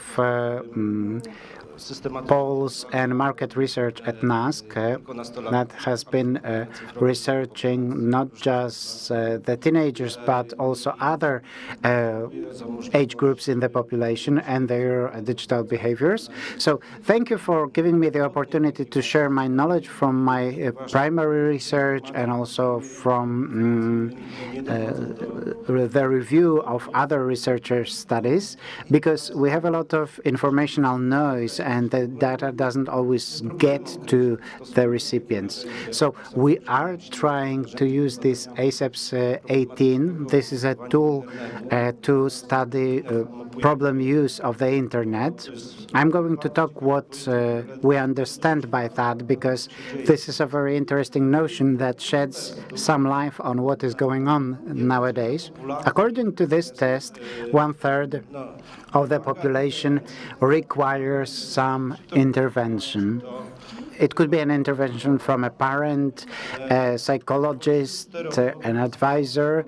3 to 4 people per 100 require a therapy. So 1 in 3 teenagers in Poland requires an intervention due to problem use of the internet.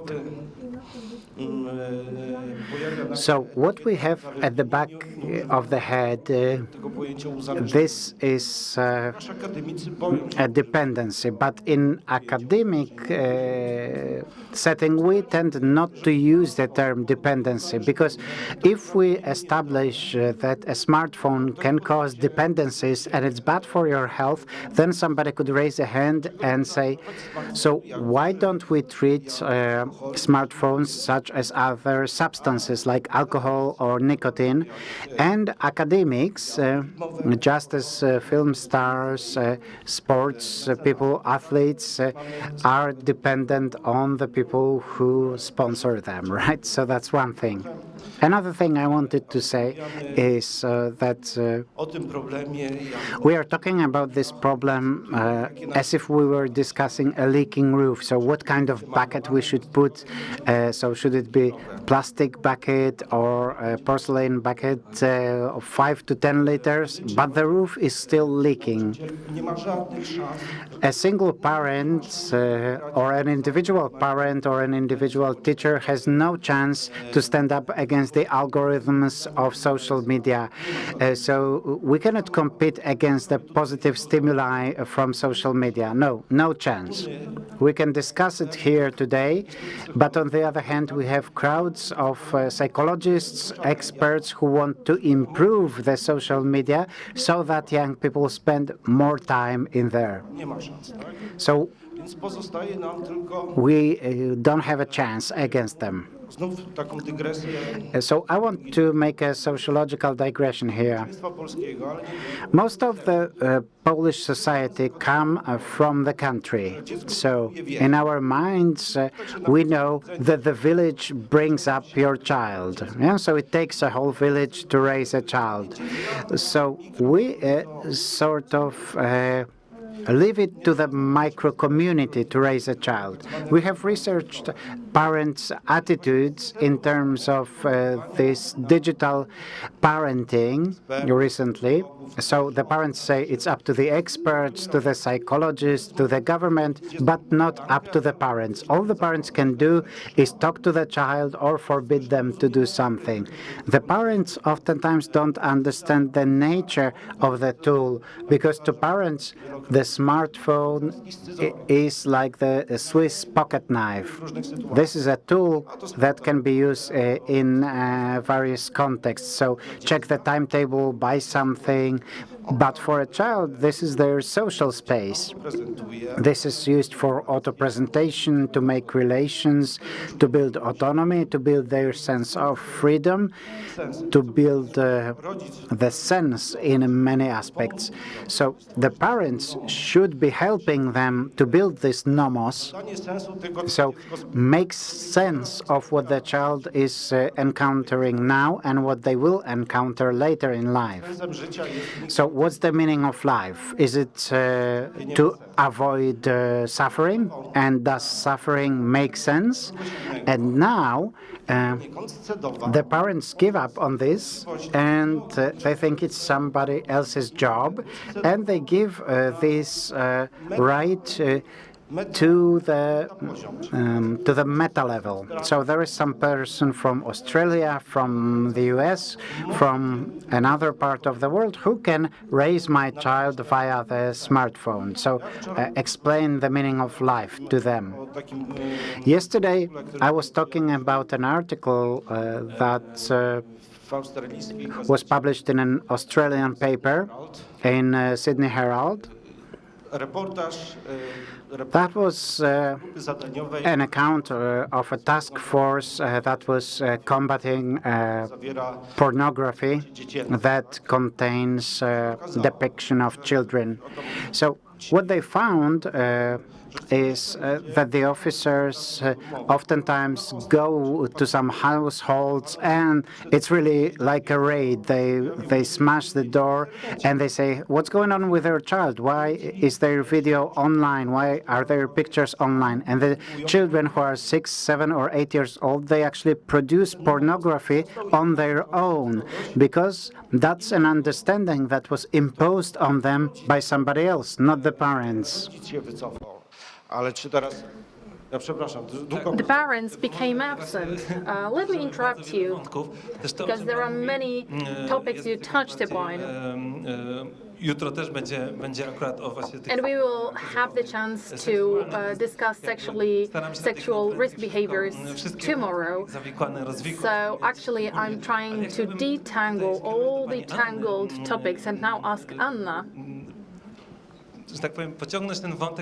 about the very same topic. Namely, the results of screening tests studies show that a large percentage of young people pomocy psychologicznej, a ponieważ słucha też nas wiele na przykład właśnie szkolnych pedagogów, psychologów, nauczycieli, a pani takiej pomocy udziela, chciałem spytać, kiedy myślicie, or deal with the problem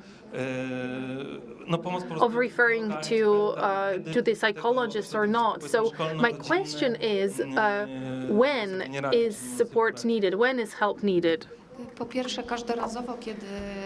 First of all, every time when the child reports a need to talk to a therapist or a psychologist, to parents, to teachers, we adults have to treat these situations very seriously. Apart from that, seeing alarming signs such as, for instance, the child reporting insomnia, headaches, attention focus problems, problems with preparing for tests, when there is isolation, then we have to be very careful and very aware of what's going on. Apart from this, situations when teenagers start isolating and shifting away from social interactions, this is also very alarming. Now, what my predecessor said is quite important, and all that you touched upon shows us, psychologists,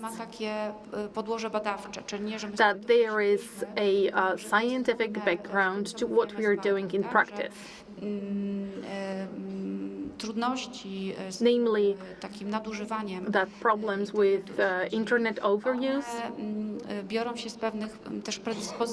come from being predisposed to that. So, if you are impulsive, for instance, you can have a tendency to become addicted or dependent. Therefore, an impulsive child can have problems with putting off gratification, and the internet itself gives instant gratification. Therefore, it stands in competition with other forms of gratification. Apart from that,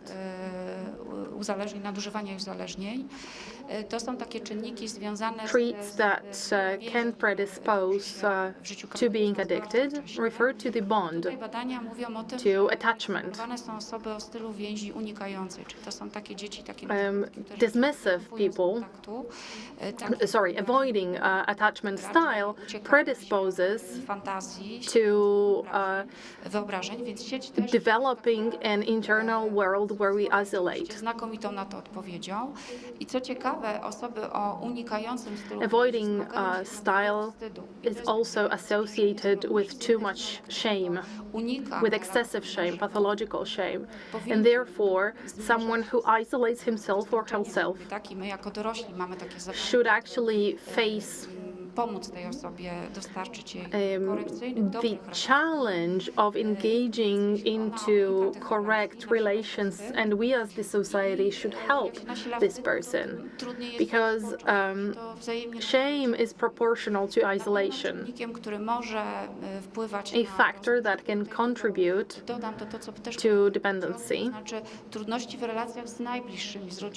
lies in difficulties in relations with family. Family problems translate into the possibility of the child isolating themselves. Bardzo ważne, żeby wiedzieć, prawda, że tu zwykle jest jakieś tło, jakiś kontekst. Yes, this is very important to know that there is a broader context. Kontekst rodzinny i pewne predyspozycje. A family context. Być może sytuacja, tak, w danej as well as situations and personal tendencies. A z drugiej strony właśnie ta technologia, która On the other hand, we have the technology that is being constructed, designed in a way to attract our attention. We talked about control and auto-control. Wojtek, you deinstalled TikTok. But he also told us a couple of words about the overload of information.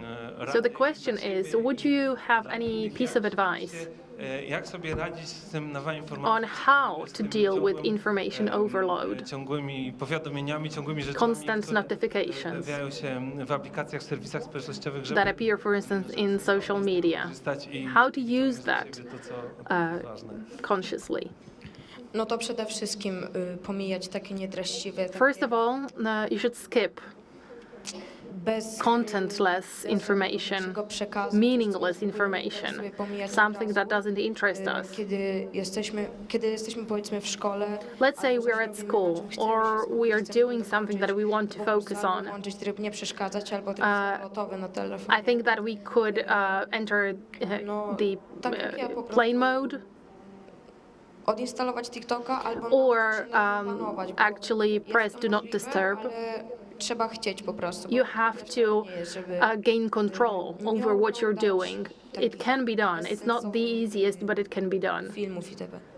So it's basically about not watching something that doesn't make sense for us.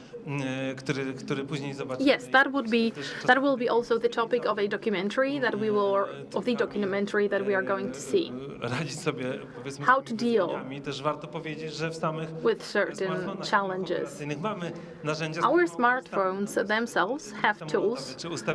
For instance, do not disturb, or there is the plane mode.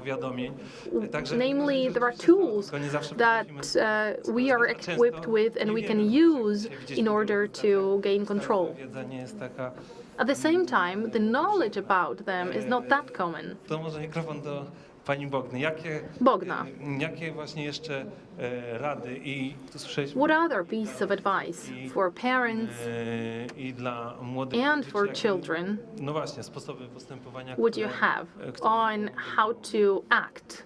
Bo właściwie takie porady, co robić, advice na samego początku konferencji tutaj w is something that appeared in each and every presentation during this conference. Takiego właśnie, starting with what Professor Napierkowsky said, się zastanawiam, co ja chcę zrobić, namely planning. What do I want to do? What do I want to devote my time to? Online, bo sobie planuję, co online, of course. So I plan and I stick to it. To, co na pewno warto, to jest po prostu poznać te Apart from this, knowing the mechanisms of what is going on in our head, in our body, namely the reward system, something that can be tricked by the internet, namely informing our brain that we are doing something super nice and then stimulating. This is yet another thing, just as a keyword. And then deregulating the biological clock. This is yet another thing that I can mention by using smartphones or gaming. When we know these mechanisms, when we know what's going on inside our body, we become powerful enough to set our own rules. And I think that the young people excel in it. Well, we have programs such as Prawo jazdy smartfonem or Postromić cyfrowego tygrysa, which refer to the control over one smartphone, for instance. In these programs, during the workshops, people come up with advice, and there is a huge list of pieces of advice that people come up with. Now, later on, when we have all these pieces of advice, we tell people to select a piece of advice for themselves, and most frequently, people say that they have to put a smartphone off when going to sleep. So basically, I'm not sleeping with my smartphone. I'm not actually holding it until my hand drops because I'm so sleepy. That is what people select. And actually, I would like to point out your attention to the intuition of young people. If young people see someone misusing a smartphone or an another device, they basically come up with the idea, I don't want to be like that person. So coming back to boundaries and to limits. If we threat or if we bring too much fear into the discussion about smartphones, people declare actually completely switching off and going off grid when it comes to smartphones and internet use. And actually, I dream about it a lot. But actually, being aware and avoiding risks constitute a very ambitious task. So actually, you have to come up with the rules that give us advantages and help us to reduce risks. I could see Wojtek smile when we talked about changing something. Nie z mojego przykładu, ale mojego brata i tu nie będę mówił, żeby I can talk about my brother. się nie stało. I won't mention my brother. I don't want any trouble. Sorry. Takie sytuacje się zdarzają, tak? So things happen, right? Mam tu pierwsze, ja z kolei mojego smartfona teraz używam, żeby mieć podgląd na... I'm using my smartphone now actually to see your questions and your remarks. You can also raise your hands if you have any questions. Albo pana z obsługi o chodzenie z... And we will give you a microphone. No właśnie, tu było specyficzne pytanie do pana Rafała Lange. There is a question to Professor Rafał Lange. You mentioned social media working very hard to be able to focus to get our attentional focus. No tutaj nasz widz pyta, czy there is a question. Istnieje jakiś kodeks etyczny dla tych instytucji? Is there an ethical code for these institutions? Kodeks to jest liczba zer na koncie, tak? Well, code can be brought down to the number of zeros in your bank account. Do wszystkich, że w poprzednich latach... All right, let's have another question. Fear of missing out. We were talking about the fear of missing out. To zjawisko tego, że co chwila chcemy... Namely, a phenomenon of constantly wanting to check notifications or to check information, check whether there are no text messages or anything else, and that appeared during the Ukrainian presentation. No one mentioned it. Is it a current problem? Would you like to comment on that? FOMO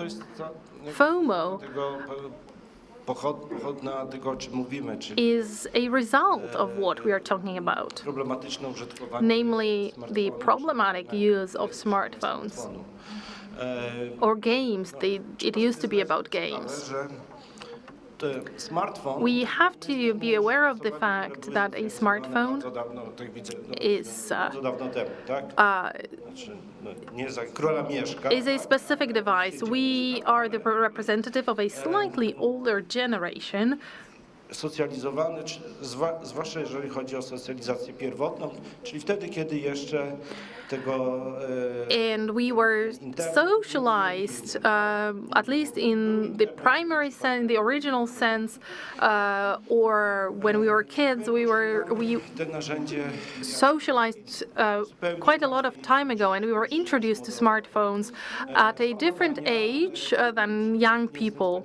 There are studies, and I can't quote, whose results show that basically a smartphone is like a phantom limb to young people.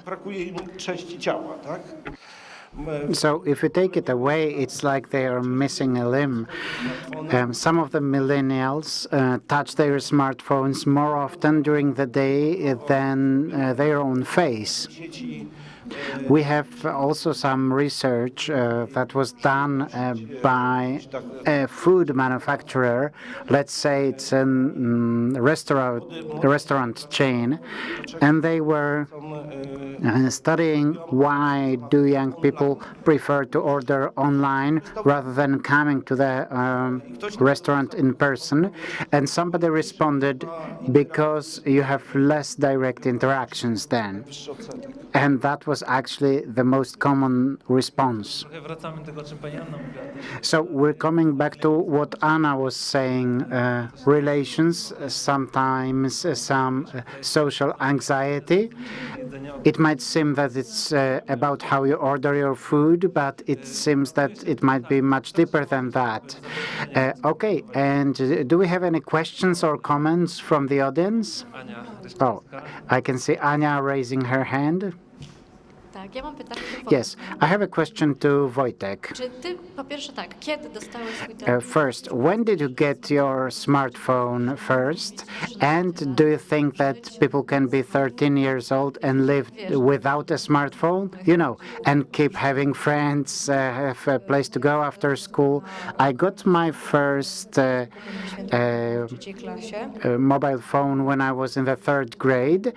And the second question, well, it's kind of tough because I don't use the social media that much, but living completely without a smartphone would be really hard.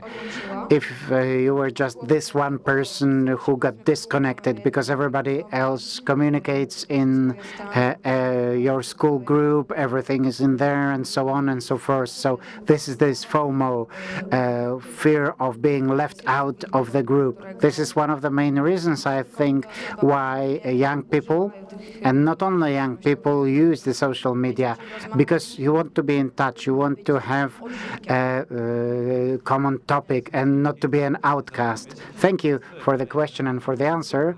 Looks like we have one more hand in the air.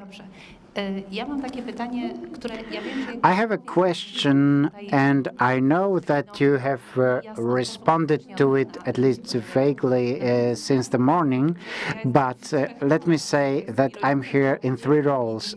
I'm a parent, I'm a teacher, and I'm a journalist. Everybody's looking at me. Maybe you don't know me as a journalist, but I will focus on my work as a teacher.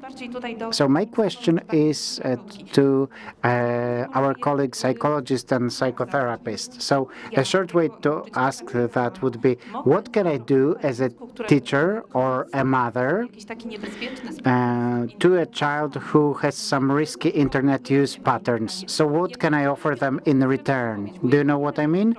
Because I'm teaching higher grades. I think I'm on good terms with young people, and oftentimes when I talk to them, Krzysztof, you come to school and you are with your screen all the time, and they tell me, okay, but what can I do instead? And as an adult, I understand them. I see their point. What would I tell them? Go outside? I come from Pruszków, and I wouldn't recommend going outside in my neighborhood.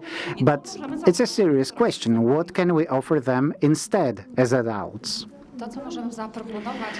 What we can offer to children being adults is working in parallel. So the first part of this work is maintaining good direct contact. So if you want to talk to a child, maybe it's not the best idea to start the conversation from asking them, how are you doing at school? How are your grades?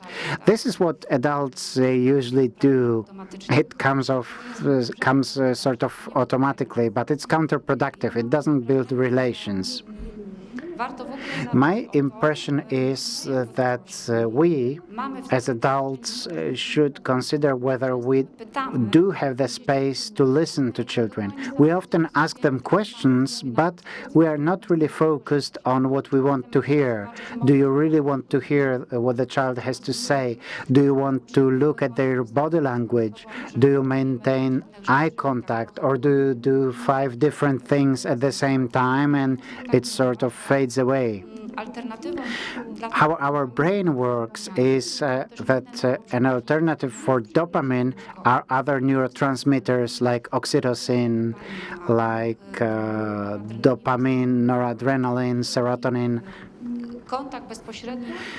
So direct face-to-face contact with other people makes it possible to release the other neurotransmitters naturally, but we need to meet certain conditions. So first of all, we need to be ready to interact with the person, to talk to them, to be interested in what the child or teenager wants to say. We can ask them, so how was your day today? How's your life? As my friend says. Some people like these questions, others detest it, so you have to adapt it to who you are talking to. We can start from ourselves, because we often expect that the children are going to come to us and describe how they feel and so on, but we don't tell them much ourselves, and we cannot tell them how our day was. So it's the first stage of building a good rapport, good relations with people. So far, humanity has not invented anything better than interpersonal relations. This is the best and most natural thing to do. And the second part of your question, I would say that what works very well is creating those good quality home rituals. But we have to look at your child's body language. If we offer to play a board game and the child's body says they don't want to do it, but we've read books and watched TV shows saying that you should play board games with your children, it's going to be counterproductive too. Sometimes you can make sandwiches together, sit down and drink tea, walk the dog together. So do something that both parties feel like doing. This is building relation, this is building contacts, and this is a good competition for the online activities. Maybe it's not a fair fight, but it's worth trying. And after introducing those good rituals, the parents often come back to us as therapists, and they say that all of a sudden then teenagers come to the mom and dad and say, so how are you doing? How was your day? It really works. So I would say it's about the quality of the contact, not the quantity, but quality, also on our side, the adults. I think it's a good point, what you were saying. It's quite valuable. Some things seem pretty simple, but in the family, they're not as simple as they sound. Okay. I wanted to add one more question that we got online. I wanted to comment on what you said.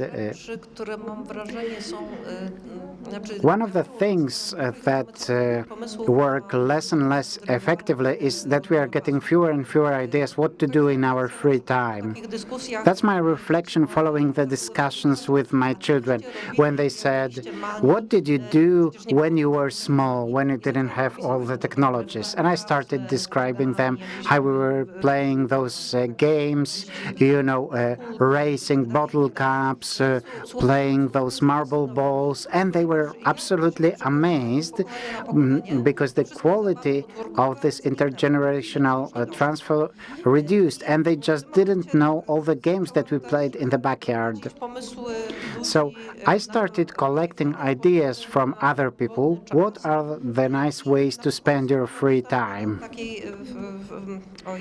And they are available on this platform. There is this website that we have for the youth, pytam.edu.pl. So there are healthy ways to manage stress. I've posted them online, and I think there is 120 items on those lists, and it's like a source of inspiration. Maybe you can pick something from there, maybe not a board game necessarily, but maybe there will be something that you fancy together with your children, and the children can do it with their friends. So it's sort of an answer to the question that we've heard before, what can we offer to the children and teenagers? We have another hand, or actually two hands in the air. So first the back of the room, and then we'll have another question from here. Okay, just a quick one from myself about the ideas, what we can offer as an alternative to online activities. I work in the gaming industry, so games are my personal passion too. I'm a parent of two gamers. One of my children is an adult, another is a teenager. a young teenager actually. So I can tell you that it's pretty cool that even if you don't feel like playing together with your children, you don't have the competence, you don't know how the pads and keyboards are working, it's good to walk into the room and ask, can I watch you playing the game? I do this regularly, and if you work with children or if you are a parent yourself, it does phenomenal things. Just sit at the back of the room and look, and the child will start telling you why they like this game, and then you can go out together and buy some clothes to make some cosplay, to play together and do something offline. So that's my tip, how to start a conversation. You as a parent have to try and go into the virtual world. Thank you. Thank you very much for the comment. Okay, and I have another idea. Teenagers are very social. They want to fight for a better tomorrow. So you can involve them socially in an area that's interesting to them. As parents, we know what they're most interested in, be it health or environment protection. As we have been saying from the beginning, as parents, we have to be involved in any way, create a peer group or show to the teenagers that there are some offline groups that do something good for others. Teenagers love it. Thank you. Thanks a lot for that comment. Let me just remind you about the Digital Youth Forum, the event that we organize in May or June. And we invite young people who fight for some important issues to inspire others. Yeah, we have another question. I worked in a daycare center, and in our community, we have such daycare centers in every village. And in each of them, we have computers. We have 5 computers in mine, and I've been working there for 4 years. And on the first day when I came there, the children just rushed to the computers, but they have not touched them ever since. Only if they want to print something, they would use a computer. Because I take a lot of ideas. I take balls, I take bicycles, I take drawing paper. I use some sexual education materials, and I tell them, so you choose what we are working on. Everything I present, everything I offer to them is something that we've done, and they still are full of ideas. Thank you very much. As we can see, there are so many ideas and activities that we could do. Let's take the last question from the back of the room because our time is running out. So a question or a comment, please. Thank you so much. My name is Lydia, and I would like to ask the question to the gentleman representing NASK. I remember you talking about important subjects.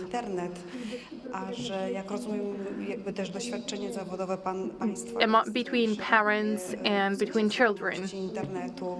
I think that you have the expertise, and my question is how to address important topics like looking for the sense of life, how to get through with these topics to our teenagers. That will be the last question. That was the last question, actually. But those of you who didn't manage to ask a question, I would like to inform you that tomorrow's Q&A session will be an open one, and you'll have a second chance. So, correct me if I heard wrong.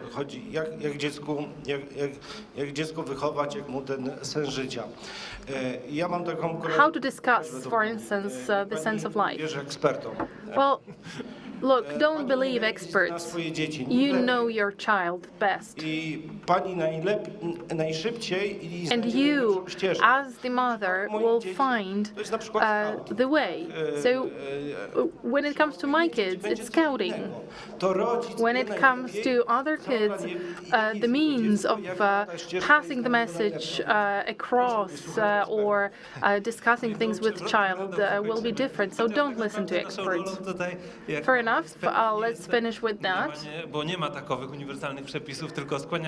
So I guess that we can comment on that with the fact that we as experts shouldn't give universal advice. And ladies and gentlemen, with that, I invite you to tomorrow's discussions, and now within 15 minutes to watch a documentary movie screened out.